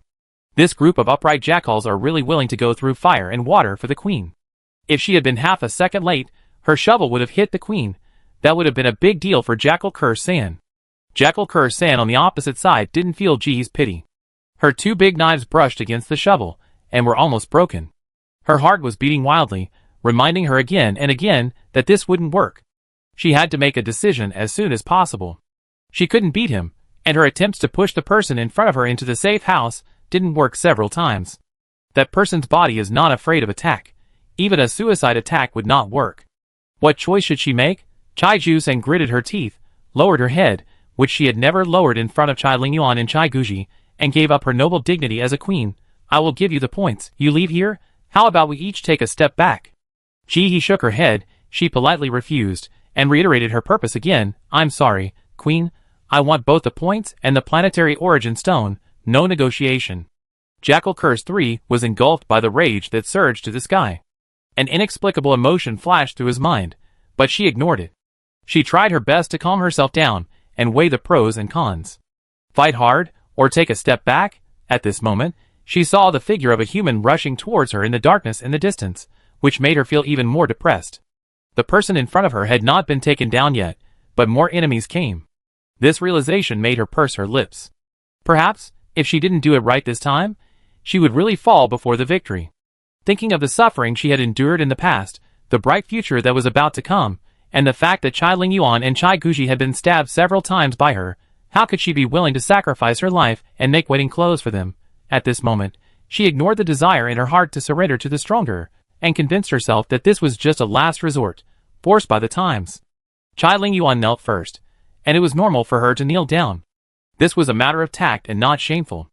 Anyway, they would all go to the Interstellar together, and maybe by then, they would meet again with completely different identities. Thinking of this, Jackal Curse 3 looked at the person in front of him who was attacking again, opened his mouth, and was about to give her the points and the planet origin stone. A huge suction came from the safe house in the distance. She was sucked in instantly. And the person in front of her jumped over without hesitation and followed her closely, reacting faster than her guards. Her surprised but slightly red face was reflected in the pupils of the person in front of her. She wanted to lower her eyes and stop looking, but she couldn't bear to look away. That person's eyes were all on her. Welcome players to the minigame, Treasures Collide. Players 2 halves. Players have arrived. Game starts. Opening her eyes again, Ji-hee appeared on a pipe as thick as spider silk. She moved her feet slightly, but the silk thread under her feet did not move at all. Fortunately, she could step firmly, which was better than a trampoline. Ji-hee thought about it in a playful way, raised her head, and looked at the doll in front of her, which was made of silk tubes, but was only the size of a palm. With short hair, round face and figure, the exposed arms were like lotus roots, one section after another, wearing a simple straight skirt over the knee, lowered her head, and clasped her hands together, twisting and turning, and occasionally looking up at Ji-hee. When they met, her eyes showed a trace of panic, and she lowered her head in a hurry. The next second, she seemed to react, raised her head, and looked at Ji-hee's chin. He recited the rules of the game a little stiffly. Your forehead shows the items to pass the level. Select them to pass the level. Hearing this, Ji-hee turned her head and looked at the upright Jackal Queen, Jackal Curse San, who was standing beside her with an ugly face. Her face did not change, and she smiled and nodded. Jackal Curse San glared at her, turned his head away, and stopped looking at her. What are you laughing at? It wasn't a friendly relationship to begin with, and now it's an openly competitive relationship. What's the point of hypocrisy? Ji-hee's focus was on the forehead of Chai Curse San. She thought she would see something different, but unexpectedly, there was no change on Chai Curse San's forehead. Is it because the game hasn't started yet, so it hasn't been displayed yet, or is it already displayed, but as a game player, she can't see it? With a question mark in her mind, Ji-hee turned around, squatted down, and chuckled gently. Baby, please tell me, since I can't see the items to pass the level, how can I determine whether it is a level? 2 blushes floated on the silk doll's cheeks. She lowered her eyes, and said in a thin voice, bring the item to me and ask me. If I nod, it will be judged as successful. Ji-hee looked at her, thinking, and didn't speak. What if you deliberately don't judge it as successful? I think it's unreasonable. There should be a clear rule. The questioning voice of the Jackal Curse 3 came from the side. Ji-hee and the little doll in front of her turned their heads at the same time. Jackal Curse 3 felt very unlucky.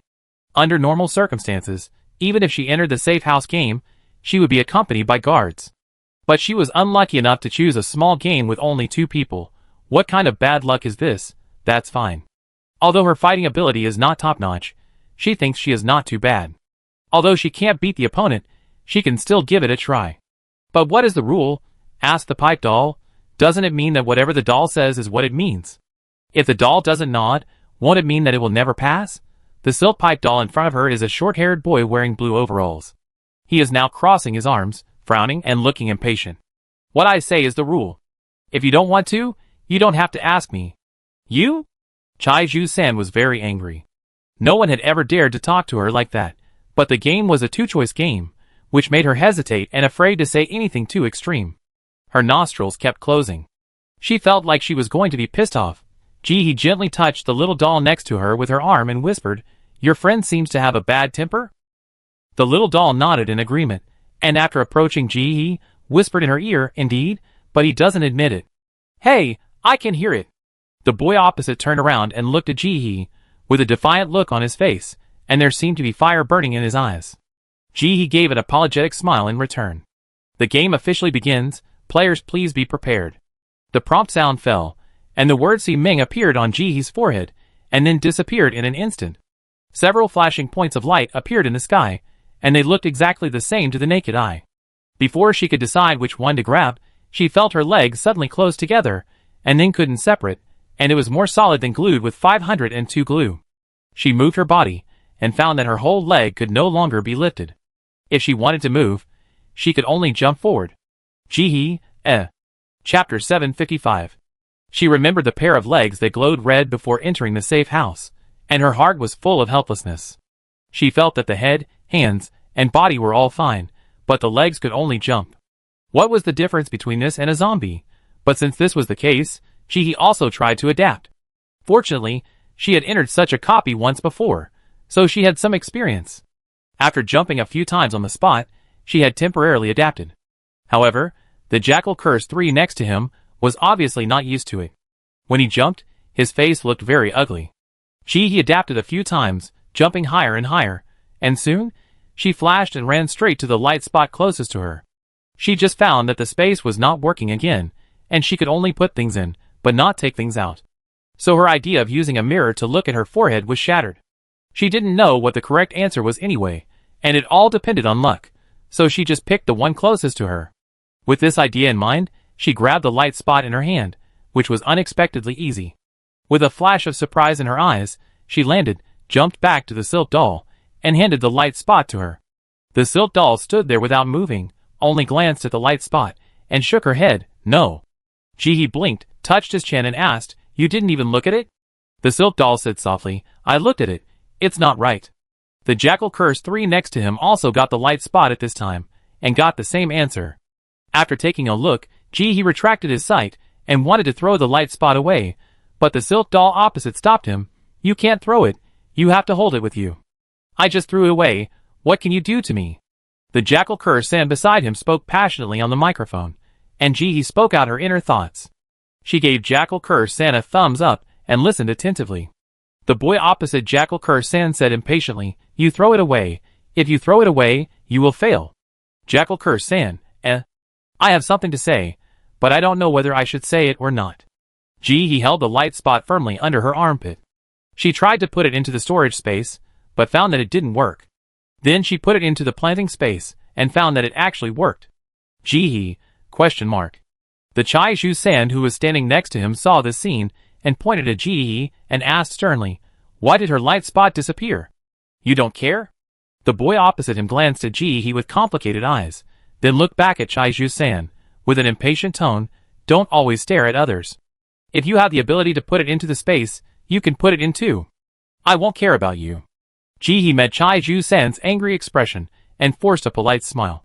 Then he turned around, flashed, and ran straight to the second light spot again. After she left, the two silk dolls looked at each other, as if they had made up their minds. The next second, a roar was heard in the air, and two huge turbid beasts appeared in the air. Ji-hee turned his head, and saw the two turbid beasts rushing towards the silk dolls, ready to swallow them. She subconsciously turned her body, and fell quickly. The shovel in her hand quickly appeared, and with a fierce throw, she nailed the turbid beast's huge mouth. The next second, she landed in front of the silk doll, and punched the turbid beast's chin that pounced on it again. After knocking it away again, she reached out and grabbed the doll behind her, clamped it on her waist, and said in a brisk tone, "I'm sorry, little friend, I may have to wrong you to follow me." Si Ming lowered her eyes, her cheeks reddened. "Yeah?" The Jackal Curse San next to her didn't react as fast as Ji-hee.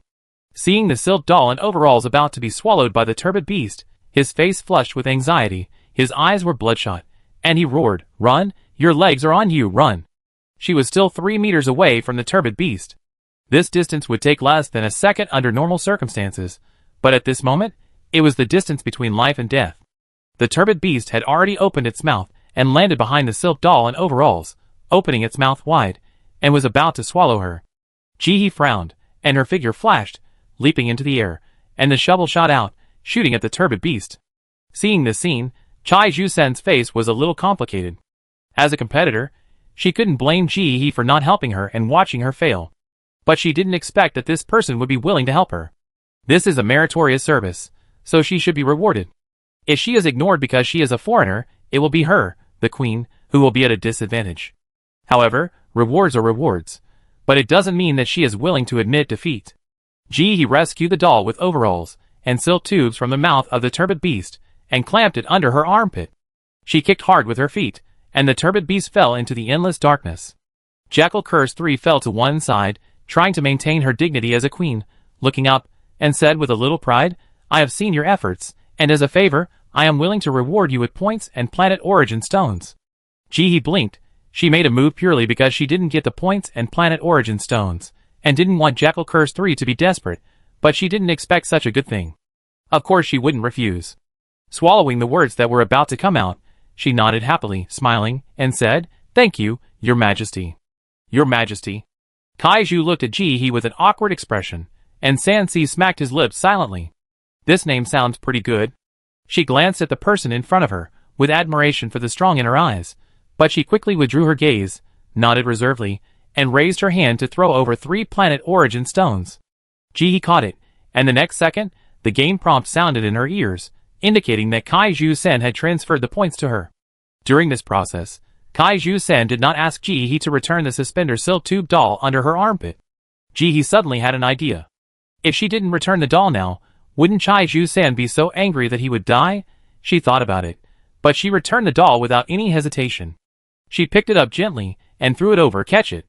Kaiju-san caught it with both hands and felt relieved. She was suspicious by nature, so she naturally thought about whether the man in front of her would not give her the doll and use it as a threat. But thinking of her unhesitating action just now, she subconsciously swallowed the words. Inexplicably, she just didn't want to show her weakness. Sure enough, the person in front of her did not disappoint her. She lowered her head and carefully tied the overall silk tube doll around her waist. This doll was related to the mission and could not be swallowed by the turbid beast. Ji-hee stared at her action of tying the silk tube doll, thinking. It was a bit strange. Just as she was thinking, another roar came from the air, interrupting her thoughts. Ji-hee frowned and turned her head to look.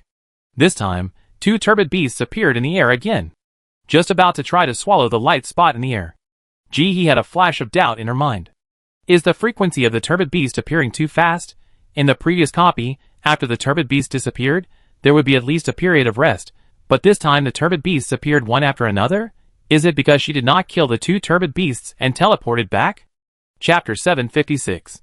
She wanted to, but she couldn't just watch the turbid beast swallow up the light spot. Who knew if that light spot was the reward for her mission? The Jackal Curse 3 beside her obviously had the same idea as her.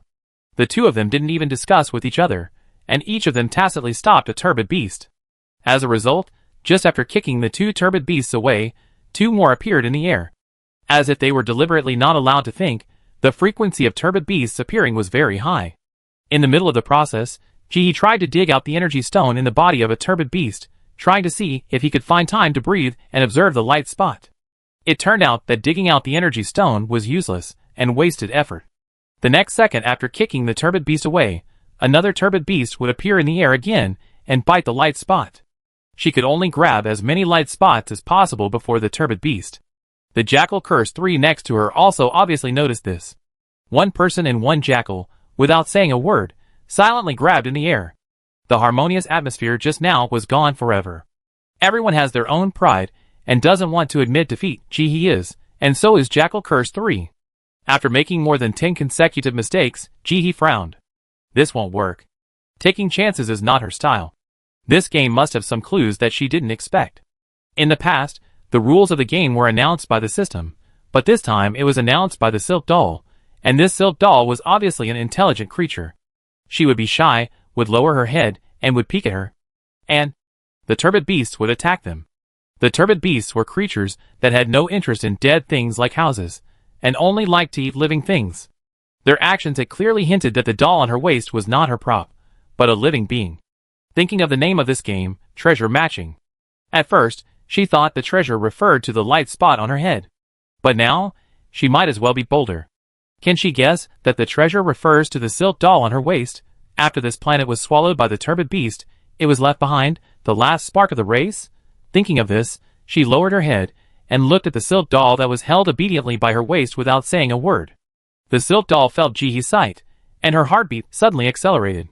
She was stiff and very nervous.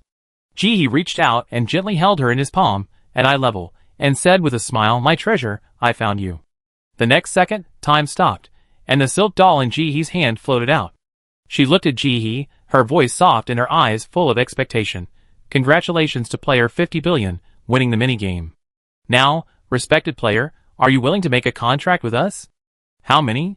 Just as the idea came up, a boy doll wearing suspenders, and with a stubborn face appeared behind the silk doll. It was the doll that was just sandwiched under the armpit of Jackal Curse 3. He glanced at Jihee, pursed his lips, and finally lowered his head without saying a word. He admitted that Simung had a good eye, and the person in front of him had good character. But he still felt that the human race had no hope of winning. They couldn't make up for the difference of several million points. However, since it was a choice made by the tribe together, he would accept it. At worst, he could go back to their planet with the person in front of him. Anyway, if he followed the right person, he could live on. Moreover, according to Simung, even if he chose the winning side, if the upright jackals had bad character, he would suffer if he followed them to the interstellar. Maybe the end is not as good as the 50 billion with good luck. Thinking of this, he felt much better. Jihee already had a lot of guesses in his mind. When she heard this, she was a little surprised, but not too surprised. She just looked at the two dolls in front of her and asked in a puzzled voice, "How many?" Si Ming was embarrassed again. She lowered her head and said in a mosquito voice, "A total of 8, and the remaining 6 were taken away by you." "By you?" She didn't say the rest, but Jihee guessed it. She disliked the light spots and had to catch them with her hands, which delayed things, so she put them all into the space, and now naturally couldn't get out. She coughed and changed the subject. "What does the contract mean? Can you tell me?" Si Ming looked up at Jihee, then lowered her head again. "We, the Sichuan clan, have super strong defense capabilities, as you can see. Otherwise, we would not have survived after the planet was swallowed by the turbid beasts. After you contract with us, we can wrap you in our bodies, so you won't be afraid of the turbid beasts." Disadvantages. Our disadvantage is that we lack offensive power, and can only defend. Jihee understood. Pure auxiliary, the ability is similar to a protective shield that consumes energy stones. Some of them are repeated, but it can't be said that they are not useful. She turned to ask, "What about this copy? What can you do for me?" Before Simung could speak, the little boy behind him spoke. "Are you looking for Jackal Bone? We can help you find her." Seeing Jihee didn't speak, his heart was beating wildly, but he tried to calm himself and put on a straight face to make himself look more stable. She noticed something was wrong long before you entered the copy. Now she has distributed all the points and hidden them. If you don't rely on us, you can't find her at all. After saying that, he still looked up, as if everything was under control. Jihee looked at his strong and calm expression, as well as his erratic eyes, and nodded without exposing him. "Come on, sign the contract." The boy in overalls was surprised, as if he didn't expect Jihee to agree so easily. He murmured, "You agree?" Jihee nodded. Yes, you have defense, you can help me work, and you don't have to eat, you just eat pipes. Why shouldn't I agree?" The boy in overalls felt something was wrong, but this was the same as they expected at the beginning, so he didn't say anything. Si Ming glanced at him quietly, said nothing, pursed her lips, and reached out to her chest. Her chest suddenly opened, and a fluorescent white pipe appeared inside. She looked at the pipe with complicated eyes, carefully reached out to hold the pipe, and raised both hands in front of Jihee. "The C-Tube clan is willing to become your subordinate race, and protect you until the last moment of your life. May I ask, are you willing to take us in?" The overalls also raised his head, and looked at the small pipe with sad eyes. This is the only trace of their world's existence. Maybe it's the last trace. Jihee looked at the small section of the pipe, with a serious expression, raised his hand, and gently held it. "I do." The next second, light radiated from the pipe, and a white shadow appeared on the foreheads of the two silk dolls in front. Jihee felt something in her heart, and the talent of the silk doll family was unreserved for her. Looking at the drooping heads of the two dolls in front of her, she sighed silently. Then she looked down at the white pipe that was not as long as her joints, shook her head, raised her hand, and threw it into the space. Chapter 757. This thing is still alive. Go back and find a place without pollution, and it will grow. It is not quite right to say that the talent of the Silk Tube clan is defense. They are surrogate death. All living things will have birth, aging, sickness and death, but they don't. As long as they have tubes, they can survive. As for their lives, they are also formed from the tubes. There is no difference between men and women. Becoming men and women is just to distinguish personality, and can be changed at any time. And surrogate death. Thinking of this, Ji-hee sighed silently. After they signed the contract, if Ji-hee died, one of them would automatically die in her place, and Ji-hee would have a brand new life. No matter if Ji-hee died due to old age, illness or accident. They will give Ji-hee a new life. In other words, Ji-hee will not die before this race is extinct. And they will not disappear, but just return to the tube, and will be regrown after many years. Therefore, the tube they gave Ji-hee just now is the most important. That is, seed. Looking at the back of the two heads, Ji-hee wanted to sigh again. These two didn't seem to be very smart. They signed the contract so easily for such an important matter. She felt that at this moment, her shoulders seemed to be heavier, but she thought that this race had signed a contract with her, and would die before her in the future. If they sighed, it should be their turn to sigh first. She bent down, gently stretched out her hand, and held the two dolls in her arms. She touched them comfortingly, and didn't say anything high-sounding. She just said, "Don't worry, we will win, and I will take you to the Interstellar.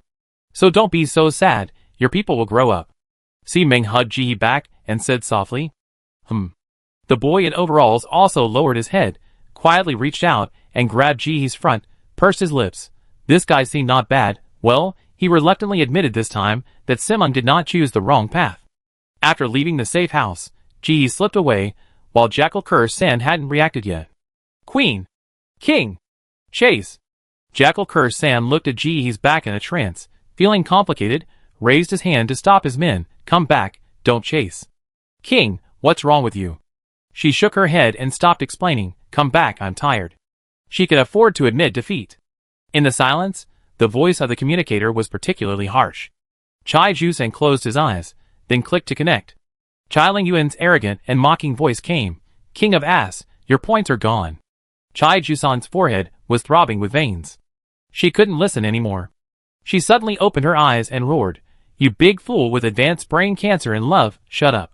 As soon as Ji-hee came out of the dungeon, Si-ming told her that Jackal had hidden in the safe house, and even the planet's origin stone had been taken in. Ji-hee couldn't think of a good way to get her out for the time being, and she was a little tired from the continuous fighting, so she simply returned to the safe house and prepared to rest for a while. Not long after she lay down, there was a familiar knock at the door. She didn't move. Si-ming looked at Ji-hee, jumped up and opened the door. Chung Jun rushed in, opened the door, didn't see anyone opening the door, and didn't take it seriously. He led a group of people behind him, and excitedly ran to Ji-hee's bedside. Boss, you are so strong. We have a chance to win the planetary war. Before she finished speaking, she was pushed aside by a few hands, and a slightly old voice continued, Thank you for your hard work. Come, this is the most professional old Chinese doctor in our country. Let me give you a massage to relieve your body's fatigue. Ji-hee raised her eyes. The old man had a white beard, but not many wrinkles on his face. It was obvious that he was well maintained. However, it was also possible that he had regained his youth after awakening to become a gifted person. She nodded and pointed to her legs. My legs are stiff. Okay. Chinese medicine says that a person's legs are. The old Chinese doctor took action and pressed down with moderate force, explaining as he pressed. The people next to him didn't have time to listen to him. An old man rushed up and said, Boss, please wait here. We will send someone to investigate the location of Jackal Bone Ji. We will notify you when we find him. Jackal Bone Ji has already distributed the points. Under normal circumstances, it is meaningless to chase Jackal Bone Ji. They should organize people to score points, and try to catch up with the hundreds of thousands of points behind. But everyone knew that the person in front of him saved the points for the victory of the human race's planetary war, and did not exchange them for the planetary origin stone. With this premise, they will naturally do their best to help find the whereabouts of the last planetary origin stone. Ji-hee opened his eyes, and glanced at the person in front of him, without commenting on this. Let's not talk about the fact that Chai Gu-ji made a quick decision, and distributed all the points, when he saw that the situation was not good. Let's talk about her history of ascending to the throne. She is the only one among the three kings who did not inherit, but climbed to the top by her own strength. She has both wisdom and force. Because she rose from a small figure, she does not have the arrogance of a king, nor does she look down on others. This can be seen from the fact that she did not wantonly collect points from the beginning.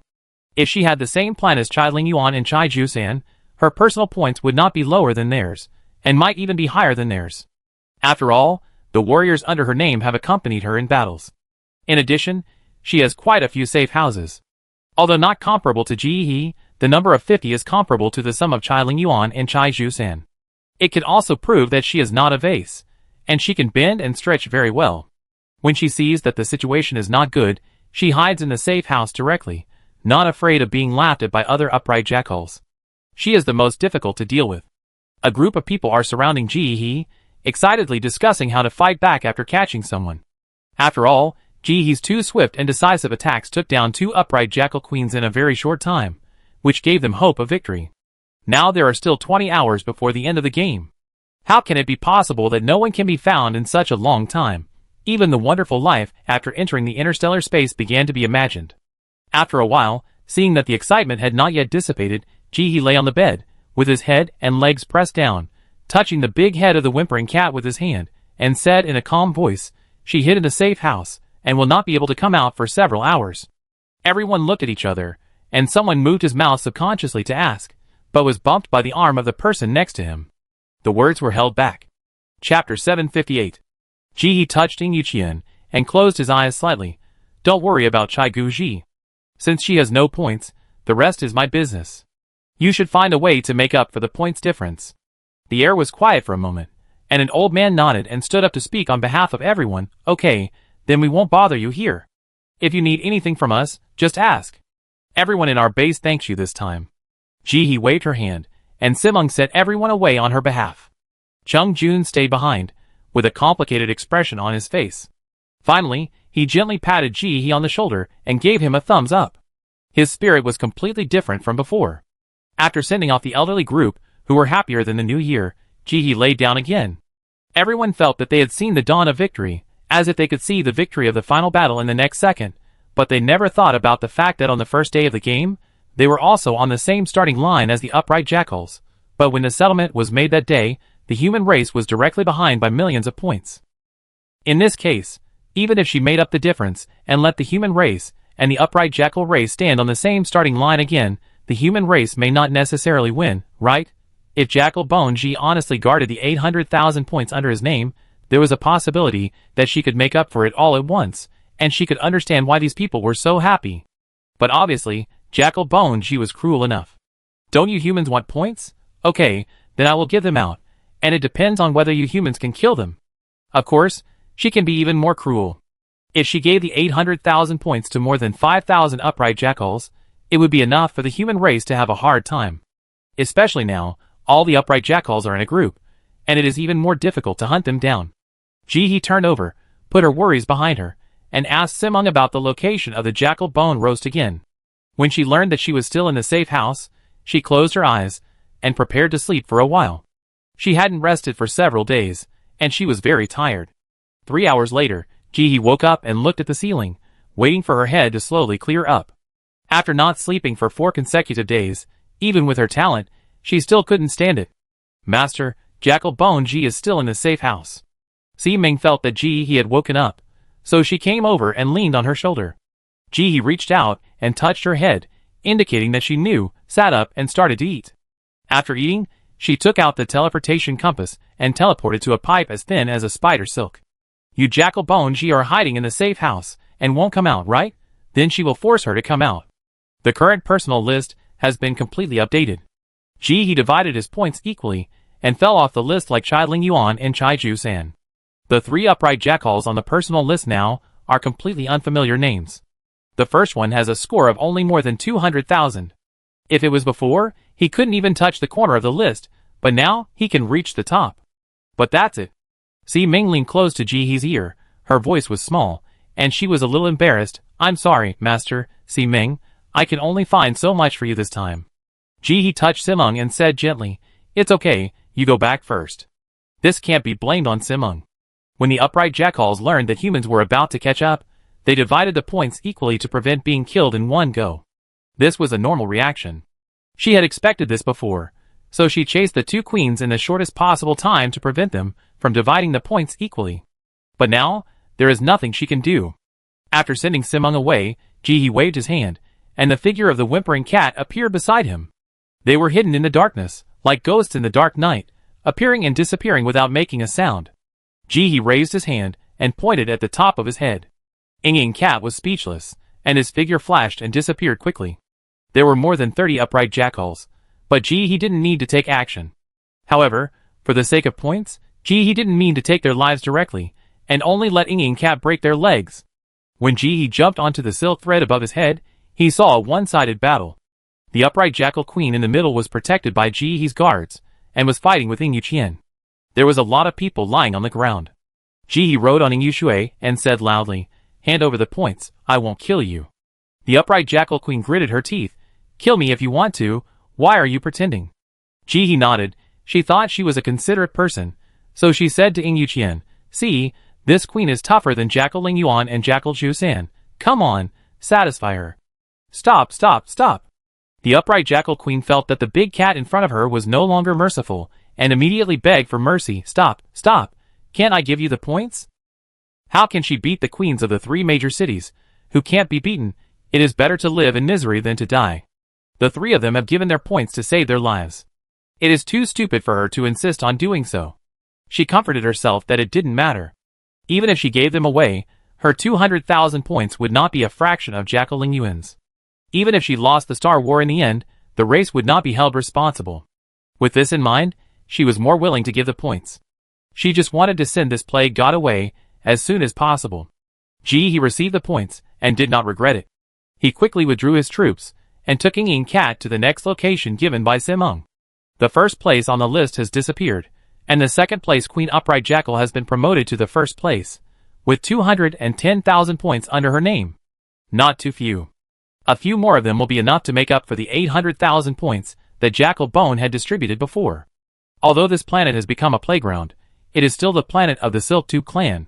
Even if they cannot control the situation of the safe house, it is still easy to find out the coordinates of the Upright Jackal. With the help of Simeng, he refreshed his personal list in a short time. 600,000 points were collected. The first person on the current personal list only had 100,000 points, which he did not think was too little. When she was about to teleport over, she watched the points on the real-time updated personal list decrease instantly, from 100,000 to 90,000, and finally to 60,000, and it was still decreasing. He felt a little heavy in her heart, knowing that the Upright Jackal had reacted. But it didn't matter. She had already accumulated enough points before. Now if she collected some more points, she could almost surpass them. Thinking of this, Jihi still took back the coordinates in her hand. Even if there were only 50,000 points left, she would not mind it being too little. 3 minutes later, Jihi stood in the circle surrounded by the whimpering cats. On the other side were the bruised and swollen upright jackals. They lowered their heads, huddled together, and said nothing. Jihi silently said in her heart, "Transfer the points to my name." Chapter 759. After saying this, she gave a coordinate, and summoned the upright jackal she marked to gather there. She planned to take them away, and not release them until the end of this planetary war. They had no points, and they couldn't explain to the upright jackal queens, so they might as well stay in space, and wait for the final result. So the human race watched helplessly, as the total points of their race rose rapidly, and the gap in points with the upright jackals began to narrow at an incredible speed. The heartbeat was getting faster and faster. The 3 queens, Jackal Ling Yuan and Jackal Zhu, stood in the darkness, looking at the points falling rapidly above their heads, and the rapidly increasing points of the human race, with ugly faces. They had subconsciously felt that the points were not right before, and had an inexplicable ominous premonition. Unexpectedly, it really came true. There was a traitor in the upright jackal tribe. They helped the human and saved her points. However, they were not surprised by the traitor, but felt that it was as expected. The upright jackals, whether male or female, have a strong admiring mentality in their bones, and it is their nature to obey the strong. When they saw the terrifyingly strong human, their hearts were trembling, and they had a faint throbbing desire to be conquered, not to mention those masterless males and strong admiring females. Kneeling down and surrendering is a normal decision. It's just that they are now on the opposite side of the human race. This battle has not yet reached the last moment, and no one knows what the outcome will be. They will not give up. The points gap between the 2 sides was narrowing little by little. In the end, everyone/upright jackal watched helplessly as the total points of the human race finally stopped at 77 points behind the upright jackal, and they were motionless. Everyone breathed a sigh of relief. Some people felt sorry, while others felt high-spirited. The 50 billion boss had helped them so much. If they could not catch up with the 77-point gap, it would be really shameful. At this moment, everyone saw the hope of victory in the battle, and the human race burst out with unprecedented motivation. The previous dejection in the safe house was swept away, and everyone began to go out in groups, preparing to catch up with the 70 points behind. At the same time, the upright jackal tribe changed its strategy. With Jihe, a super combat power, they changed their response plan. The existing points fell on individual upright jackals, and these upright jackals hid in the safe house and never came out. The remaining upright jackals that could not hide in the safe house, even if they were hunted by the human race, were just individual points, and a large number of points of the race could still be retained. But it is different from the way the weak hide, and the strong attack in the human race. The strong are the kings of the upright jackals. The upright jackals hiding in the safe house are the elites of the clan. Those with weaker fighting power are excluded. They even assign tasks to continue fighting and widen the gap with the human race as much as possible. When the three queens and the elites hid in the safe house, a scene appeared. The upright jackals wandering outside seemed to have no backbone. Even if their fighting power was stronger than that of the human race, they would subconsciously retreat when they saw that there were more people than themselves. So when Jihe took away the upright jackal of her subordinate, she looked up and found that the total points of the human race and the upright jackal tribe were shrinking, and now there was only a difference of more than 20 points. It was about to disappear. Jihe asked Simung and learned that Jackal Bone Ji and the planet Origin Stone were still in the safe house. She nodded without saying much, sitting in the dark, looking up at the scoreboard, and waiting quietly. Your planet is about to lose, Jackal Bone Ji. Can you still hold on? Jackal Bone Ji can't hold on. She is staying in the safe house now. Her face is extremely gloomy. Have you found the weakness? Her subordinates also looked unhappy. Wang, she has no weakness. Kai Guji turned back fiercely, with fire burning in her eyes, and she roared, How can there be no weakness? Did she jump out of the cracks of the rocks? Hearing this, her subordinates looked even uglier. She didn't jump out of the cracks of the rocks, but her parents are dead, and her blood relatives have disappeared, and there is a high possibility that they are also dead. She usually keeps to herself, and has no close relationship with others. She has no lover and no friends. At this point, his tone was a little strange. Her identity is a mystery. If she hadn't been exposed in this planetary war, the people on their planet probably wouldn't know who she is. As a result, they don't know much about her. They only know that she has multiple identities, strong fighting ability, and a fickle personality. Kai Guji panted and slapped the bed hard. Are the people on their planet mentally retarded? Such a powerful fighting force should not be won over quickly. The more she thought about it, the angrier she became.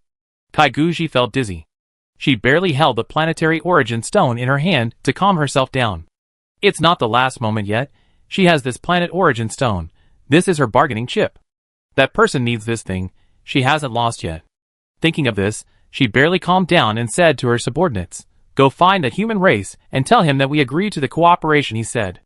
Jihe leaned on Ing Yuqian, touching the face of this cat, and then touching the big head of that cat, and sucking the cat was particularly happy. Until a figure in the darkness got closer and closer, she didn't react much. Ing Yuqian, who was standing beside him, glanced at him sideways, and after figuring out that there was no threat, he ignored him, and just put his head closer to the boss to make it easier for the boss to jerk him. The man stood aside, pretending to be deep for a while, and seeing that Jihe still had no intention of speaking, he finally couldn't help it. He cleared his throat. I can get the origin stone of the planet. Oh! He didn't expect Jihe to react like this, and he thought Jihe didn't hear clearly, so he spoke again. I said, I can help you get the origin stone of the planet. Oh! Jihe's voice was calm. She found that Ing Cat was really good to touch. It was skinny before, and it didn't feel good to touch. Now it has flesh on its body, and the touch is completely different. The man closed his eyes. Something was wrong. How could he face this man's impatience?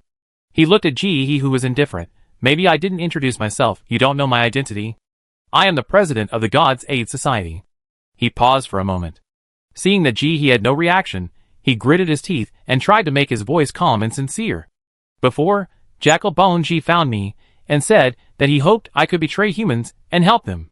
I agreed on the surface, but I was not prepared to do so. After all, I am a human being, and I still hope that the human race can win. Chapter 760. To show my sincerity, I can tell you that soon, Chai Guji will use the planet origin stone as a bargaining chip to fight you. They will ambush you after the duel. I am willing to help you fight back against them. Hearing this, Ji-hee became a little interested. She raised her eyebrows, looked up, looked at the figure in the dark, and said something irrelevant.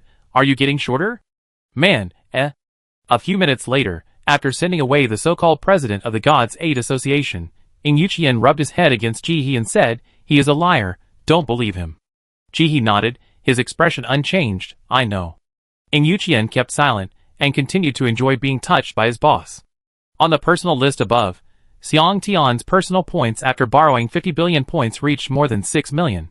Her total points were half of the human race.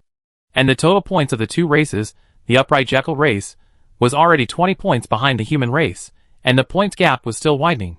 If they didn't take action, the outcome of this planetary war was doomed. But if Ji-hee is killed, it will be completely different.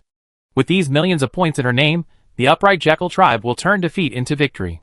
And they will definitely bite this bait. This is an open conspiracy.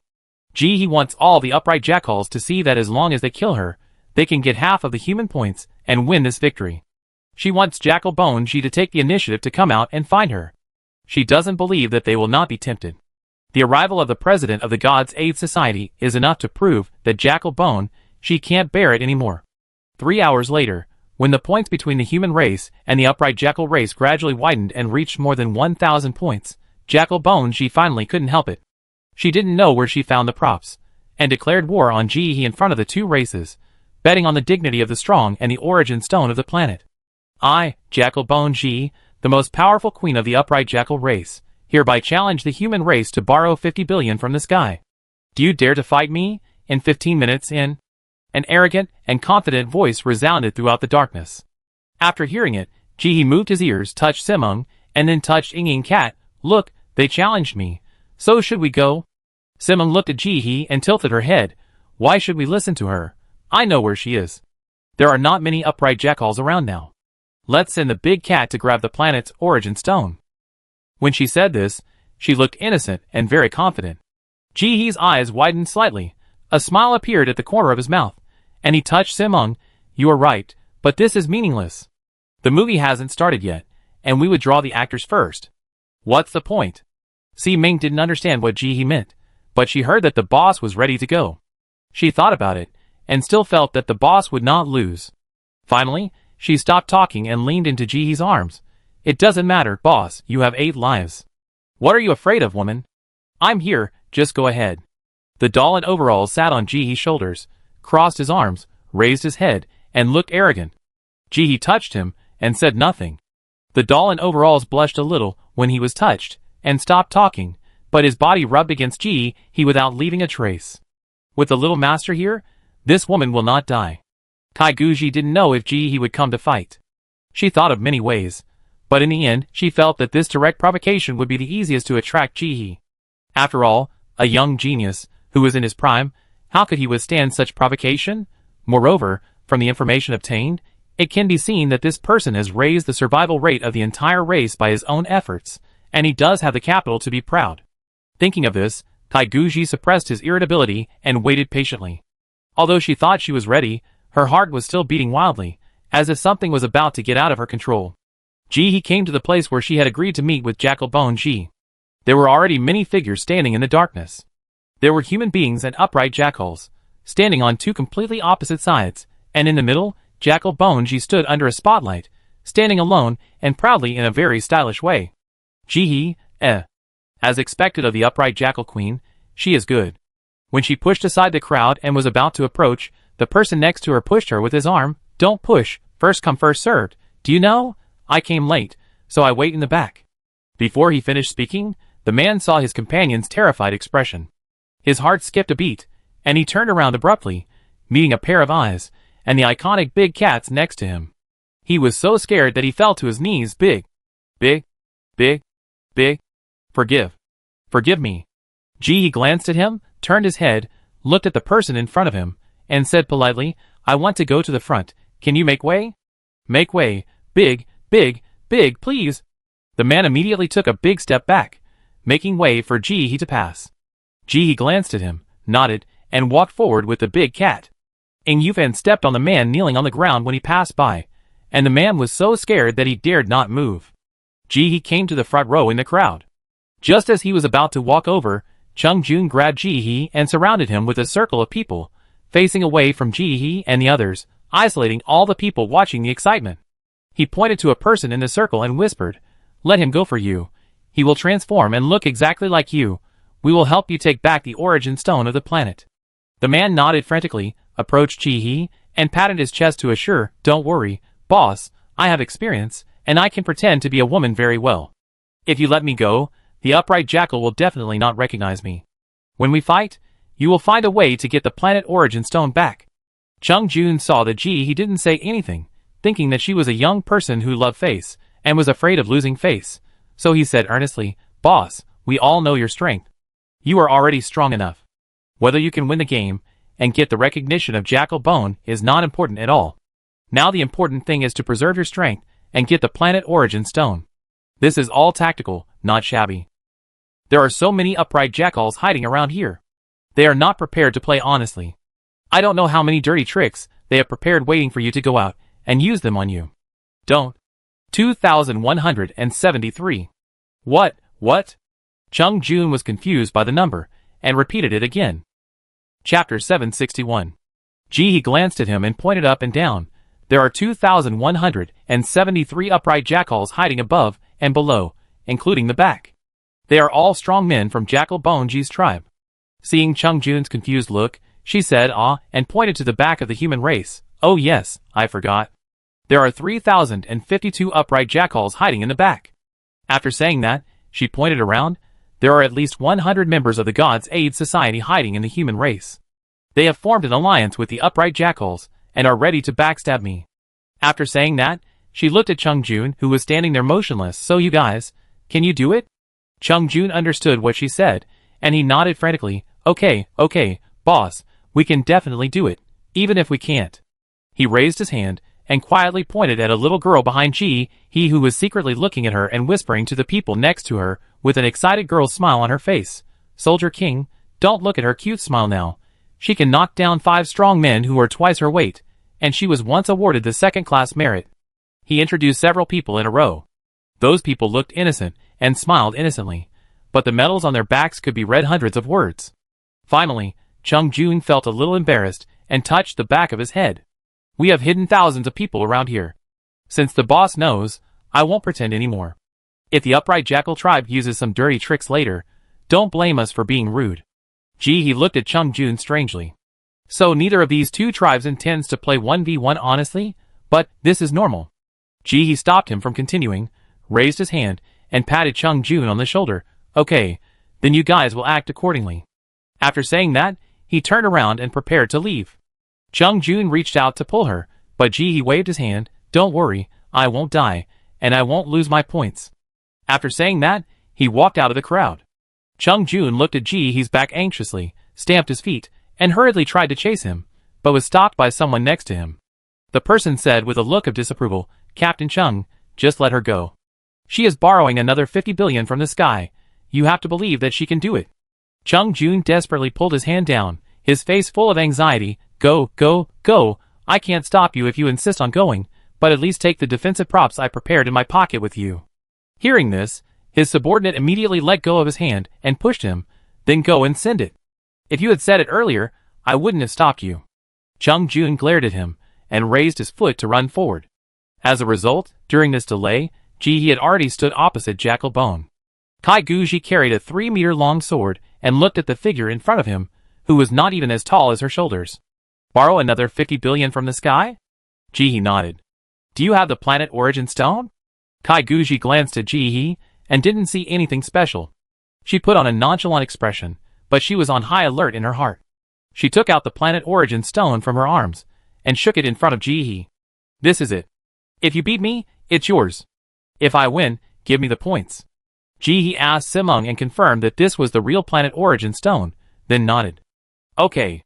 After he finished speaking, a circle of light appeared under the feet of Chai Guji, and the circle of light gradually expanded, eventually including Ji-hee and her. It didn't stop until it expanded to the size of a basketball court. A mechanical sound resounded throughout the darkness. The conditions for opening the 2v2 arena are met, and the 2v2 arena is now officially opened. Insufficient personnel are detected and will be randomly expanded. 2 golden circles of light appeared outside the arena, one for the human race and one for the upright jackal race, shaking constantly, as if randomly selecting personnel. Chung Jun was anxious, chasing the light circle frantically. I. The others were the same, chasing frantically. I have the strength. I can do it. I will never drag you down even if I die. Killing one is not a loss.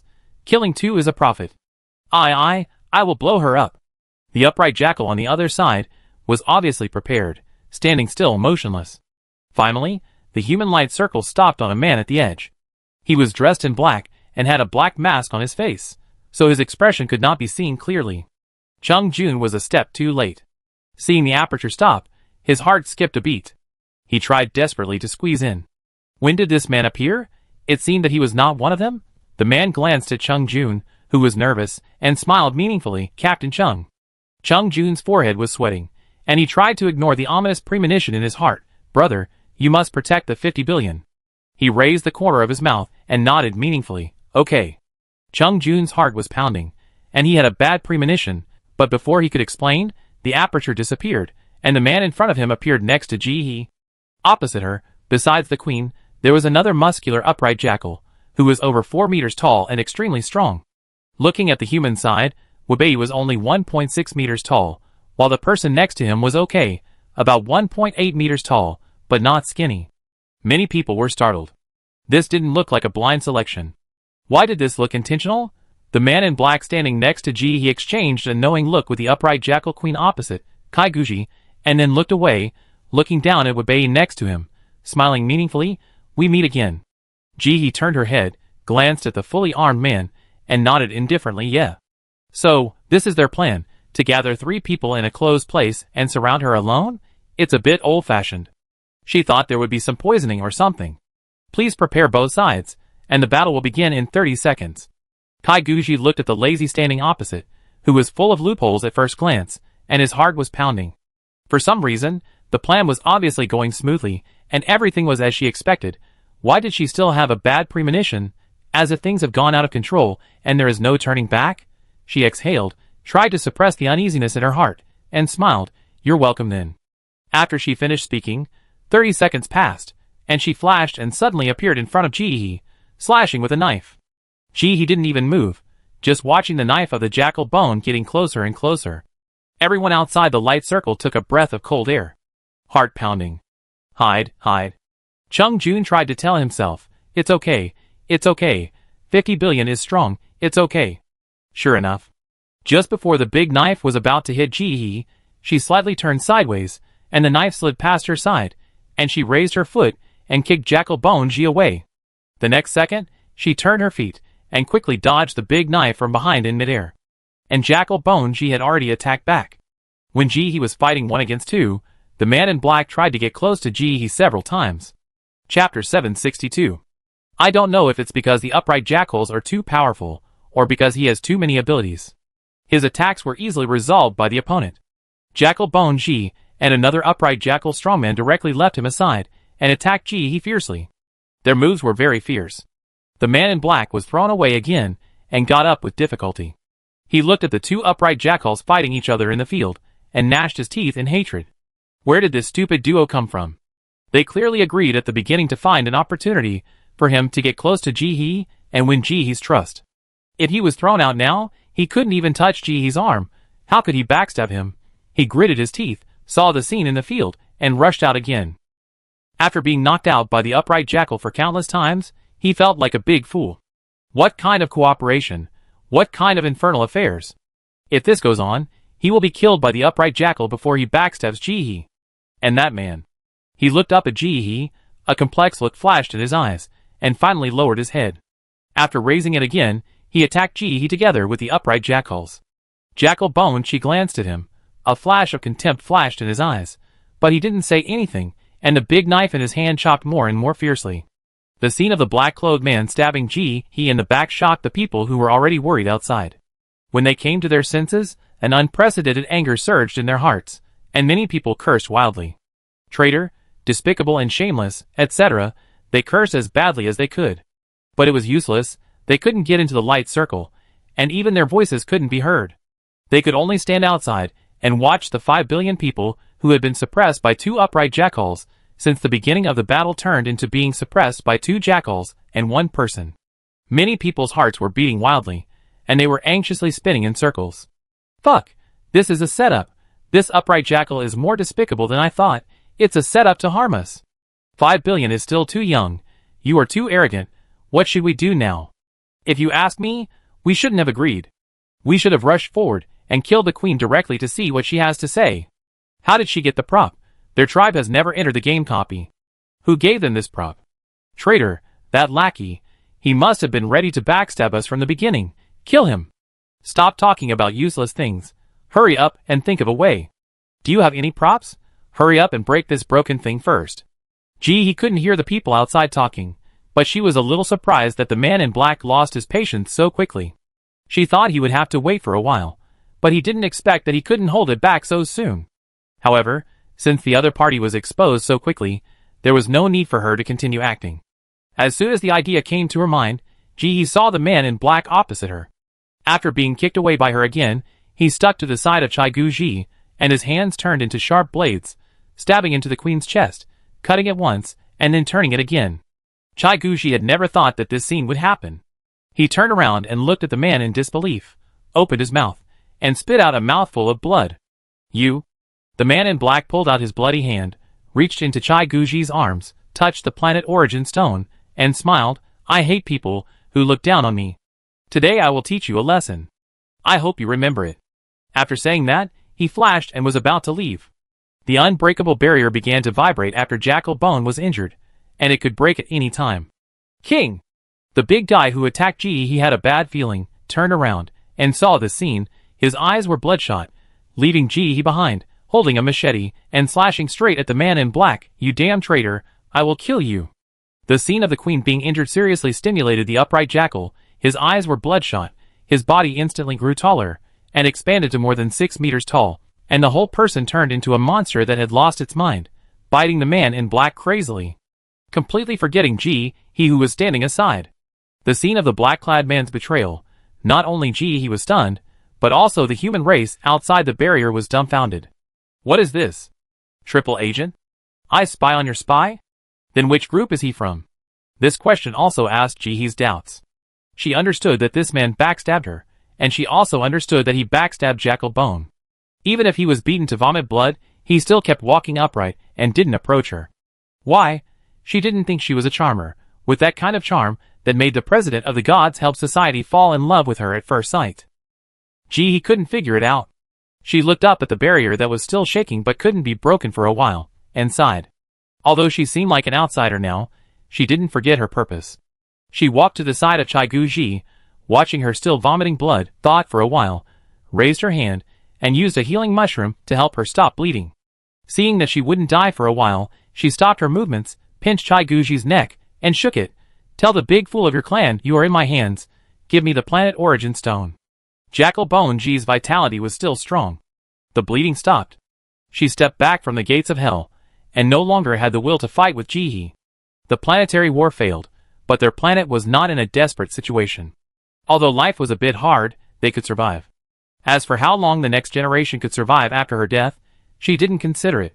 She would die anyway, so why worry about it? It was more important to save her life first. Jackal Bone Ji, who had walked through the gates of hell, seemed to have seen through it. He turned around and said in a hoarse voice, Jackal Daudu. The voice was not loud, but it sounded like heavenly music to the frantic Chai Daudu. He paused and turned back abruptly. Wang. Chai Guji exhaled deeply, and said the next sentence, grab the planet origin stone for her.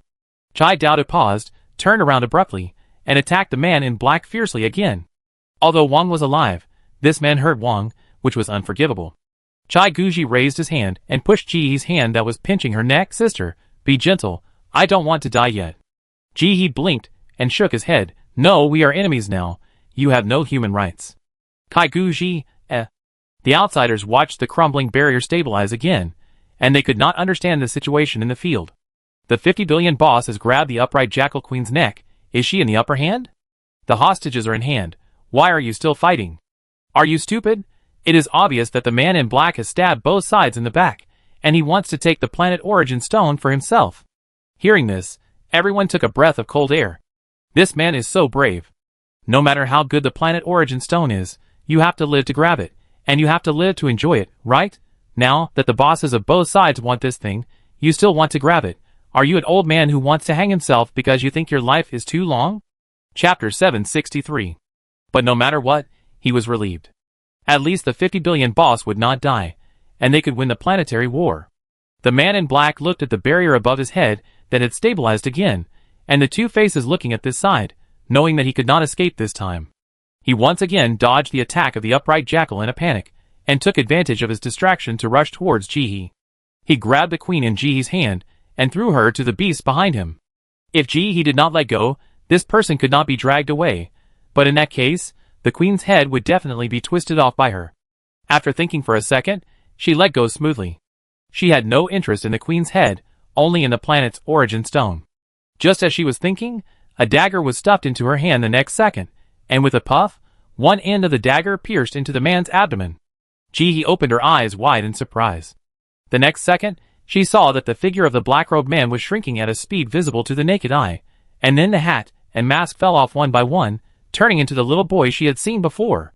Jihe remembered that he introduced himself as Xiaonan. Little boy? What a casual name. The little boy smiled, tightly grasped Jihe's hand holding the dagger, with a hint of expectation in his eyes. Do you remember that you played the skyworm scattering flower once in the bamboo forest when you were asked to pay for protection? Jihe shook his head and said honestly, I don't remember. The little boy's strength suddenly disappeared, and he pulled a bitter smile at the corner of his mouth, thinking that his life was a joke. Feeling that his superpowers were unresponsive, as if they were dead again, he raised his hand, trembling, took out the planet origin stone from his arms, and stuffed it into Jihe's hand. Here you go. After doing all this, he raised his head, and lay on the ground weakly, looking at the darkness through the light curtain, feeling his body getting colder and colder, but a trace of indescribable warmth surged in his heart. His talent has not yet responded. This is really good. Jihe was a little confused and was about to ask a question, but the barrier above his head suddenly broke, and Chungjun rushed in immediately. Boss. Jihe turned around and raised his hand to point at the people around him. I want to report, this is the president of the Gods Aid Society, you can take him away. Chungjun, Little boy, Chungjun looked down at the man, with a knife stuck in his abdomen, breathing out more than breathing in. He didn't say anything extra, just waved his hand behind him, and asked others to take the man away. The man's injury looked serious, but he was very strong now. If there were healing items, he could still be saved. But whether to save him or not depends on the leader's opinion. But he saw that the man didn't have a strong desire to live, and he probably didn't want to live anymore. He swallowed the words on his lips, looked up at Jihe, and was about to speak when he was interrupted by a voice. 50 billion, I lost this time. But the Star War has not yet reached the last moment. Who will win or lose is still uncertain. Kai Guji was held in the arms of Kai Dodo. Before leaving, she felt embarrassed and asked Kai Dodo to hold her over, and said a few harsh words. Jihe had achieved the purpose of this trip, and had no patience for nonsense. Hearing her say this, she perfunctorily replied, I think you are right. After saying that, she turned around and left. Left behind were Chungjun, Kai Dodo, who stood there with a defensive look on their faces, and Kai Guji, who was trembling with anger at Jihe's attitude. Chai Guji tightly pinched Chai Dodo's arm, his voice trembling. She is impatient, right? Chai Dodo smiled foolishly, and said in agreement with the queen, isn't it? Chai Guji pinched Chai Dodo's iron-hard muscles, and twisted them tightly. Say it again. Chai Dodo didn't know why he followed the queen's words. The queen was still angry, but he still subconsciously begged for mercy. King, this is hard. Don't hurt your fingers, you pinched my thigh root, that's soft. Chungjun, This dog food made him want to vomit. Considering that there were no points in the name of Jackal Bone Chi, the cost of killing her was too high, and it was not worth it. In the end, Chungjun and the upright jackal separated peacefully.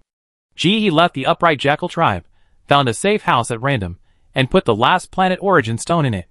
Feeling that the space kicked her out again, and started to upgrade, she leaned back and exhaled. There were only more than 10 hours left before the game ended. Everything was still in time. She planned to rest in the safe house for a while, and wait until the last 2 hours before going out. By then, even if the human race fell behind, with Si Ming, she would have the confidence to catch up. Thinking, Jihe felt a sleepiness that she had never felt before, and she couldn't help but yawn. A tear of sleepiness flowed from the corner of her eyes. She raised her hand to rub it, and another yawn came. He closed her eyes and fell asleep. Just sleep for a while, and wake up in a while. As she fell asleep, the next second, a golden light flashed on her body, her figure disappeared, and a white unicorn with a faint golden light appeared in the safe house, closed its eyes, and slept quietly. The golden light was like a protective film, guarding the white unicorn inside. Gradually, as time passed, scenes of Jihee's space began to appear under the golden light. All animals were sleeping quietly. Only the fruit on the small white scaly tree was beating gently. Like a child's heart, little by little, but with tenacious strength. Finally, the fruit seemed to come alive. The golden little unicorn closed its eyes and stretched lazily. Then it jumped out of thin air. The hair on its neck scattered golden light in the wind. It floated in front of Jihee, gradually approached her forehead, and gradually merged into one. Jihee's brows relaxed, and she slept more soundly. An invisible halo began to spread from her body, and soon radiated to the whole world. All the humans who had received her favor began to emit golden light spots, big and small. These light spots seemed to be attracted, slowly and firmly drifting towards Jihee. A certain consciousness saw this scene, and bit the handkerchief excitedly. Universe! A new generation of white unicorns will be ushered in. As the game time approached, the battle outside became more and more intense. The score was once narrowed to a difference of only a few points. But the first name on the individual leaderboard remained unchanged. Until the last moment, when the dust settled, everyone looked up, looking at the score difference on the big screen above their heads with excitement or frustration, and their hearts were agitated. 1 point, just 1 point, and the human race lost. Compared with the excitement of the human race, the upright jackals standing in the dark were filled with despair. I really didn't expect that in the 5 days of the competition, they won 4 days, but on the last day, they lost, and they were only 1 point behind. How could this not make them suffer? If you ask me, that 50 billion is too strong. She can fight against several super strong people by herself. Only 1 point. No matter how you comfort yourself, failure is failure. At this moment, in the dark sky, the flashing cursor began to grow larger. Then it turned into a golden fruit. The moment the fruit appeared, everyone felt something in their hearts. This is the SSS energy fruit that the system said, the vein of the ancestor. According to the final reward, this fruit should belong to the first place in the personal list. Borrow another 50 billion from the sky. Where is the boss? Yes, where is the boss? I don't know, I haven't seen him for a long time. The fruit kept flashing, as if responding to some kind of call. In the distant darkness, a golden Qilin shadow quickly emerged. The fruit cheered and flashed towards the Qilin shadow, like a fledgling. When the two touched, a golden beam of light instantly spread. Everyone present didn't even have time to react before their bodies were washed by the beam of light. The next second, they all felt light all over. It was as if the long-standing illness had been cured. They opened their eyes wide and looked at the figure in the sky with unprecedented admiration, amazement, and shock. After the beam of light broke through the darkness, in the distant starry sky, stars began to twinkle, emitting dazzling light that echoed with the light on the Qilin. It was as if they were celebrating. Everyone exclaimed, "What does this mean? The universe welcomes us? Are you really shameless? Don't you see that the stars are welcoming the Qilin? Qilin? Isn't that the 50 billion boss?" The golden light became brighter and brighter. In the distant starry sky, more and more stars responded, outlining an enlarged version of the white Qilin pattern in the air, which complemented the white Qilin with its eyes closed in the white light. As the light and shadow of the white Qilin formed by the stars became brighter and brighter, it finally gathered into a dazzling starlight, falling vertically from the universe. In the brilliant golden light, the white Qilin gradually opened his eyes. A majestic voice resounded throughout the universe. "Let us wish the Holy Kirin a successful awakening. Continue the legend of the race smoothly. Wish the white Kirin Jihee. May his star journey be smooth. May he be safe for 10,000 years. May he bless all the stars. May the blessings last forever." As Jihee opened her eyes, a white blessing light spread from her body like water waves. The dark world was instantly lit up when it came into contact with this light. The entire swallowed planet, at this moment, regained its vitality. As the turbid beasts roared in pain, they turned into wisps of smoke and disappeared. In front of Jihee's eyes, memories of Qilin flashed by like a revolving lantern. At this moment, she knew everything. And she was the new generation of Qilin. A familiar and flattering giggle came to Jihee's ears. "Jihee, You are so great. You are the most powerful Baiqilan in history. The energy you just awakened is enough to purify this planet. This planet will be yours in the future. Jihe smiled. Yuanqiu, should we settle the accounts? Yuanqiu, Jihe continued to smile. And the account of Baiqiu, let's settle it together. Yuanqiu, The whole article is over. Chapter 764. Jihe is free, but also not free. Other white unicorns came to the audition as soon as they appeared, but she did not. Besides the Ying cats, there were only the Siguan tribe around her. I thought it was enough, but in fact. Hurry up, Master Baiqilan is in front. Look at the power of my acceleration shoes. Get out of my way, the beast in front. If you delay my meeting with Master Baiqilan, be careful or I will be rude. When all the sounds disappeared, Jihe quietly poked his head out, glanced into the distance, and said silently in his heart, You are rich. Your boss has seen your sacrifice. Just hold on for 3 hours. After 3 hours, your boss will take you home. After saying that, he turned around and ran quickly in the opposite direction. Today is the annual flower washing day on this planet. The entire planet has become a sea of flowers, with sky bridges made of flowers and all kinds of delicious food, attracting people from half of the galaxy to visit. After becoming a white unicorn, the first gift he received was a pile of gold coins from various planets, as well as an invitation letter with detailed introductions to various tourist attractions. She had previously thought that Baiqilan's life was about endless turbid air to be cleaned up, and deep palace courtyards. In fact, Baiqilan's life was about endless gold coins to spend, endless flattery to listen to, and endless delicacies to eat. Work? No. She was very happy at first, but after a few months, she became a little bored. So there was the most popular show in the galaxy. Encountering Baiqilan by chance. This time was no exception. Just after arriving on this planet, not long after playing, they were discovered by fanatical fans. Jihe could only ask Ying Cat to help lead those tourists away. Jihe wore a mask and walked on the flower-woven bridge. With every step he took, the flowers under his feet bloomed, attracting the attention of the surrounding animals. Look, there are flowers blooming over there. Oh my god, take a picture quickly. This person is so lucky. I have never seen this before. Isn't this flower ignoring people? Why is it so enthusiastic? I don't know why. Why do I see a hint of flattery in this flower? Jihe, What's wrong with this flower? She looked down at her feet, and the blooming flowers were trying to touch Jihe with their petals.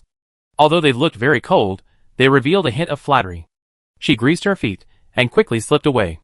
Oh sorry, are you okay? At the corner, Jihe couldn't dodge in time and knocked someone to the ground. The faint floral fragrance that came to her face made Jihe's heart move. She couldn't help but take a deep breath. The mixed fragrance of flowers and fruits was intoxicating. After a while, Jihe finally came to her senses.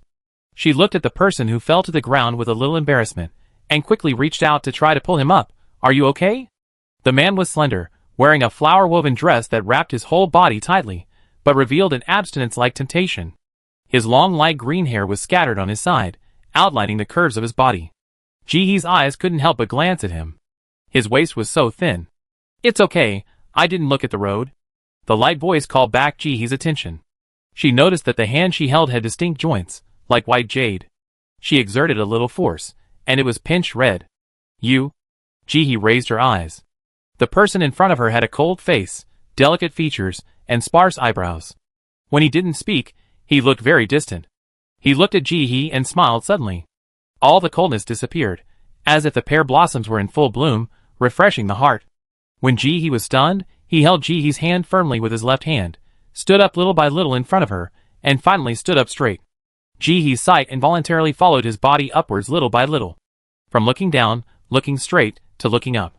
She realized that the man in front of her was more than a head taller than her, and Jihe was not even as tall as his shoulders. When he stood up straight, he brought an indescribable sense of oppression. Jihe blinked, and then realized that the two of them seemed to be standing too close. She subconsciously stepped back, trying to distance herself. When she moved, she realized that the two were still holding hands. She quickly let go. The man was holding her hand tightly, but to Jihe's surprise, she shook it lightly, and the man's hand was thrown away by her, hitting the big tree next to him with a bang. The man's face turned pale, and he didn't make a sound, but he was a little shaky. He looked at Jihe, trying to force a smile, but failed. He covered his right arm with his left hand, like a banished immortal, lowered his head, and said nothing. He didn't even bother to retreat, and hurriedly stepped forward and pulled up the man's hand hanging by his side. Are you okay? I didn't mean it. The touch under his hand was soft, not as strong as before. It was as limp as if the bones and muscles were pulled out and fell into Jihee's hand. Is this a comminuted fracture? Jihee looked over and over, and found that the white jade-like hand was slightly red under her gaze. It's okay. A cold voice came, accompanied by a fruity fragrance, as pleasant as Jihee expected. The man looked down at Jihee, and as soon as he spoke, the alienation disappeared, leaving only gentleness and warmth. Are you a tourist who came here to play today? You go and play, my arm is fine. It will heal in a few months. After he said this, how could Jihee really walk away? I just passed by the hospital, not far from here. If you're okay, I go with you to see it? Jihee said, and helped the man to walk back without letting him refuse. I really didn't mean it just now. I didn't expect you to be so weak. This sounded a bit like a scapegoat, and Jihee stopped talking. The man seemed to be unaware, looking down at Jihee, and forced a smile. It's really okay, I have a strong ability to recover, and it's okay not to go to the hospital. Jihee thought he was just showing off. The right arm seemed to have no bones. How could he be fine? Arrived at the hospital. The doctor in white clothes looked at the group in front of him and narrowed his eyes. What do you think happened to his arm? He accidentally hit a tree and broke his bone. Please help me take a look. As long as it can be cured, gold coins are not a problem. As soon as he finished speaking, the doctor in front of him sneered. It can't be saved, just cut it off. Jihee? So when Jihee was stunned, the doctor suddenly reached out and grabbed the man's arm hanging by his side. The man's weak arm instantly recovered and pushed the doctor's hand away. The two men moved like lightning, exchanging dozens of moves in the blink of an eye. I should have recorded that scene just now. Our clan leader actually looked so weak. It really opened my eyes. Hua Yin, don't you forget your identity. What is my identity? Why can you stay with Lord Baiqilan, but I can't? Just because you are strong in fighting ability? What a joke. The tribe has been talking about me. I am the most talented flower in the past 1,000 years. If you were not born more than 10 years earlier than me, how could you have gotten your turn? The doctor in white said this, and tore off the mask on his face. The face under the mask was wantonly, and as bright as a delicate peony flower. There was a dazzling pride between her eyebrows. It should be a face of arrogance and wantonness, but because of the wet scene in her eyes, she looked a little weak. Rules are rules. Since you broke the rules, you must be punished.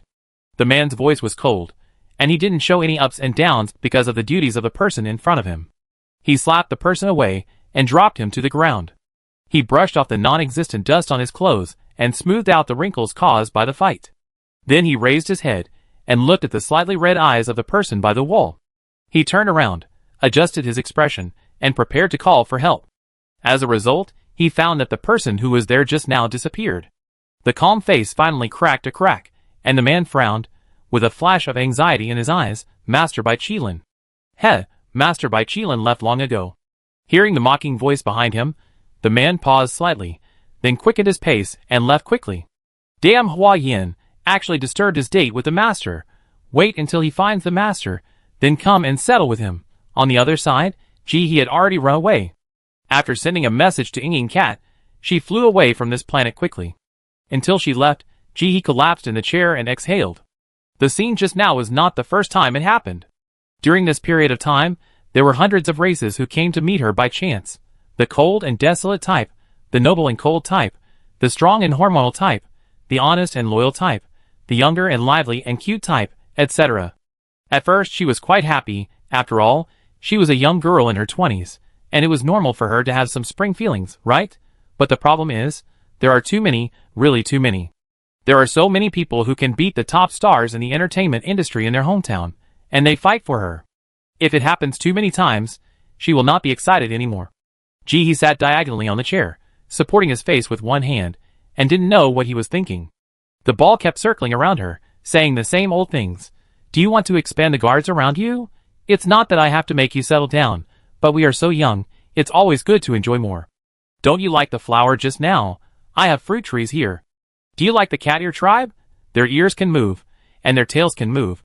I specially consulted the opinions of the human race this time, and the people selected by you this time must meet your aesthetic taste. The ball wanted to cry. It had thought wrong before. He thought that this year's White Qilin liked ugly ones, so he selected a lot of insects, spiders, and told cubs to dance in front of Jihi, thinking that he could get a smile from the white Qilin. Unexpectedly, he got a big cunt. After he waited for it to be humble and coaxed for several days to ease the relationship, he just talked about choosing a concubine, and finally got a big cunt and several days of Cold War. In the end, he had no choice but to ask for help from the human race, and then he realized where he was wrong. You can't talk about choosing a concubine directly, you have to say it euphemistically. So he became smart. This time he said he would choose a guard. Sure enough, he didn't get beaten this time. However, he also failed in the previous election. It was because those races were really unsightly, with more than 10 pairs of eyes, legs, and claws. Qilin only took one look and chased them all away. However, Yuanqiu said that he couldn't give up, and failure was the mother of success. This time he would definitely succeed. Thinking of this, he muttered more and more vigorously. Jihi listened in a disjointed manner, thinking about the flower just now.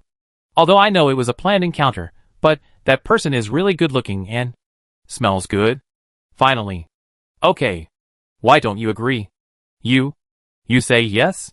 The ball realized it later, stopped suddenly, and spun around excitedly in the same place. The whole universe is waiting for you to say this. Jihi, don't worry, I will definitely make it beautiful for you. Before he finished speaking, the sound of the ball became smaller and smaller, and the whole ball disappeared. Jihi sat up straight, stretched her waist, and leaned back gently. The chair instantly changed into a recliner that matched her body position. A starry sky appeared above her head, and the starlight from the universe slowly fell on Jihi, like a piece of light veil. Even the universe loved Qilin's second round of selecting concubines, crossed out, and guards was extremely grand. The whole universe was boiling. However, some people were happy, while others were worried. It was because the conditions were too harsh. 1. Don't accept ugly ones. 2. Don't accept disabled ones. 3. Don't accept weak fighters. 4. Don't accept poor ones. 5. There are more than 100 items listed, and this is just the first round of interviews. There will be 3 rounds of re-examinations. Only those who pass all of them are eligible to be selected by Qilin himself. In an instant, the whole universe was overjoyed, and all races were busy. Many people who were wiping tears in the tribe before wiped their tears in an instant, and quickly clicked on the Star Network to make an appointment. For a time, the Interstellar Beauty Salon was crowded. Poochie, I don't know who said that scars are a symbol of heroism and will never be removed. Can this scar on the back of my calf be removed? How much does it cost? I want whitening, I want translucent whiteness. What's the black is beautiful? That's not what I said. I never said that I like white. I want the most expensive one, the top hair care package. I have plenty of money, don't save money for me. In addition to these people who sharpen their knives at the last minute, there are also many races that have been prepared. As soon as the news was sent out, they took the prepared dowry, crossed out gifts and boarded the spacecraft, ready to arrive at the agreed location in advance to scout the location. Most of them are from the top 100 races in the universe, geniuses created by the accumulation of massive resources. From appearance to strength, all of them are top-notch. However, as proud as they are, they can't help but feel uneasy at this moment. Because this white Qilin is too mysterious. Clicking on the Star Network again, subconsciously refreshing, I saw the official certified white Qilin account, and it was the only one posted a long time ago. Hello everyone, I am white Qilin Jihi. A simple sentence, but there are hundreds of millions of comments. Other than that, there was no other words. The man cut out the screen, and what appeared in front of him was a rumor that seemed to be true on the Star Network. Qilin appeared at Huaqiao. It was because... Shocked, Qilin actually likes the truth, Qilin's unknown little habit. Although it was all fabricated, the man read it very seriously. There was still time, he couldn't lose. Chapter 765. Baizhou folded his arms, stared at the screen in front of him, frowned, as if he was studying a topic. First, we have to separate the egg white and yolk. Marshall, it's bad, we didn't get the universe meaning. The subordinate's words interrupted Baizhou's thoughts. He reached out and pressed the pause button, turned around, and his tall body gave off a sense of oppression. Who is it? It's the richest man in the galaxy, the Hua family. The subordinate's face was not good either. The entire galaxy knows that if 90% of the people share 30% of the wealth in the galaxy, then the Hua family, as a race, shares 40% of the wealth in the galaxy. This is just a conservative estimate. No one in the entire galaxy does not know how rich the Hua family is. Using money to smash beasts to death is not an adjective, but a fact. Bai Jiu was silent when he heard this. He did not value material desires, and he only cared about simple food and clothing. This was the first time he experienced the embarrassment of being penniless. Is the marshal's mansion's deposit not enough? When the subordinate heard this, he looked up and glanced at him, then lowered his eyes, looking at his nose and his heart. Report: the marshal's warehouse is empty. Bai Jiu then remembered that he had used up all the energy stones to help the small tree in Jihe space grow. After a pause, he waved his hand. You go. The subordinate breathed a sigh of relief and was about to leave. Wait. Recently, space pirates are rampant in the universe. I suspect that there are space pirates hiding on the starship. Send people to search carefully, especially the Hua family, the Bai family, the Mao family, and the Xiong family. Don't let them go. Got it? The subordinate was startled, stood up straight, saluted. Got it? Yes. The subordinate watched the marshal lower his head and opened the video again to study, and then left quietly. After leaving the room, he silently quickened his pace. Sure enough, with Bai Qilin in front, even the upright marshal could not avoid using his power for personal gain. And space pirates? Who doesn't know that the space pirates were dispersed by the marshal? Now, if we can find a small group of more than 5 people, it is considered a large team. So how can there be space pirates? However, since the marshal said to investigate, then they will investigate. One phone call, countless people started to act. Why don't you let us go? Do you know who I am? This is a special amnesty order from the universe, proving that our race has made great contributions to the universe. Hurry up and let it go. We have a precious gift on board for Lord Bai Qilin. We hope you can help us. This is our small token of appreciation, not a token of respect. Are you Bai Jiu's men? Do you know that our clan leader and your marshal are good friends? In the midst of the argument, someone was sharp-eyed and saw a huge spaceship flying past them without paying attention to anyone. He quickly said, "Why doesn't that person need to be checked? Isn't that the marshal's vehicle? Why is he here?" The soldier in front of him had a serious face, no comment. They had received the news, and this time, they had to stop these people no matter what. When the marshal won the first place, they would naturally be able to become his family members. Thinking of this, the soldier's face became more serious. Check everything.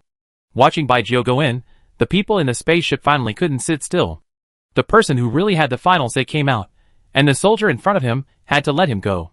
Looking at the speeding ships, the soldiers looked forward to it silently. Marshal, you have to show some courage.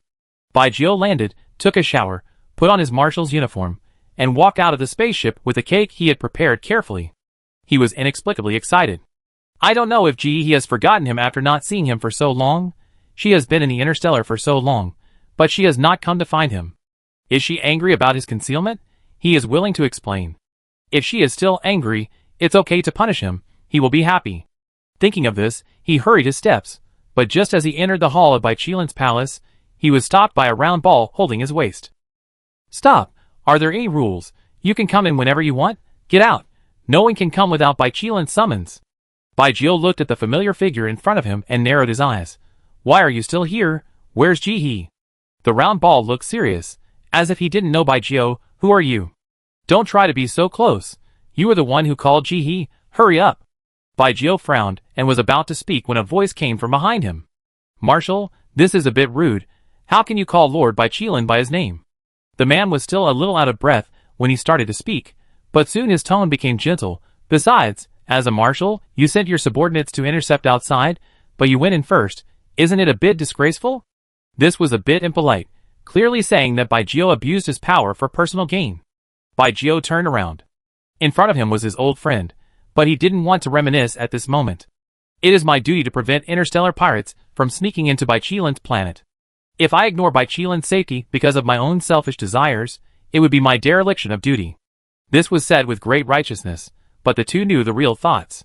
Hua Ming looked at the person in front of him and smiled. Marshal, it's great that you think so. Hua has a piece of news that I would like to give to the marshal. I got the clue of a group of interstellar thieves the day before yesterday. I believe the marshal must be willing to personally fight against them and restore the light of the interstellar space, right? Then, an address was revealed. This news was of course true, but it was a good 108,000 miles away from here. If everything went smoothly, it would take more than a month to go back and forth. If Bai Jiu was really willing to go, the dust would have settled here long ago.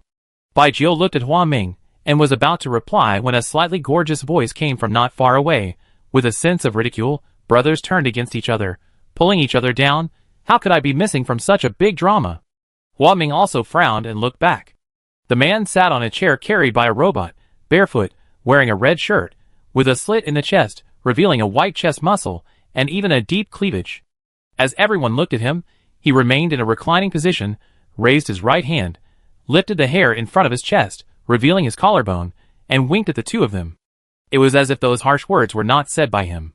Vixen, damn it. Hua Ming's face became even colder. Why are you here, Hulu?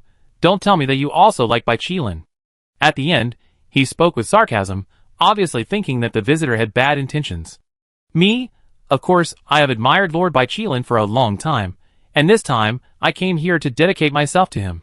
This person spoke frivolously, and although he spoke in an ambiguous way, there was no admiration in his eyes. While talking, he reached out to untie his belt. The two people in front of him looked disgusted, and turned their heads away subconsciously. A hint of boredom flashed in his eyes, and he put down his hand, and lay down again, not knowing what he was thinking. For a while, no one spoke in the room, but no one left. Hey, what are you doing? Where is Lord Bai Qilin? I have a gift for her. The man rushed in like a ball of fire, looked at the three people in front of him with some doubts, and then rushed straight to the ball. I have a hymn of praise for Bai Qilin here, and I want to give it to Lord. Can you be flexible? After he finished speaking, he sent out a glowing object from his right hand, stuffed it into the hand of the ball, and then blinked. The ball felt a surge of energy, and its eyes involuntarily glanced at the thing in its palm, and it was satisfied. Okay, then you go. Okay, the man said, and ran in. The three people were left behind. Hulu watched the fun. Why can he go in? How is that guy better than me? He has a good figure like me? What do I have that he has? Not only do I have it, I'm bigger than him. After saying that, he squeezed it. Hua Ming looked disgusted when he said this. Go out and get horny, don't pollute the adult's eyes here. Although Bai Jiao also hated him, he felt that he was right. Round ball, do it if you can, and get out if you can't. After the words fell, Hua Ming and Hulu both stared at him with wide eyes. It seemed that they had never thought that Bai Jiao, who had always been arrogant, could say such shocking words. Yuanqiu raised the energy stone in his hand to let everyone see clearly. It was the top 5's energy stone in the universe. If one was thrown, the universe would shake. He waited for the three people to see clearly, and then pointed behind him triumphantly. That kid wants to go in and give Bai Qilin a hymn. Who of you has it? If you have it, I won't charge the toll, and let him go directly. The three of them were silent. If Bai Jiao had power, Hua Ming had money, and Hulu had robots, then Xiong Tu, who had just entered, was just lucky. As long as they wanted, they could pick up all the treasures in the universe by falling down while walking. However, it was still not as precious as Bai Qilin. Bai Qilin had a life. However, no matter how unwilling they were, the three of them had no intention of leaving, and just stood there in silence. Hulu lay on the recliner, looking at Bai Jiao and Hua Ming from time to time, squinting his eyes, wondering what he was thinking. The three of them didn't have to wait for long. In less than 10 minutes, Xiong Tu came back happily, with bright eyes, and a pair of small tiger teeth, and a particularly cute smile. Oh, you're still here? Then I go first. Master Bai Qilin asked me to play together tomorrow. I have to go back and prepare first. Bye. After saying that, he blew away like a gust of wind and disappeared. The remaining three just opened their mouths. Before they had time to speak, they could only see their backs. Bai Jiao and Hua Ming looked at each other, without saying a word, and turned around and walked out. The fake brotherhood was broken. Seeing that there was no excitement, Hulu shrugged and left. In the following period of time, more and more people came to the planet, but Bai Qilin never showed up. Bai Jiao and Hua Ming went to report every day without fail. Hulu followed them for a few days, but found it boring and stopped following them. Every day, he just let the robot carry him around to bask in the sun and walk around the planet. Another day, he was letting the robot take him to a place he had already inquired about to fish. As soon as he arrived, he saw a girl. Half-long hair was scattered on her neck and shoulders, and her round deer eyes were focused on the fishing rod in her hand. When she heard the sound, she subconsciously looked up. With just one glance, Fox Deer heard the sound of heartbeat. At this moment, all the sound seemed to be fading away, and the whole world was left with only his heartbeat. Boom, boom, boom. When she came to her senses, the girl had lowered her head and focused on the fishing rod in front of her again. Fox Deer pursed his lips. For the first time in his life, He was a little nervous. He sat up straight, tied up his loose clothes again, looked down again, and quietly opened a gap. Very good, Looming. He looked up and looked at the girl quietly. I don't know if she likes it. For the first time, he was a little unconfident about his proud figure. He pursed his lips, and called the robot under him to lift him to the girl. Hearing the voice, Jihi looked up and looked at her. Before she could speak, 2 fox ears suddenly grew on the head of the person in front of her, facing her sight and moving. Jihi blinked. Fox? Hulu felt his heartbeat a little faster. Feeling the girl's gaze, his ears moved. It's a fox, but I am willing to be your dog. After saying this, he didn't wait for the girl to refuse. His body shape changed, the figure disappeared, and an exceptionally beautiful 9-tailed fox appeared in the place. He tentatively jumped to the girl's side, and gently put his head close to her, woof. While the girl was stunned, he gently rubbed her. Jihi felt a little itchy, and subconsciously reached out to touch it. It felt good. The fur was smooth and soft, like the finest silk, and it felt delicate. The fox deer also squinted comfortably, and gently licked Jihi's fingers with its tongue, bringing a tingling sensation. Fox, you want to go home? A furious roar came, and Jihi's hand subconsciously grabbed a handful. The fox's weak plea made the visitor even more angry. He strode to Jihi's side, and kicked the fox's belly fiercely. If the kick was successful, it would definitely break a bone.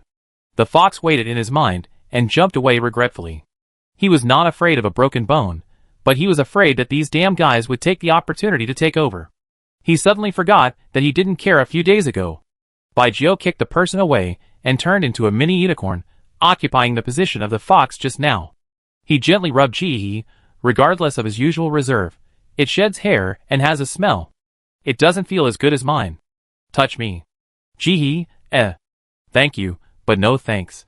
Seeing the Jihi was reluctant to reach out, Baijio's eyes flashed with anxiety. Just as he was about to speak, he heard a sound of wind behind him, and he subconsciously jumped away.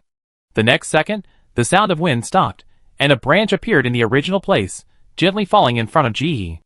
Under Jihi's gaze, a delicate flower bloomed. There was also a faint fragrance. Jihi moved her nose. This smell was familiar. Her mind moved, and before she could speak, she saw the fox next to her quickly jumped over and bit the flower fiercely. Bitch, who doesn't know what your family's flowers are? Debauched stuff. You pretend to be cold and seducing, but who doesn't know that you are the most debauched in your bones? The flower that was harmless just now suddenly grew larger, and the two fought together. That's better than you, relying on the cleavage. You expose your body all day long. Don't you see what you are? Hua Ming completely abandoned his years of persistence, and kept saying harsh words. Baijio ignored the two, and tried to get close to Jihi. The two stopped immediately and blocked him together. Baijio, don't you have an engagement? Why don't you go find your fiancée, and have 2 girlfriends here? After Hulu finished speaking, Hua Ming was not to be outdone. If we talk about feelings, I injured my arm before, and it was you who accompanied me to the hospital for treatment. I haven't thanked you yet. If you two have any shame, why don't you leave quickly, and don't delay me and you? He said this in an ambiguous way, saying that a one-sided scam was a close personal relationship. However, the 3 of them had already torn their faces apart, and no one believed what the other said. Vicious words came one after another, without any trace of their usual demeanor. Just as the 3 of them were spitting venom, a figure rushed over from a distance, without even looking at the 3 people fighting, and went straight to Jihi. My lord, I'm back. 3 people, pretending to be cute, bitch. Who doesn't know that you have the darkest heart? What are you pretending to be? Baijio couldn't bear it anymore. It's Jihi who made an engagement with me. You are all mistresses. If you have any shame, get out of here. Jihi, Chapter 766. His life is a joke. His father is an alcoholic and violent man. On a rainy night, after another domestic violence, he was hacked to death by his mother, who could not bear it. Then his mother committed suicide. He became an orphan. Look, it's him. His father lost the bet, and lost his mother. I heard that his mother killed his father. Stay away from him. This child is a jinx. Anyone who is close to him will be unlucky. But Xiaonan doesn't care. An orphan is an orphan. Can life be worse? Facts have proved that life can be even worse. Relatives thought he was unlucky, and no one wanted him. He lived in a pigsty, fought with dogs for food, ate stale rice and drank stale water, and was covered with wounds. He grew up in a daze, and thought that his life would be like this, but he didn't expect the end of the world to come. He awakened his talent. Moreover, It was terrifyingly powerful. However, there was still a little bit of dissatisfaction. If the person next to him had no ill will towards him, he would become a child body without any ability. On the contrary, if the person had ill will towards him, then his ability would become stronger and stronger with the person's ill will. When he first learned about this restriction, he laughed. What's the difference between this and no restriction? Before the disaster, he couldn't meet anyone without bad intentions. So how could he meet one after the disaster? He actually met one. After another chance encounter, when he felt his body shrinking, his first reaction was to be confused, and he turned around and ran away subconsciously. When his body felt the bad intentions and stabilized again, his curiosity surged again. He told himself, just take a look. He would take a look, and when he knew who it was, he would not get close. After convincing himself, he quietly approached and followed the person. He finally found that it was a little girl, not tall, wrapped tightly, picking up the broken boxes around her while walking. He glanced at the boxes and curled his lips, stupid. At this time, why not grab food and pick up boxes? Although he thought so, he still followed the person and watched her pick up boxes for several hours. And the next day, he put more boxes on the road she had to pass. I'm not doing this for her, I just think these junk are unpopular and annoying. After finding a random reason to convince himself, the boy followed the person and watched her pick up boxes for several hours. For several days in a row. After the person picked up all the boxes that appeared, he put a backpack in the corner and turned away. The boy watched the person walk away, walked over stealthily, picked up the backpack, opened it, and found a note inside. Thank you for the box, if possible. How about giving me some wooden boxes? The beautiful and elegant handwriting made him feel a little ashamed. He moved his hands, and there was a rare sense of shame in his heart. He had never been to school, so his handwriting was very ugly. His palms were a little sweaty, and he subconsciously reached out to wipe them on his pants, carefully folded the note, put it in the bag on his chest, and looked inside the bag. There was a plastic bag inside, and there were a few steamed buns in it. Looking at the steamed buns, his heart was sour and swollen. What a fool! At this time, he didn't know to hide the food, and took it out to give it to him. Although he thought so, he still smiled and carefully reached out to take out the steamed bun. The steamed bun was already cold, but this was the first time someone gave him food, so he ate it very cherished. He ate a steamed bun for an hour before reluctantly finishing it. After eating, he looked at the remaining steamed buns in his arms. He made a decision. He was so stupid that he must have a bad life. He would protect this person from now on. However, friends should share and reciprocate. She gave him food, so he should give it back. With this in mind, he quickly found some food from his treasure house, including canned food, ham sausage, and instant noodles, all of which he couldn't bear to eat. He wanted to give them to her friend.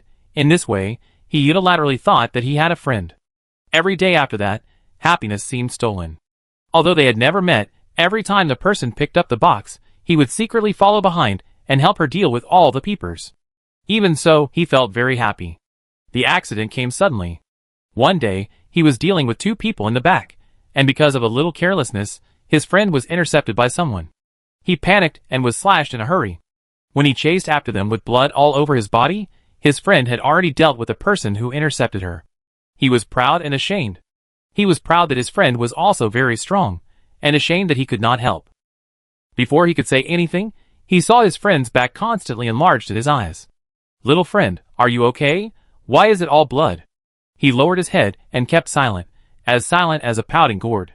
The enemies around him were gone, and he became a child again. Will his friends think he is a monster? Just as he was thinking, a pair of gentle hands touched him, gently touched his head, and then sighed, Little boy, you are covered in blood. I have gauze here. Can I help you deal with it? He was silent, without saying a word. He wanted to run, but he couldn't bear to struggle.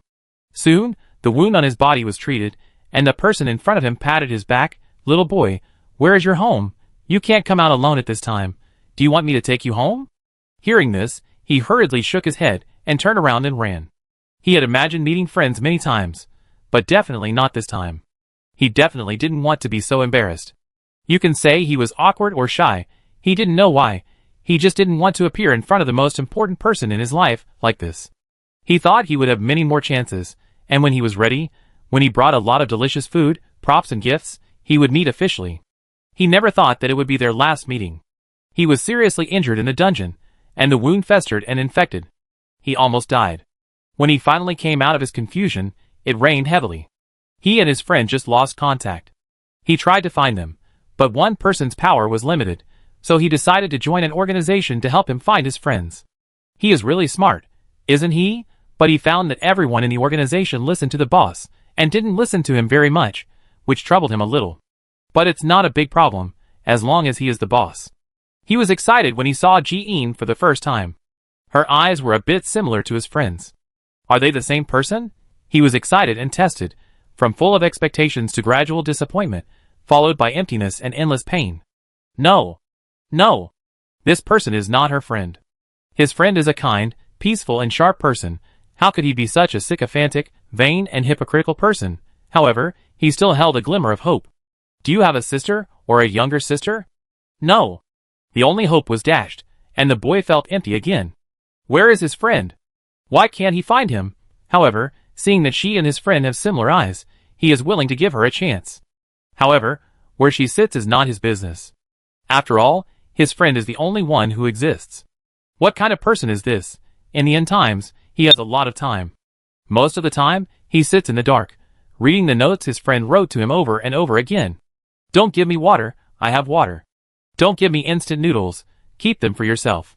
Here's the iodine, remember to apply the medicine. The more he looked at it, the sweeter his heart became. Look, his friend also has him in his heart. He has read a book, which says that good friends are sincere and think about each other and miss each other. Just like him. Although they haven't met for a while, he prepared a lot of things for his good friend, and he kept them well. When he sees his good friend again, he will give them to him. Thinking of this, he has endless motivation. Until one day, he saw a subordinate leaving food, and he frowned and asked, "You don't want to eat it? I want to give it to my girlfriend." He sneered and crossed his arms, thinking that his subordinate was stupid. If you have a girlfriend, you won't eat anything, then such a girlfriend is better off not having it. Boss, you don't understand. If she eats it, I'd be happier than if I eat it myself. Stupid. In the middle of the night, lying in bed, he tossed and turned, unable to sleep. The subordinate's silly smiles were in his mind, and the more he thought about it, the angrier he got. He had seen his girlfriend. She was not good at all, not as good as his friend. Why can his girlfriend eat it, but his good friend can't? Thinking of this, he couldn't lie down anymore, got up in the middle of the night, and issued a notice. Hand over all the bacon. Right away, right now.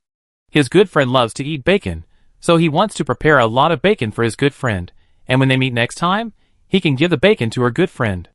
Recently, some of the people below are unruly and messy, and they have divided into several small groups. But so what? He didn't care. As long as these people could help him find good friends, the rest was up to them. More importantly than managing them, he also needs to save more supplies, so that when he meets his good friend, he can tell him that he can support her. The bacon was gone, and the supplies prepared for his good friend were gone. He didn't cry during the earthquake, and he didn't cry when he lost a toe, but he wanted to cry when the bacon space button was gone. Those were all saved for his good friend, and he couldn't bear to eat them.